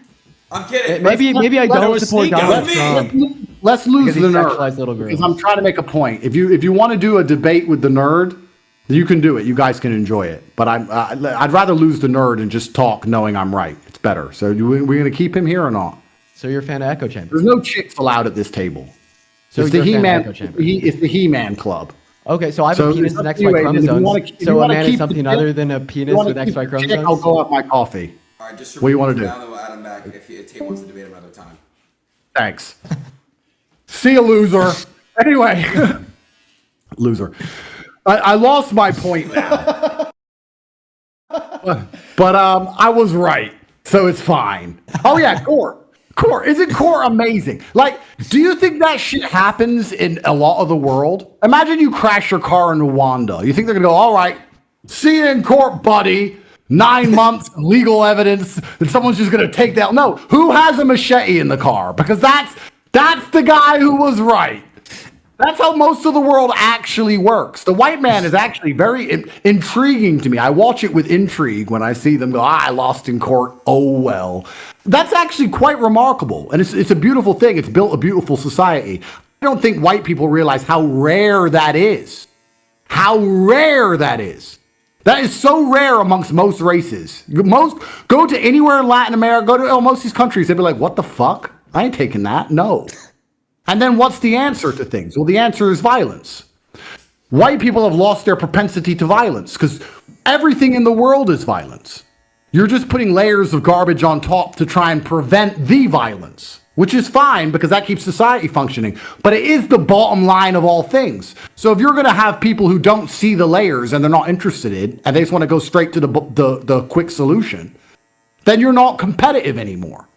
How can you compete against people who skip all the garbage and go straight to violence? You can't. So this is perhaps an argument for the segregation of societies. It's not being racist. It's not being a bad person. It's just saying we operate one way. We play chess. They play checkers. They play Go. They play fucking Scrabble. So let's all play our game. Because if you allow chess pieces on the Go board, it's all fucked. And this is what we have now with huge backlogs in the legal system and fucking everything's a mess. Yeah, because the system wasn't meant to deal with this influx of shit. How can, like with the asylum problem and the open border, if your solution is we're going to arrest them, put them in jail and asylum claims, take them to court, it's over. That takes forever. It's over. That's not going to work. It's never going to fix anything. You could do a Poland, build a wall and put guys with guns on the wall. That could probably, but if you're going to let them in any regard, like England does, because I talk about England, I don't know about America, but in England, they turn up on the boats and then we say, okay, we're going to process your asylum claim. That's game over. Game over. Because the people who are coming in on the boat don't give a fuck whether you say yes or no, because they don't believe in court. So what's the fuck? I mean, this is so obvious to me to see. I don't know how people find this in some way mind-breaking or controversial to say. And you can be neutered by your morality. The problem with the white man is they're not savage enough. They're not savage enough when it comes to having children. They're not savage enough when it comes to reproducing. They're not savage enough protecting their lands, because that was the bottom line of all humanity. Protect your lands, protect your women. They're not doing that. Little cucks like that girl or think that debating on the internet is going to somehow fix the world. Bro, shut the fuck up. Piss off. Because nothing you say matters, because your race is going to be extinct soon because of little losers like you. So no one gives a shit what you think. You're a dipshit. If you think owning the conservatives is somehow going to make the liberals not see you as a little cracker, you're wrong. Because you walk through Compton and talk about how you own the Trump supporters. Go on, bro. Go teach them a lesson. Go say, no, did you see me on the podcast? Fuck you. You're a loser.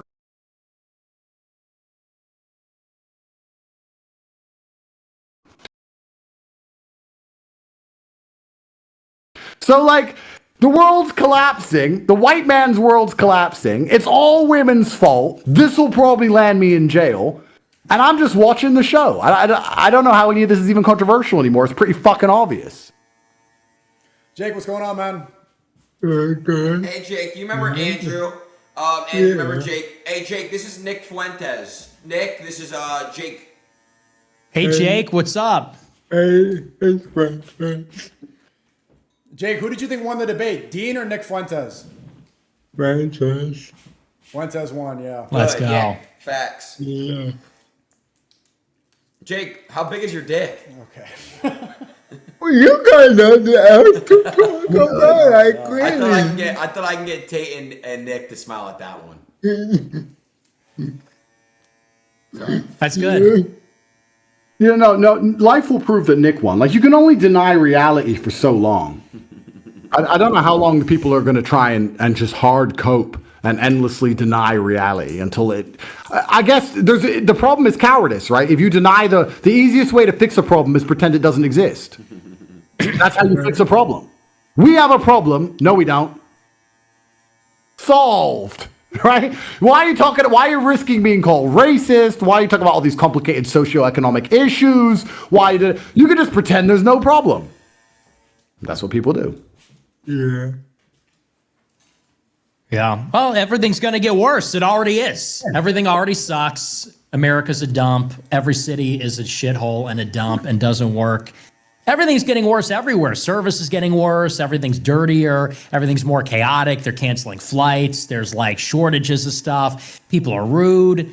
And, it's like, it is a level of white autism. Like the new villain now in every TV show and movie is like a white autist on 4chan. Like the Batman movie's about that. All the movies are about that. It's like a Ted Kaczynski. Because you're right, white people are methodical, white people are into math, they're hobbyists and things like that. And the prospect that those people are out there, it speaks to the idea of how they want to create a slave class. You can't have a government that's totally corrupt and selling out and decadent and so on, but also have white autists out there that are upset about the ecology being destroyed, because then they make a bunch of mail bombs and start killing everybody and release a manifesto, or then they go on 4chan and get Trump elected with memes or whatever. And it really is like an anti-white male thing, because they recognize that white males uniquely have that particular aptitude. Even with blacks are brought in and people say, well, but they're very high testosterone. And it's true, they riot and they burn stuff down, but that's like built in. Oh, like Jake. Well, Jake, you're not burning stuff down. You're not burning stuff down. You're not killing. You're not with BLM. But they do that, and that's like built into the cost. Like the banks, Target, they built into the cost, shoplifting, burning, all that kind of stuff, and they get it out of their system every now and again, and then it resets. But those people aren't reading the papers, and they don't read between the lines, and they don't know about the corruption scandals. That's why in like Brazil and Africa, you have people. They're in power for like 100 years and they're embezzling all the money. And they're like, like in Haiti. That's what happened in Haiti. They had a deal with Venezuela. They got free oil in exchange for, they said they spend the money on social programs. Government just stole all the money. The people didn't even notice. There's no journalist there. There's no one getting the scoop. And, so they want basically no supervision. And they know that, you get rid of the white hobbyist, that white genius, there's going to be no threat to their power at all. That's really the game. It's too bad. And the media reflects it identically. If you see it, for example, Joker is one of your favorite movies, Nick. Joker 2 ended up becoming a musical with Lady Gaga because white incel frog people. Wait. Sorry to cut you off. Wait, Joker 2's ass? Because I haven't seen it yet. Is it good? Well, it's out. They turned it into a musical because Joker 1 ended up becoming a symbol for the white incel, the disenfranchised white incel. Every time there's a symbol in the media that represents that silent majority that got Trump elected, Breaking Bad's a great example. You can see a white guy rising up, shaving his head, reclaiming his masculinity, and then the last season, the enemy ends up becoming, instead of the brown Venezuelan, it's a neo-Nazi. It's the symbol of white supremacy because they don't want whites to have any sort of representation. It's destroying the soul. They don't want men to have any kind of representation. You nailed it when you said masculinity. That's true. The British government spends billions of dollars a year trying to remove me from schools. What did I say? What color's your brigade? I'm the problem, not the knife crime, not the drugs. No, not the kids getting stabbed to death. Not the rappers that sing about killing and murdering all. No, just me because I said, stand up and be a man and go to the gym. Bro, it's a clown world. Masculinity is under massive attack because masculinity is in the way. I think Nick has nailed it with the autistic white man thing. The white man's organized. He's a formidable foe. He's organized. He gets his shit right. He's on time. BLM is great, but if it's before 9 a.m., they're tired. This is what it is. And they finna get them some Jordans. They get distracted by a Nike store. Whatever. Build some new shoes. Get the chinks to make new shoes, and it's fine. The white man's organized.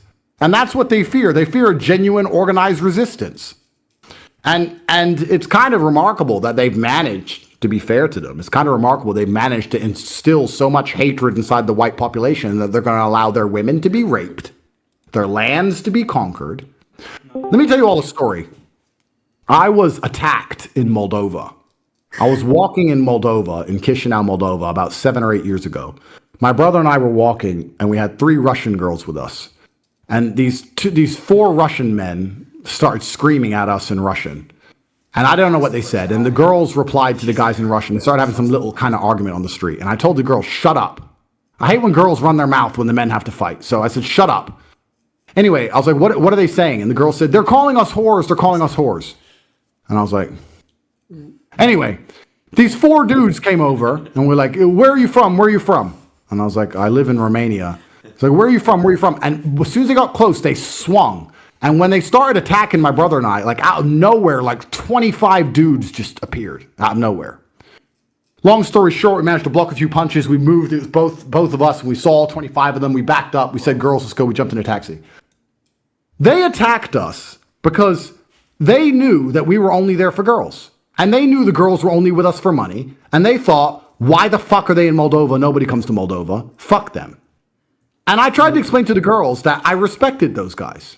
The girl's like, I'm so sorry. I'm so sorry. I was like, I get it. She goes, what do you mean you get it? They just attacked you. I was like, I get it. I'm not even mad about it. I'm bleeding. I totally understand. I could have died then and there, but I have to be man enough to admit I understood them because they knew what we were there for. Their only resource. They knew women don't give a fuck about nationality and they're just chasing money. So they were nationalistic. And they were white people. Moldova, Russia, a few countries have it left. But the Western white man just seems to be prepared to just roll over and die. It's remarkable. Hey, real quick, Andrew and Nick, this is my other buddy, Kevin. Kevin, go ahead and unmute. What's up, Kevin? It was good to meet you the other day. Hey. Kevin? Yes, well. Hey, Kev. SneakerCon's gonna be fun this weekend. What's it called? Kevin, this is Andrew. Kevin. And then Kevin, this is Nick, and then you know Jake. Yeah. Hey. Kevin is Chinese. Does Kevin talk? Yeah. Kevin. Yeah. Andrew's talking to you. Yeah, I'm here, yeah. It's good, Tate. Yeah. You good? Where are you American? Yeah, You live in good. America? Yeah. No, I'm in Canada. Oh, unlucky, bro. Unlucky. Sorry about that. Why is he unlucky? Last time I saw in Canada, Drake green lighted me. I don't even know what the fuck that means. I need to piss. What? Drake banned him from Canada. Oh, you press not come over here. But Nick, you've been live for about 5 hours. You're not tired. Is that your longest stream, Nick? No, I've done longer, but when I was doing the RNC, it was like 8 hours a day. But yeah, I mean, I did a show, I did the debate. Now it's the post-debate recap. It's been a long stream, but it's been fun. It's been, I don't know, is this the kind of content you normally do? I feel like it's pretty political. No, not really. But see, Jake and Kevin, and I guess I'm here as well to try to break up the political thing.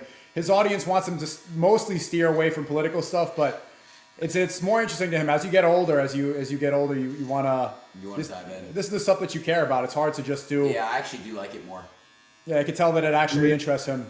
And even then, he's always said positive things about you, Nick, off camera too. He's like, he finds you very funny, and he likes. And obviously, he doesn't agree with much of the stuff, especially like when you start talking about certain events in the past, he'll start screaming. But other than that, Right. The rhetoric is appreciated. Yeah, well, it's fun. I mean, you don't have to agree with everything to just... I just like to hear people talk. I like to hear people with ideas, and, it's fun to just talk about stuff that matters. I feel like so much of the content is so mindless.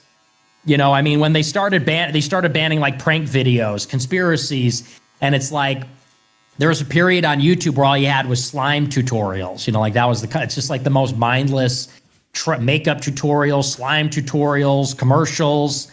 And I feel like people like fighting, people like politics, people like that kind of stuff. So, so I enjoy it, but. Yeah, that's the content game. Yeah. It's a couple people at the top profiting. And just this panel here is so funny because Aiden's barely said a word, and he's getting a black guy, a Chinese guy, mixed guy. white guy and also another mixed guy to just dance and make the money for him. This is it looks like Israel versus the world right now. Stop. I don't think this panel. It's the Sanhedrin. You really got to do that. Come on. All right, I'm sorry. It's all love, King. No. I don't think this Yes. panel's been really toxic enough. There's going to be a little bit of MSM, but I don't think I'm going to get in that much trouble for this. I feel like I need to up the game. You know, it's been easy. We just said the easy shit. True. We say the other. It's you know one of the things let me be toxic because I'm called the most toxically masculine man in the world. It's great. You know what's super cool about being toxically masculine? Never explaining myself to anyone ever. Like, sometimes I just say things like, well, where'd you come up with that? What data have you have? My balls. I just made it up. Women can't drive. Well, I have the insurance data that says, because you're gay. You look at data because you're gay. I decided. So that's how it is. I just decide things. And they're true. And in my house, they're true. I can just walk around. I just decided. You should have seen the way. I actually spoke to Tristan about this the other day. I said, how did we get COVID so right? Because there's nobody on the internet who can claim to get COVID better than us. Nobody. We had it on day one, the very first day we were already rebelling and going to Sweden, living in Sweden because it was open. We moved country. And I said, how did we get that so right? Because we didn't know. But we kind of just, on day one of COVID, when everyone was dying in Italy and people were dying in China and everyone was panicking, me and Tristan just went, nah. We just made it up. We just decided, fuck the news, fuck the no. I do that to this day. I said to one of my girlfriends, my women can't drive. Why do you say that? Have you ever seen any women crash? A few. Have you seen men crash? Yeah, actually. So why do you say women can't drive? I decided. I don't need evidence. I don't need proof. You can pull as many theories out of your ass as you want. I've decided. And that's why I don't want to debate with that little faggot, because he's going to come and say, well, actually, I've decided. Dude. And you're a little bitch.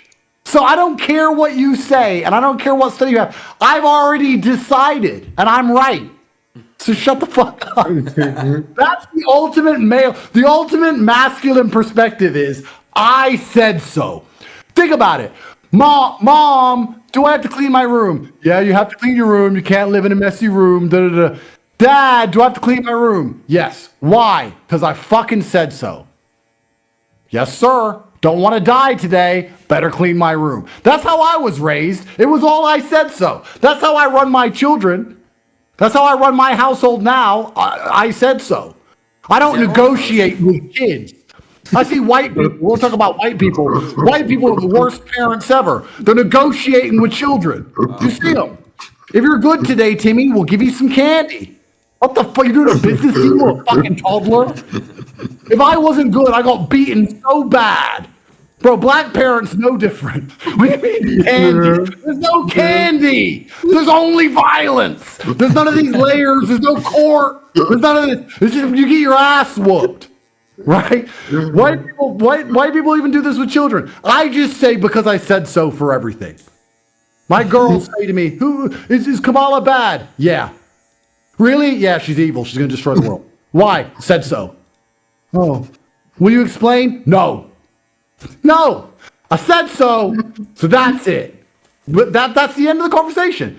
Same with the kids. Same with all of them. I said so. So I'm now at the point of wealth and influence. I'm now a I said so guy. When I next sit with the BBC and they say, you had this misogynistic view, where'd that come from? Because I made it up. From my balls, I invented it. I mean it, and I don't need to prove shit to you, and that's the bottom line. That's my new worldview. That's why I won't debate with that little faggot. Yeah.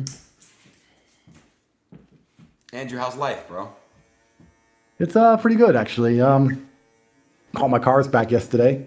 It was nice. How's the driving been? It's been good? You know, did I want them back?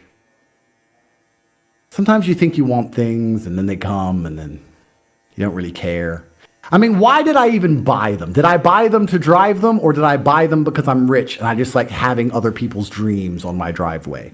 Maybe I just bought them to show off. Maybe it's because I'm part black and it's just, like diamond watches and cars. I'm just an idiot. So I just buy all this shit. And then it gets taken away and I'm like, it's quite peaceful without all that crap to deal with. And now it's all back and they need cleaning. And it's quite stressful.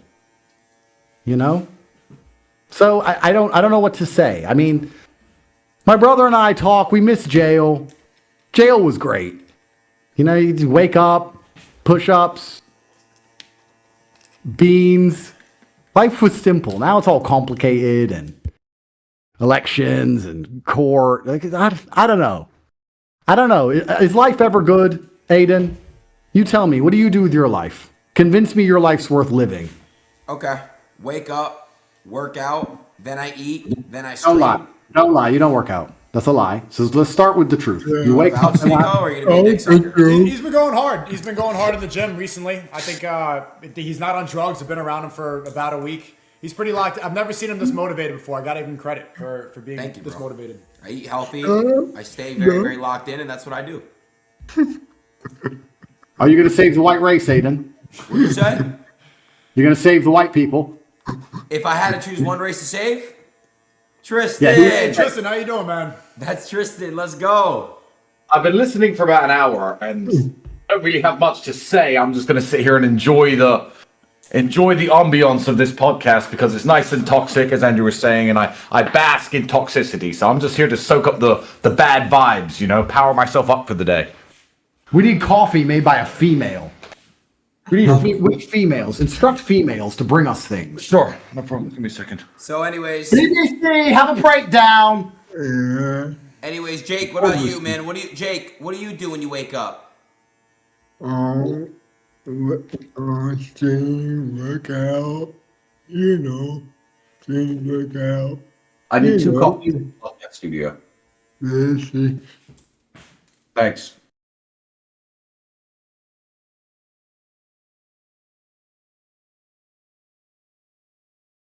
Podcast studio. Bring podcast studio. 2 coffees immediately. Bye. Okay. So yeah, my debating days are over, guys, because it's all I said so. I'm sorry. I said so. This is just how I know. I just know things instinctually. Like I know that Nick, you and Candace have some kind of beef. I don't know. I don't understand it, but I like Candace. She's been very nice to me. Candace is a huge. I don't let anyone say anything bad about Candace. I love Candace.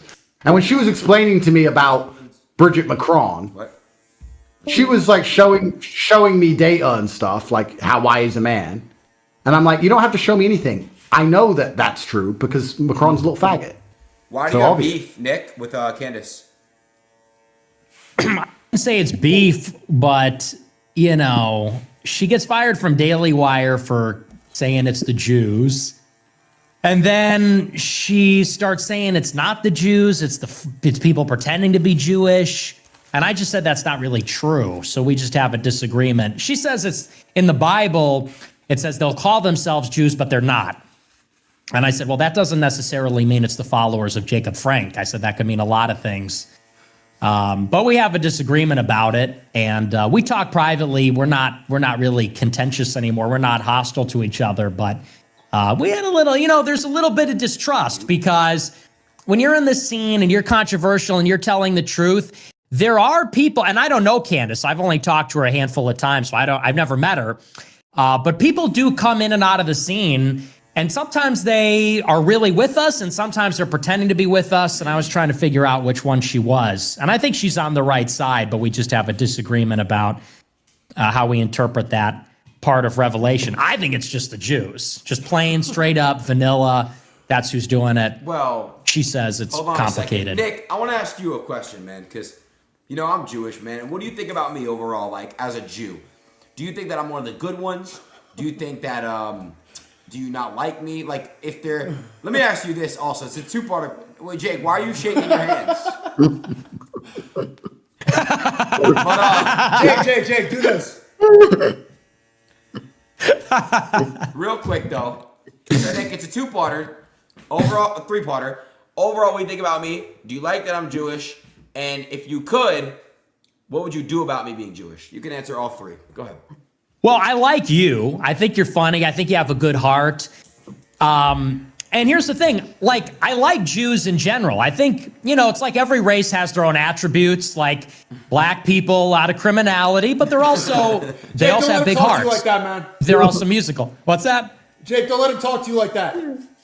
So, but there's pros and cons. Like with white people are very organized, but then they're also a little cucked and, they listen to their girlfriends too much and whatever. No.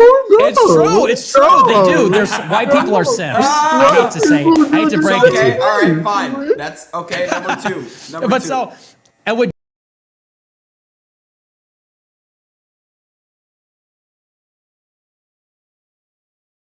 what do you say, Tristan?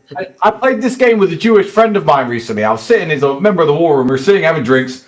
Very cool guy, because I do have Jewish friends. When you always ask, like, what do you think about me being Jewish, etc. My perception on it is, are you in the group chat or not? Because, Aiden, I know there's a secret group chat that controls all this crap. And if you're not in it, then cool. It's all about who's in the group chat. I was thinking this Jewish friend of mine, and I basically said something very similar to Nick. I said, look, we're going to play a word association game.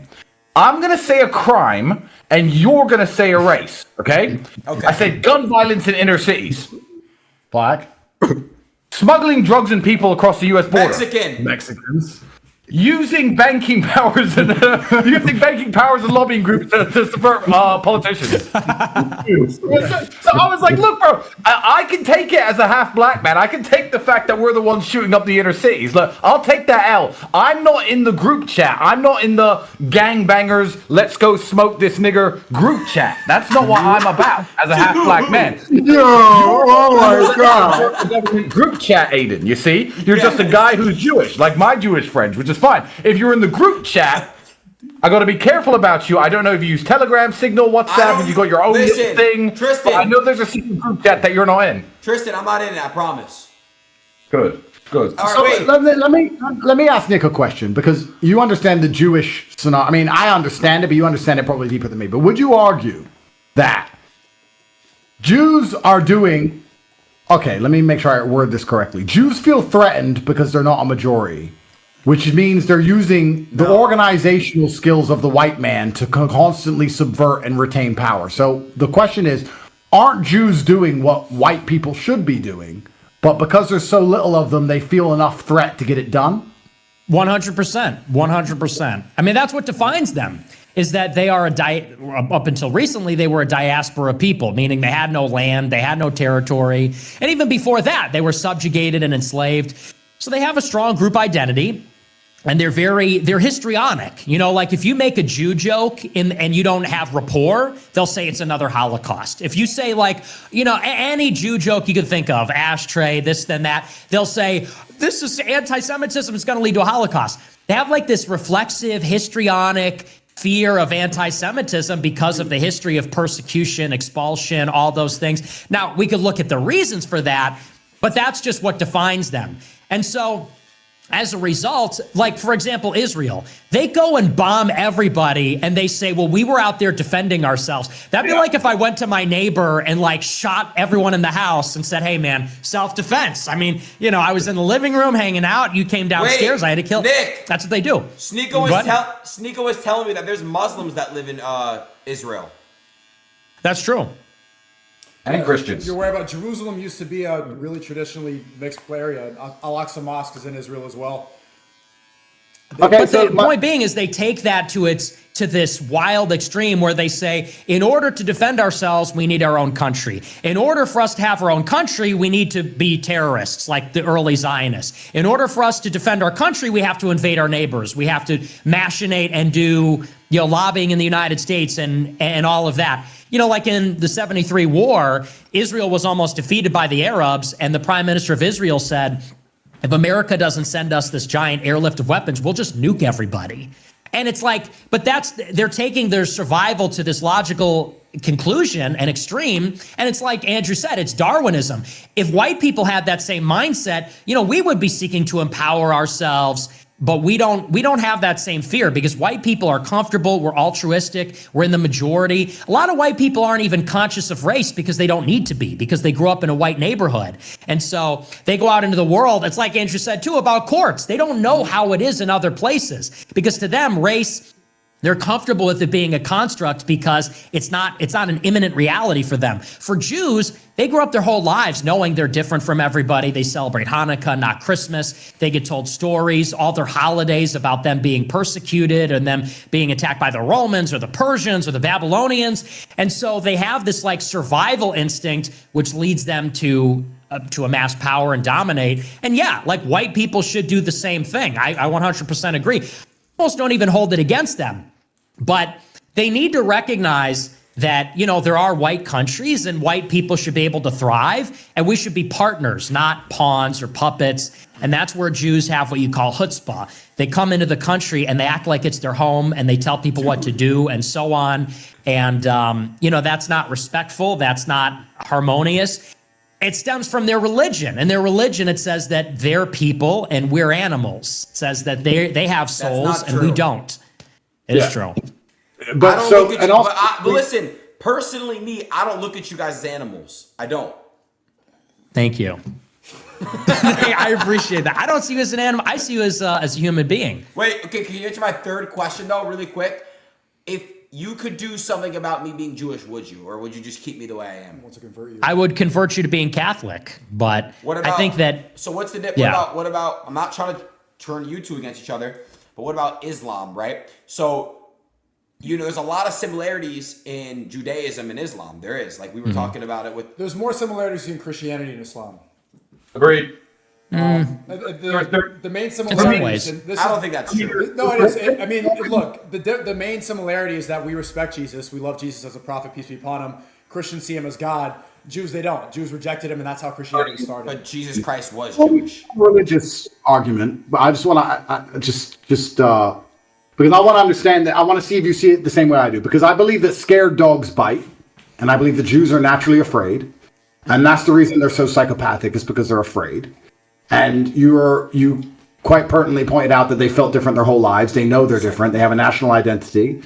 And we're talking about how white people should be doing what they're doing to protect themselves. And then would you also agree that they're subverting white nations because they consider white people the most organized and serious threat? Yeah. Is that what it is? That's what World War II, the myth of World War II is all about, because the mantra after World War II was never again. Never again can there be a Hitler and a Holocaust. And by the way, I agree with that. But they said, no, we cannot, we would say something like, yeah, countries shouldn't genocide people. Totally. But what they took it a step further and they said, well, what led to Hitler? And they said fathers, love of nation, love of God. They said, and they called it the authoritarian personality. Yeah, go ahead. Nick, you're saying that, or sorry, Andrew, you said that like the Jews are like scared, right? We're scared. Of what exactly? I mean, you guys are also saying that Jews run the world, right? So what would we technically be scared of? I'm not a Jew who runs the world. I'm not. I give nobody any shape or form. Go ahead. When I said scared dogs bite, I mean they're afraid that they're going to be wiped out. They're afraid for their existence, and this is why they are so protective of there was a Holocaust. They want the narrative to change, and they want to have Israel. And as Nick pointed out, they're very aggressive. And when a dog is aggressive, it's a scared dog. A dog that's not scared isn't aggressive. They're aggressive, and they believe that anyone at any time might kill them and might come for them. They're nervous. They're jittery. That's how they are. That's why they'll go to war so easily. It's why they'll invade countries. It's why they'll commit genocides. It's why they'll do such heinous things, because they're afraid. When you're afraid, you do heinous things. And the white man perhaps isn't very afraid, which is why he's not reacting very much to anything. The fuck is that on your ear? Fear. He doesn't feel the fear, but fear is a very powerful motivator inside of the human psyche. In fact, I don't know why I'm getting thumbs up, but fear is probably the most powerful motivator inside of the human psyche. So I think that they feel scared and they feel afraid, and that's why they're constantly searching for power and constantly trying to subvert all other power structures, is because they know that they're threatened. If you don't feel threatened, you're not going to react. That's just how things are. You're not going to take preventative measures. At least if you live in a hostile area, you're going to put a big fancy door on your house because you're scared. You're going to get guns because you're scared. If you don't feel any threats, you're not going to. So I feel like perhaps they just feel intimidated. They feel threatened. And they know, especially now that they pissed the world off, so they're even more threatened, more intimidated, because they know that they're less liked. And they see the white countries and the white man as the most organized and formidable enemy because they fear organized enemies. They don't fear randomized enemies. They fear an organized group of people coming along and taking their influence away, because if they lose their influence, then they feel like they're going to be destroyed. Okay. I mean, that's the only time, guys. That's the only time white people are going to get their act together. Once it's too late. Yeah. Once it's too late, they're going to wake up and they're going to go, oh shit. When you try and prevent the bad thing from happening before it's too late, then you're crazy, then you're a conspiracy theorist, then you're a bad person. But once it's too late, they'll all mobilize and they'll do anything it takes to try and survive. That's just how, that's human nature, unfortunately. Yes, sir. Question though, do you agree that, like, I mean, I know your answer, but what about like a Jew like me, right? Not like a Jew with authority, like a Jew that's me as me. Okay. Do you think that I'm a bad Jew? Do you think that I'm a bad person for being Jewish? Is that me? No, I don't think so. Okay. I don't look at it that way. You just have people have ties to certain things. This actually goes back into what we were saying earlier about thick and thin cultures, right? The idea that people in Dubai all want to be in Dubai because they can make money and they're all loyal enough to Dubai, etc. If the Jews are loyal to Judaism above everything else, then you're automatically going to subvert everything besides Judaism. People often confuse being a hateful person with being a person full of love. People confuse this. If you love anything, then you are going to dislike things opposite to that you love. They will call you hateful for saying that I love white people. No, you just love white people. So you want to see white babies and white families and white nations because you love white people. You can't love something without also being called hateful the other way. There's equal and opposite force.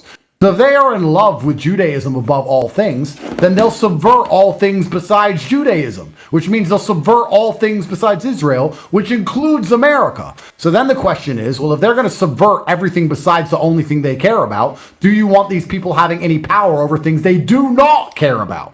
This is a pretty logical conversation. Are you checking the group chat, Aiden? Yeah, they texted me. They said we got to stop talking about this. Good catch. No, keep Jay, going. they said they're going to come knock on your door. Isn't it just where loyalty? It's just where loyalties land, and perhaps they're so loyal to their history and loyal to their identity. Loyal to everyone, right? So Andrew, I think everyone's loyal to everyone, right? So like, if you introduce, like, I mean, even Sneako told me, like, there's a clip of like somebody introducing me to somebody like, oh, he's a Jewish kid. But there's also like when you guys introduce, I don't want to talk about religion, but for example, when you introduce yourself and you're like, oh, he's a Muslim, whatever, you guys will say something. So you were telling me, It's like the same thing. It's like you guys have that in common. It's not like it's some type of like cult or like some crazy fucking thing you got going on. It's just like, oh well, he's a Muslim. Well, I'll argue right here that Muslims are loyal to Islam above most things as well. Which just adds to the problem. I mean, I don't know about America. I'll talk about England, but England, where I grew up in a town which was 80% Muslim, Luton, and Muslims are loyal to Islam above they are loyal to the government and above their loyalty to England and above their loyalty to most things. They're loyal to Islam above all things. And I'm not saying they shouldn't be at all. I'm saying that they are. You have to be logical and have conversations without getting emotionally invested like a child and sit and say, okay, do you want X amount of people inside of a country, X amount of subsect of the populace, which are loyal to something different than the country itself, which will change the face of the nation forever? That's the conversation, because everyone's loyal to something. If you have a football team, you have black people, white people, Muslims, Jews, everyone on the same football team. They're loyal to the football team. They all try and win. That's fine, great. But when you're talking about a country, when you have people coming to the country who are loyal to things besides the country and they're prepared to exploit the country for the benefit of that group instead, then you have to ask yourself, do you want those people in the country at all? That's a pretty sensible conversation to have, isn't it? Like, would I allow someone into my house who didn't have the best intentions for me and the household? I don't think that would make sense. But that's always going to happen with faith. Muslims are always going to show allegiance to God in front of the nation because there's nothing that's more important than God. And that's where I see the issue, because that's why I know that Judaism is a false religion, and the same with why I think Christianity is a false religion. But Islam is only pure loyalty to God and God alone.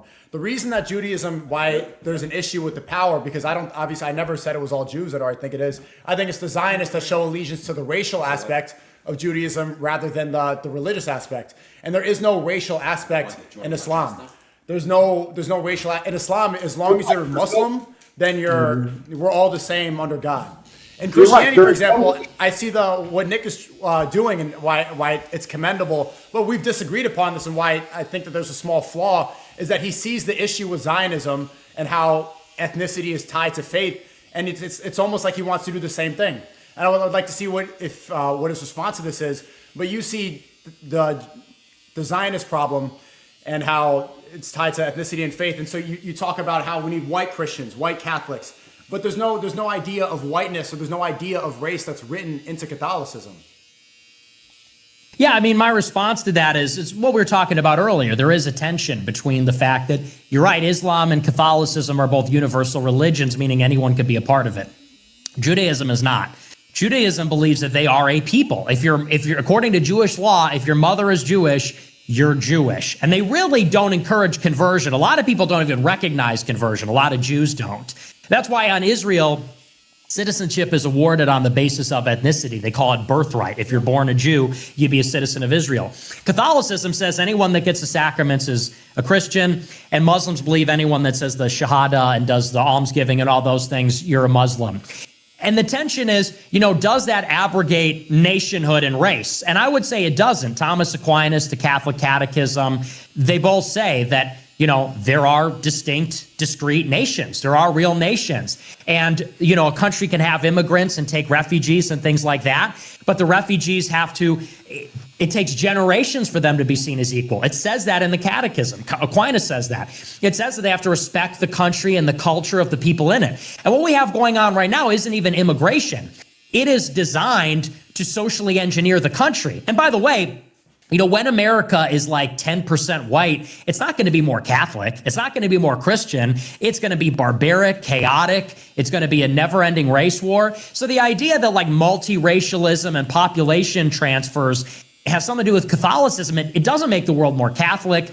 There's nothing in our religion that says we have to accept it. Race is real too, and nationhood is real too. And even within Christendom, you had nations, just like within Islam.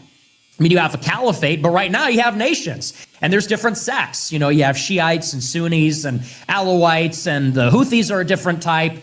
And, the thing with Zionism is different because they really do believe, according to Kabbalah and the Talmud, according to Rabbi Schneerson, who they believe, the Rebbe, they believe he's the Messiah. A lot of the Hasidic Jews do.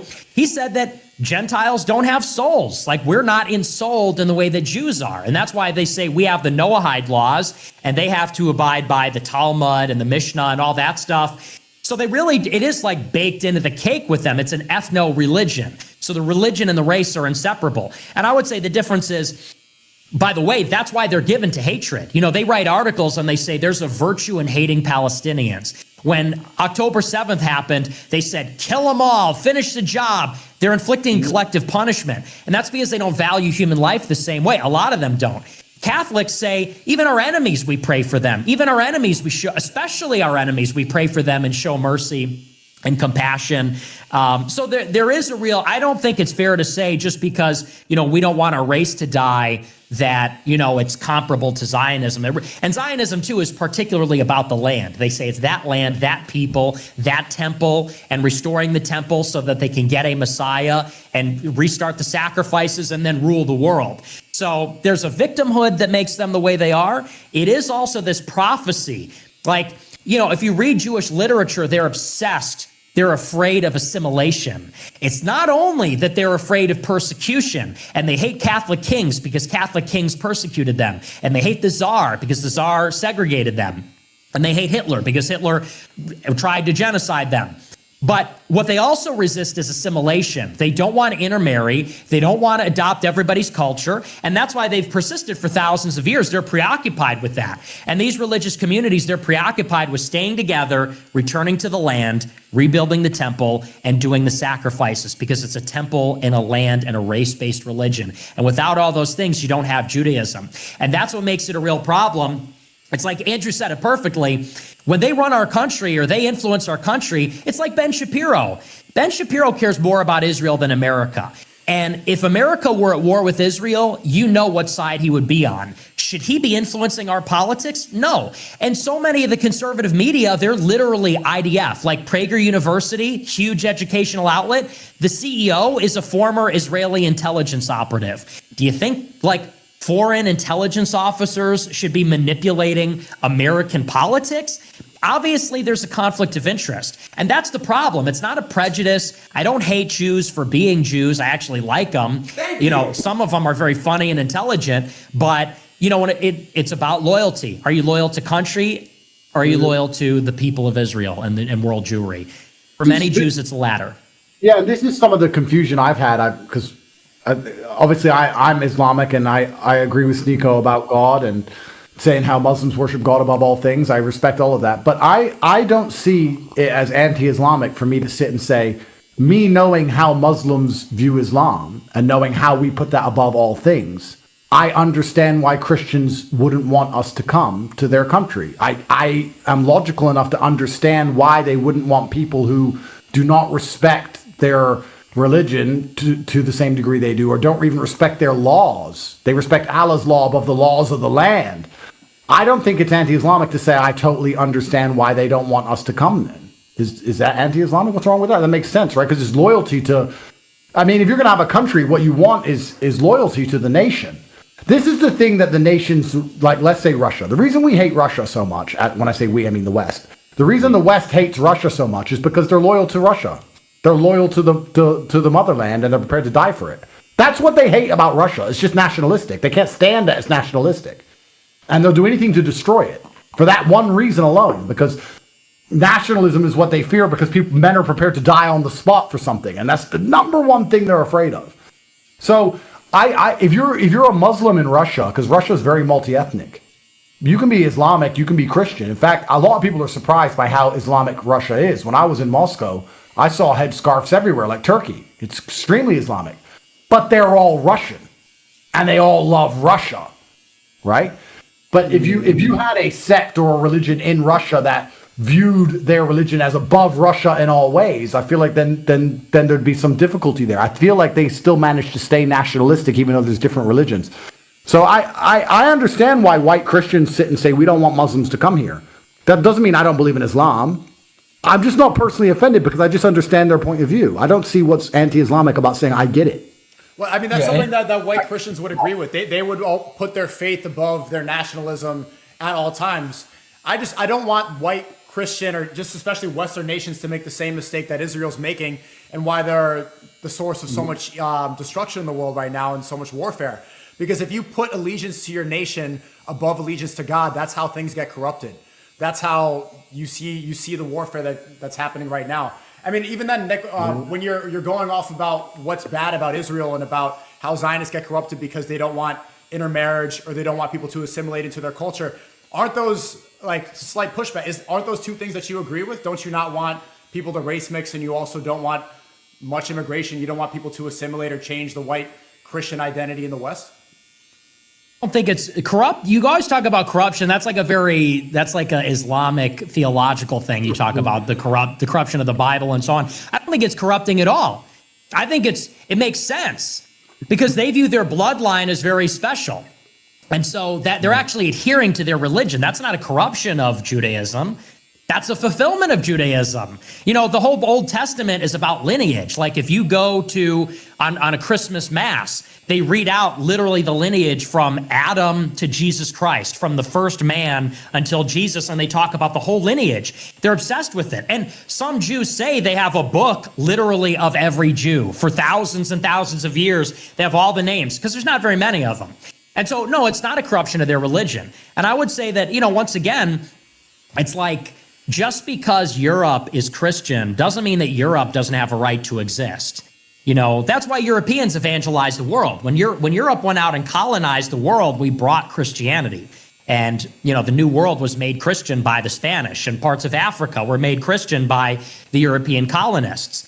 And the world to be in the only Christian countries, which were up until hundreds of years ago, in Europe, because then there's no more of us. And so, you know, again, I just don't understand. Again, in the Catholic religion, there's nothing that says we can't exist as a nation. On the contrary, you know, Pope Francis said that we should maintain the different nations. He's pro-refugee, thinks we should be compassionate, but he also doesn't believe that. He says that white people should have kids. The Pope said that. So isn't it a bit hypocritical to say above countries, so as long as you're Muslim, everything's fine. I don't know if most Islamic nations even do that. Isn't that just a lie to try and once again convince Christians to just genocide the white race? Did you shave your whole body? Not yet. I gotta do my back too. Sorry, I know it's a little bit disturbing for you guys. Yeah, it's a bit traumatic. It's first thing in the morning. I don't need to be seeing this shade. Sorry, Sims. Fine. I've got those black jeans. I've got nothing. But no, on a serious point, like what Islamic country, and this is a genuine question, as a Muslim, what Islamic country puts Islam above everything else? Because there's tribes in Afghanistan, there's tribes in Iran. Iran is, I mean, I'm not saying the country can't be unified with different ethnicities, they are, but the ethnicities are still recognized. The ethnicities still exist. There's still country borders. There's still immigration laws. There's still all the things that we tell the West. United so many people across the world. Once again, the biggest Islamic country is not even in the Middle East. It's in, I'm pretty sure it's Indonesia. Yeah. No, I agree with you. I'm just saying that I try to be fair and balanced in all things. I agree with you. But when I talk to Muslims and they say the Ummah and Islam above all things, I'm like, yeah, that's fine. Saudi Arabia is literally bombing Yemen. Literally. Like, I feel like there's a degree of hypocritical talk that we use, but we don't talk about it really with other Muslims because we understand it. But when we come to Christians, we come along and say, you should just accept everyone. You should, like, as long as they're Christian. I feel like it's hypocritical, and I feel like it's just another attack we use on Christians. The problem with the Christian faith is that it's based on forgiveness. It's based on endless tolerance. That's what it's based on. So I feel like in many ways, Christians are easy to take advantage of. I don't know if you saw our protest when we protested what they said they did about Jesus at the Olympics.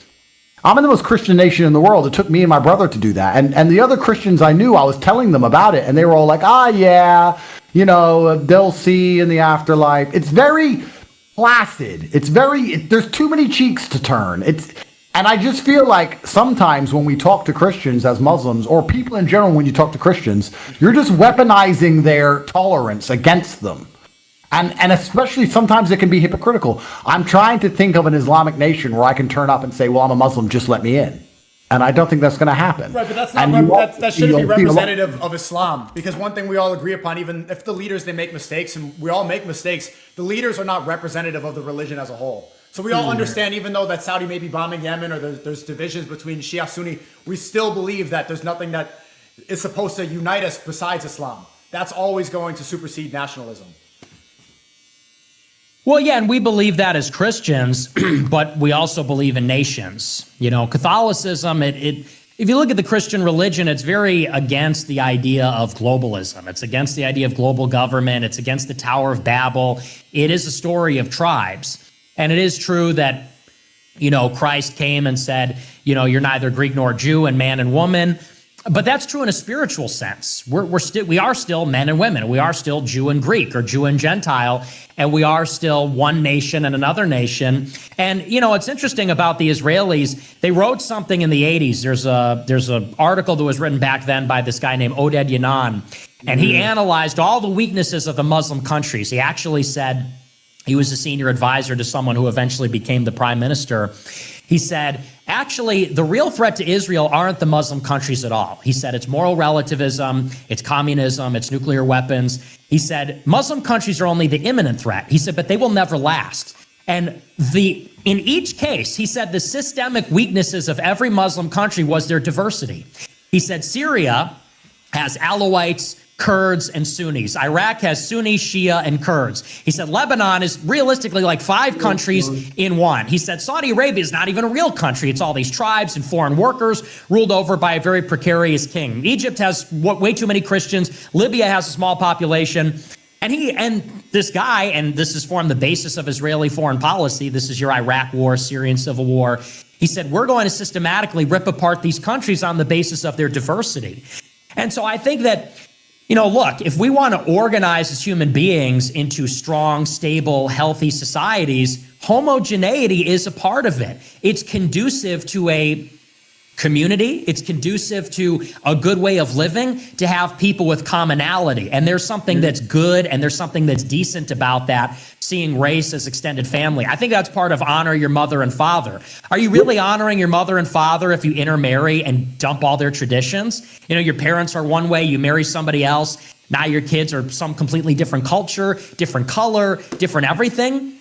There's something that strikes me as wrong about that. So, and it's true, you know, Islam, the Muslim world is not globalist at all. It's very nationalistic. It's extremely tribalistic. It's sectarian. There's big religious differences. And so, you know, that's something, ironically, people like Destiny, like liberals will say, oh, you're Christian? Well, what do you want to live in, a country with 100 million white atheists or 100 million black Christians? And they think that's like a gotcha. But it's like, I'd rather live in the country with the white people, and then I'd like to evangelize them because I'm white and I think white people should exist. The real question is, do you think white people should be genocided, or do you not? And I don't think there's anything Christian about saying they should. I don't think God would smile upon that, especially given that, you know, white people evangelize the world and systematize the religion and so on. So it is like kind of an anti-white. The thing, like, they're not running out of Arabs. They're always making more Arabs. White people are in short supply. You'd probably feel differently if it was reversed. That's true, but would you You're say not the Arab, same though. thing if you couldn't evangelize the white atheists? Would the answer stay the same? Well, that's at that point, it's like a would you rather with this conditional. If you couldn't evangelize whites and it had to be all whites or all blacks. If they stayed atheists. I don't know. Well, that would just be impossible because we believe that everybody's receptive to the grace of God. So it's just like, it's a hypothetical that's impossible. That's fair. I mean, the pushback, I think it was small. I mean, people have seen the war that's going on Twitter. I think it all started from the cat eating videos and the dog eating videos, and then that video of Trump going around saying they're eating the dogs, eating the cats. The major pushback, and people started saying I'm a sellout, which is that there was no evidence of that happening. Like, I'm not saying that we should allow refugees to go. There's no evidence of that. But there is, though. No, the video that went around that went viral was an African-American woman. It was a black woman. It wasn't even a Haitian. There's no specific evidence of Haitians eating cats and dogs in America. No, Yes, there is. If you look, you could find it for sure. There's 100%. Show me. I mean, it's on X. You look through X, you can find anything nowadays. The video that went viral that then Trump started talking about at the debate, that was an African-American woman. I'm just saying in general, you could definitely find videos of that, 100%. Of Haitians eating cats in America? 100%. I can find one right now, bro, if I wanted to. Someone in my community could find it. And actually, I'd argue, just my last bit on this point, even if I find videos of Haitians eating cats in Haiti, I don't want 6% of the Haitian population over in America. Facts. It doesn't matter where they are. If they're doing it anywhere, I don't want the people who eat cats near my daughter's cat here, you know? Yeah, I think also one of the things we're overlooking here, you talk about religion, you talk about nationalism, and we talk about, you know, race a lot. And I don't think there's anything wrong with wanting to feel an affinity to the people around you. Humans are social creatures. So when we try and get Nick with this question, do you want to be the only outcast in a society? Well, not really. I mean, I'd like to feel affinity with the people around me. And if they look like me, I feel more affinity to them. I think that's kind of an unfair question. But the other point I want to make here is, I feel like a lot of it is just simply down, because we talk about religion, we talk about countries, we talk about all these different things, but really it's down to just interest. You need to have a common interest as a population. I said earlier about a football team. You can have a football team of different races and religions because they have a common interest and a common goal. And I think what the West is losing now is we don't have a common interest and a common goal, which is what makes the melting pot such a problem. Because when you don't have a common interest and common goal, perhaps you can find a common interest in something as banal and simple and easy to see as race. Race is very easy to observe. Religion's very easy. They're the same as me. They're the same as me. The same as me. That wasn't as important when you had a common goal. If you think about, the point I'm getting to with this, which is kind of unfortunate, is I feel like one of the only things that unifies people truly is struggle. Because if you look at Iran has a massive problem with different ethnicities. But the reason they manage to keep it all under control is because it's us versus them. They have an enemy. And when you unify everybody behind an enemy, you can unify the population. Russia, the same. Russia has crazy amounts of ethnicities and religions and languages and time zones. But they have enemies. It's Russia versus the world. So when you have an enemy that is formidable, you can unify people behind one ideal. And when you unify people behind one ideal, race, religion become a lot less important. because they have a common goal, a common objective. So perhaps in the West, I know I love these conversations about mass remigration, all this stuff. It's a nice conversation, but it's never going to happen. Never in a million years. So surely it's more constructive to say, well, then we need a common goal of some sort that everybody buys into. The problem is that's difficult when you have people with different versions of history and different religions and different cultural backgrounds and different languages and different upbringings and different.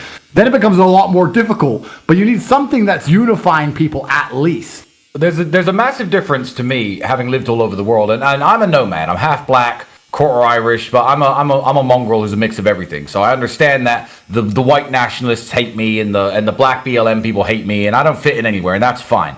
But as a man who's observed the world from all these various perspectives, there's a huge difference between Western white people and Eastern white people. And what Western white people need to learn from Eastern white people is this. See, Nick, you're white, and British and French and Spanish will be like, oh, well, we're white, and blacks are coming to our country, and go up to a Romanian and say, hey, bro, where are you from? You look Hungarian. To you, that doesn't make any difference. They will try to punch you in the face. They have this nationalism where, go to a Serb and say, bro, you from Bosnia? You Albanian? What Albanians? Is Kosovo part of Serbia? They will lose their fucking minds, right? Eastern white people have this, like Andrew was saying about these thick cultures and these traditions. They're not just a bunch of white people who can be replaced by black people. Polish people are Polish people, and they don't want Romanians in their country. Romania has a border with Bulgarians. How many Bulgarians have you ever seen in this country in 10 years? Zero, because they can't fucking stand each other. No, we're Latins, you're Slavs. To you guys, I completely get it. They look the same. They look the same to me. They've got some of the same last names and some of the same traditions, etc. But here they're extremely very different. I think the West needs to bring this back. Because before we start looking at things, I'll speak as a British man for a moment, before we start looking at things of, oh, well, he's black, he's white, it's fine to be here. No, why the fuck should the French be allowed to be here? This is England. In fact, when the Eurotunnel was being built, everyone forgets this, because it was lost just 1.5, 2 generations ago. When the Eurotunnel was being built underneath the English Channel, there were protests from old white men who fought in World War II, holding picket signs saying, no, let's not connect our continent with France, because if we connect our continent with France and they surrender to the Germans again, the Germans can march over, or even worse, the French could invade us like they tried to do in 1815. There was this old school, we're British, they're French nationalism that I think the Western white people need to bring back, because that's the first step of loving and respecting your country. Yeah, but they can't. The problem with that is the problem with that is that it's interesting. I guess what I'm going to deduce from what you just said, though, do we agree that if America had a country that was all 100% white, that there'd be new divides drawn somehow? That there'd be, oh, well, yeah, but you're Northern, I'm Southern, or you're blue eye, I'm brown eye. Aren't humans just determined to constantly go into smaller and smaller groups and just constantly dislike and distrust the other groups? That's a great point. Romania has 3 or 4 groups itself. Yeah, but we talk about the West and, white people in the West, etc. Only 50 years ago, the English hated the Irish. They couldn't stand them. If the Irish were in England, they were treated like dogs. There were signs everywhere, no Irish. Now, the English would do anything to be full of Irish. So it's kind of just maybe human nature is to constantly divide into smaller and smaller groups unless you have some kind of unifying factor. Then the real complicated question is, what is that unifying factor? Because the only thing I can think of in the world that exists today that unifies people is a huge and scary threat, like Russia, like Iran, like Israel. When they feel genuinely threatened, they can unify behind an ideal to protect themselves. And they can ignore all the different cultural discrepancies to try and self-preserve. Like the Russians do, like the Iranians do, like the North Koreans do. Although they're all one race, it's a bad example. But North Korea is kept together by the threat of the West. That's the reason he's constantly talking on the news that America's going to kill us all. That's the way he maintains control. That's how you maintain control, is them versus us. So I feel like perhaps if we had to try and fix the West somehow, you'd have to try and convince them there was a genuine threat that was coming to destroy them and try and unify everybody against it. But that's the hard part, because especially in the West now, there'd be an X amount of the population who would be welcoming the threat in and saying it's a good idea for some reason. It's difficult because everybody thinks so differently. It's an interesting thought experiment. I'm just trying to understand how the world is the way it is. Well, it's happening now. A lot of people from the left and the right, the first time that we're really agreeing on something major is the issue of Israel. People see the debate stage, they see J.D. Vance and Tim Walz get on stage, and immediately there's just a glaze off for Israel. Same thing, Trump right now. Of course, a lot of us, we agree with Trump on quite a bit, but we're wondering, why do we see an equal amount of Israeli flags as American flags? If you're going to talk about an existential threat that people are going to unite against, I think we're seeing it right now. And I think you bring up a great point about the constant need to divide ourselves, because even up until maybe 60, 70 years ago, Irish people were drinking at the fountain with me and Jake and you and Andrew and Tristan. Irish people were considered black too. Italians were not considered the original white people. I think the whites who founded America, or the new America, they considered white people back then to be people from the Slavic region, people from the Netherlands, and some people from the UK. Whereas a lot of the other places, they weren't considered white either. So naturally, we're always going to find ways and factions to divide ourselves. If it became a strictly white country, immediately they would say north and south is different. They'd say people from this region. We're always going to find something. We're very tribalistic as people. The only unifying force that I've seen is the idea of God. And that's what was so great about Ye 24 again, when we all had this conversation, is what is going to get rid of all these problems that's destroying the West right now when it comes to feminism, when it comes to Zionism, when it comes to liberalism, is some sort of return to tradition, is some sort of religious doctrine. No, though, I mean, the thing is about America, it's true. I mean, America was basically a white racial country up until the 70s. It was 90% white, and it was a lot of Italians and a lot of Germans and a lot of English and French and a lot of different kinds of white people. And, you know, there certainly are differences between the kinds of whites. And even, like, for example, with Italians, there's people that came from northern Italy and people that came from southern Italy. And there's people that came from Sicily and people that came from Calabria. And there were differences. Even in Minnesota and in the Dakotas, you have people from Sweden and people from Norway, and they had cultural differences up there. But there's also this question of proximity. There's obviously a much smaller difference between Finns and Swedes and Nords or Norwegians than there is between Norwegians and Nigerians or Norwegians and Australian Aboriginals. And that's just kind of the thing, is like, America was a certain way with white people. You bring in a bunch of foreign-born people that don't speak English, have no history of democracy or anything that they had in Europe, Christendom, all those things, it's going to be a radically different place. I agree, though, with Andrew that, you know, America is an empire. Let's just face it. It's what it is. The idea that it's a republic or a nation is very old school. It's been an empire for about 100 years. Russia's a multi-ethnic empire. China's a multi-ethnic empire. The biggest countries typically are the ones with the most land, because they have complicated histories and all kinds of things. So Russia does have a lot of Muslims. It has a lot of Mongolians. It has a lot of Asiatic type people. China has like 4 peripheral states. It's got Uyghurs, Mongolians, Manchurians, all of that. But there is an identity of the country. When we think of China, we think of a Han Chinese person. We don't think of East Turkestan. We think of Russia, we think of the Slavs. We think of Putin. We don't necessarily think of the people in the Caucasus. We don't think of the Muslims. And I think the same can be said about America. I think that that's how America was with whites and blacks. You had whites, you had blacks, you had some Hispanics in the South, you had Asians in the West, and that was kind of the family. But now the country is fundamentally changing, where it's about half white, half non-white. And the fundamental question is, well, who are we now?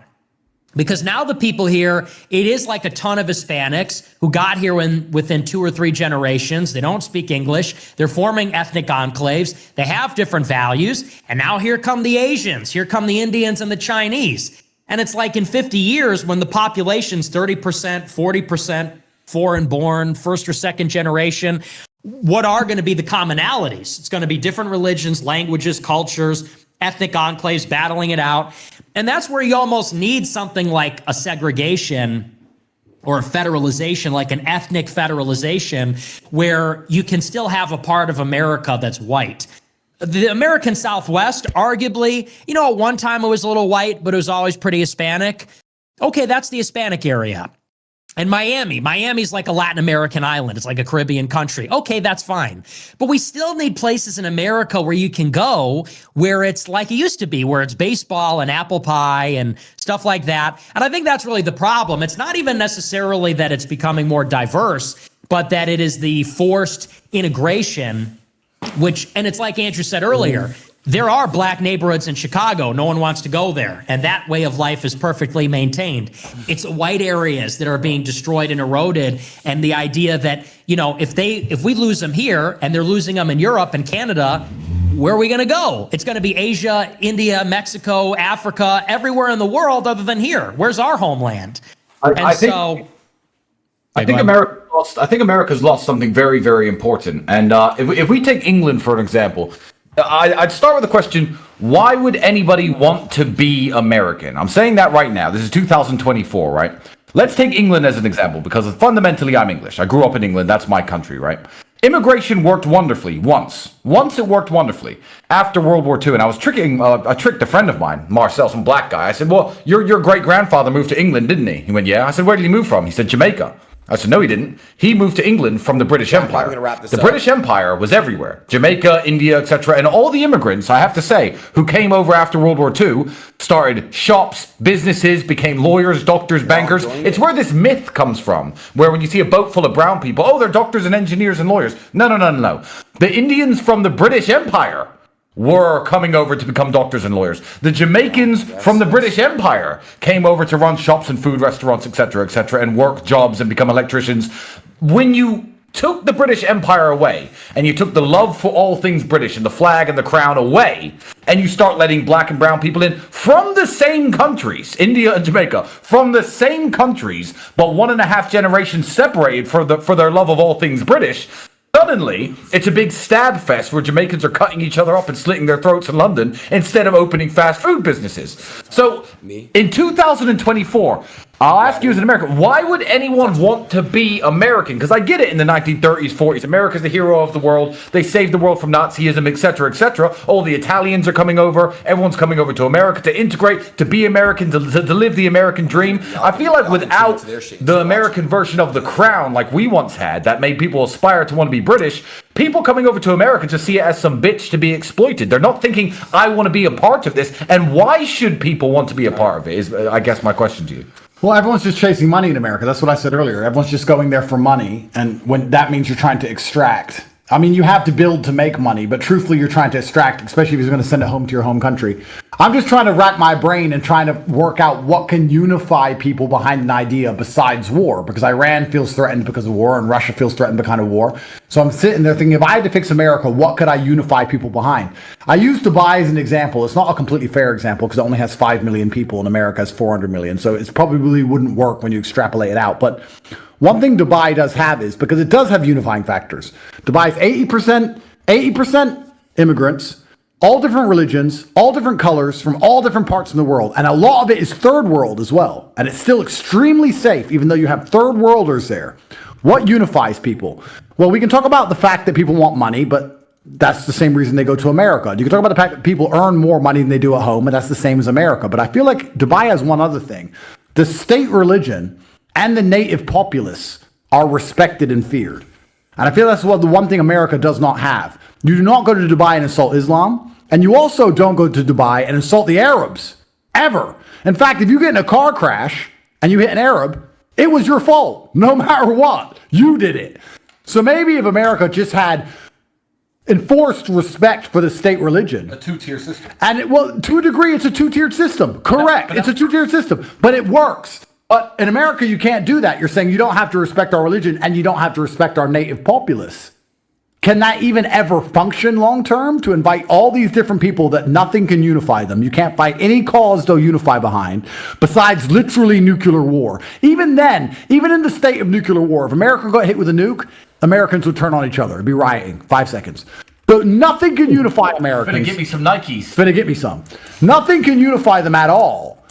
And I'm saying that if you're going to try and have that population, which is so diverse, and you're not even going to enforce respect for the state religion and the native populace, then how can it even function? Can it ever work? I don't know. That's what they do in like Singapore and the Emirates and these like rich city states. They have carefully managed the demographics, and there is a certain primacy afforded to the native people. You know, and in America, I'd be fine with something like that. And it wouldn't even necessarily come with more or less rights, but just a recognition of like, this is what America is. And other people can be here, but they're not going to fundamentally change the identity in the same way that, you know, in Russia, they're never going to take away the Russian Orthodox Church. They're never going to take away the love of being Slavic or Slavic culture. People can be there. They can have their own regions with some autonomy. I think people would be fine with that in America. But the problem is that, you know, it's like you said, it's the opposite. There's a hatred That people come here, they come here to take advantage of the benefits of citizenship while hating the founders and saying, oh, the founders were slave owners. This is an imperial empire. They're all pieces of shit. They want to recolonize or uncolonize or undo the settlement that we put here. And that's really the problem. I think I speak for a lot of white people when I say if there was a ton of diversity, but the minorities were grateful. I'm talking about the foreign born, not the descendants of slaves necessarily, although they should be grateful too, because they're not in Africa. But if the foreign born came here and they were grateful and they were respectful and there was a sense of deference because they're guests or visitors or new, there'd be far less of a problem. It's that they come here, they burn the flag, they don't say the Pledge of Allegiance. And I've seen it in Chicago. Chicago was never a Mexican city. Now it's it's a third Mexican. They don't stand for the Pledge of Allegiance. They don't learn to speak English.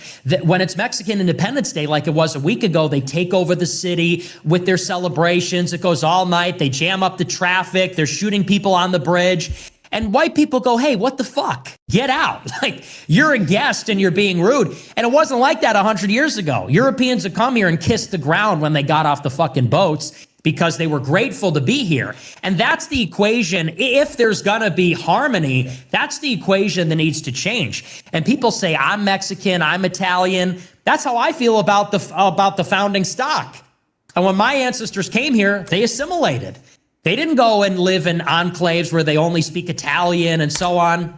They learned to speak English. They lost the accent. They loved the flag. They fought in the war. They gave their lives for the country. And you just can't have that when they're coming in 10 million in 4 years. Who's ever going to assimilate or love the country? And when and it's like you said, who's coming here? It's people looking to take advantage. And those people will never be loyal Americans. So it's a lot of good observations. It's a complicated problem. It's not as simple as whites only, everyone out. It's a complex problem. It definitely is a complex issue, but I think a good example of how this could work is a nation like Bosnia. Bosnia is, although it's predominantly Muslim, it's got to be 99% white. And when I was there, I went 3 times in about a month because nobody looked at me as if I was an other. As soon as I said salam alaikum and they said walaikum salam, they looked at me as if I was one of them because that always would transcend it. Like they have strong immigration. You can't go there and break the law. But this nation here, although it's predominantly white, what supersedes that is faith. And I think However, that's the reason for that, I don't know, am I cutting out? No, you're good. I'm good? Sorry. The threat. The reason for that is because you're so rare. If a million Arabs turned up in Bosnia, the Bosnians would have a problem with that. I personally do. And it's not just that. The point Andrew was making earlier about an existential threat to your existence, unifying countries together. They don't see you as an existential threat, Sneako, but there are Bosnians to this day with guns hidden underground, thinking that any day now the Serbs are going to roll across their border and exterminate them. They're held together in the same way North Korea is, that Russia is, that Iran is. If you spent some time in Bosnia, more time than me technically, but I have a lot of Bosnian friends. They are held together by this existential threat of they're going to wipe us out. So when you're there as a Muslim, you're not the face of what's scary to them. But Andrew's right. If 20,000 Arabs moved there, or 20,000 people who looked like you moved there, they would see you as a threat. Their threat, their people they're afraid of look just like them, but worship a different god. There also isn't many. A lot of people think that white people or Western people are inherently racist. They're really not. They just get pissed off when the numbers get distorted. I can talk from personal experience. Let me tell you about Romania. I moved to Romania 10 years ago. When I moved here, there was nobody who wasn't Romanian. Nobody. Everyone was Romanian. And back then, they were intrigued and amazed. In fact, they loved that I liked their country. They were super welcoming. Why did you come here? Wow, nobody likes Romania. I love that you love it here. Try some food. They were super welcoming. Now, as time goes on, more and more people are coming here. Romanians are starting to get racist. Why? I don't think they've ever been different. They're just seeing more and more people that aren't them. And now they're getting pissed off about it. When it was only me, it was fine. But when there's a whole bunch, then they get angry. And I think that's human nature. I don't think that these people have changed from non-racist to racist. They just see their demographic changing. And people are naturally unhappy with that. I don't see why they shouldn't be. The reason that they get that way is because the people that are coming in, you both pointed out properly. I mean, because they're coming in, they're not respecting it. They're not coming in with the idea of God. They're not acting with godly values. They're coming just to use the place. And you brought up the example of in Bosnia, if there were 20,000 Arabs that came in, they would feel differently. They actually did. During the Bosnian genocide in the early 90s, Arabs came to help fight the war against the Serbs. So that's a good example that although Serbs and Bosnians are technically of the same ethnicity, within that war, there was more unity between the Muslims there and the Arabs there. They didn't even speak the language. They came to fight there just because they saw that the genocide was about faith and it wasn't about ethnicity. Yeah, but we also want to be with people that we are similar to. You know, like when you were defending the Haitians, you were doing, I don't know, you're speaking Haitian or something, Haitian Creole or something. And I'm sure that when you're with your parents, your extended family, you know, you have this vibe of like a family party and you do things the way Haitians do or Philippines do or Hungarians do or whatever it is. In the same way that me, you know, my mom's Italian. She was in an Italian neighborhood. All her friends are Italian. There's like Italian stuff that we do. It's like who we are. And if I were separated from that forever, if I were in a community where it's all people like you, no offense, I like you, you're a good guy, but you're not like me in those critical ways. I'd be a stranger, I'd be a foreigner. The way you guys do things, that's not the way I would do things. They're unfamiliar to me. And there's something like heartbreaking about that. There's something heartbreaking about being dislocated in that way. I think that's a big reason why white people are killing themselves, because they're socially dislocated.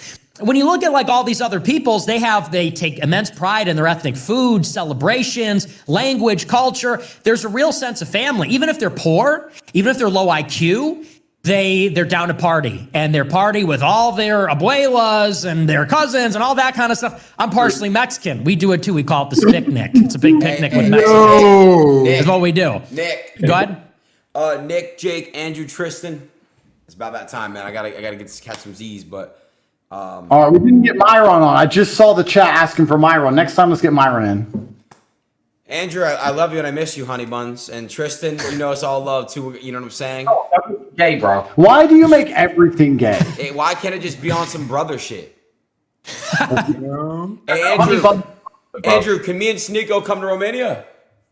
Perhaps. I don't know. Sneako called me a Jew, so I mean, I know he thinks Strickland can't knock him out, but he doesn't really want my smoke. We'll see. It wasn't Jew as an insult. It was the idea of supremacy, but I understand that. I'll say you are a Jew. Yeah. Aiden, if you come here, I'm going to tell the cops it was all you. The human trafficking operation was all your idea. The Jews did it. The Jews did it. Oh, I got to go. The group chat's calling me now, so. All right, G. All right, guys. Good to see you guys. All right, guys. All right, so long. Yo, did he just Hitler salute? No, he didn't. He just said a regular salute. W call, man. Yeah, I was actually good. It was a good little call. Yeah, it was great. Yeah. All right, now get out. I'm trying to gamble. Damn, you didn't want to do a post. I'm kidding. Chill for a second. I'm gonna go through my clips first. Damn, bro. Chill, bro. I'm gonna go through my clips first. Well, I thought we were gonna go to the gym. This stream went on way longer than I guess we're going to the gym now. I'm going to sleep after this shit. Yeah. What are you doing tomorrow? What are we doing tomorrow? What do you got planned tomorrow? Are you doing? I want to do another Twitch stream. I'm gonna lie. Okay. Well, we have 2 IRLs back to back, Friday and Saturday. Well, tomorrow's Thursday, right? Yeah. Yeah, we'll do a Twitch stream. All right. Tomorrow, we have Canada Wonderland Friday, and then we have the SneakerCon Saturday. So, XQC, I don't think is coming out anymore. I think Lacey and Ron are gonna come out in a couple weeks. Lacey, you still in the chat? Are you leaving after Saturday? I don't know. Okay. We'll see. I go day to day, bro. I don't even know. I almost was gonna fly back to Miami today. Yeah, you were. I remember. At least don't bail on Kevin. Look, even Kevin's putting a W. Is he? Yeah, you can't bail on SneakerCon. At least leave after that if you're gonna leave. Who do you think won this call? What you mean? This is a good call. This is like it's actually funny to see these people after. I wanted to see Andrew talk to Dean. I really did. But I feel him. I feel Andrew not wanting in the moment to debate. I get where you know what I mean. But like, I would have loved to have seen him fucking debate him. You know.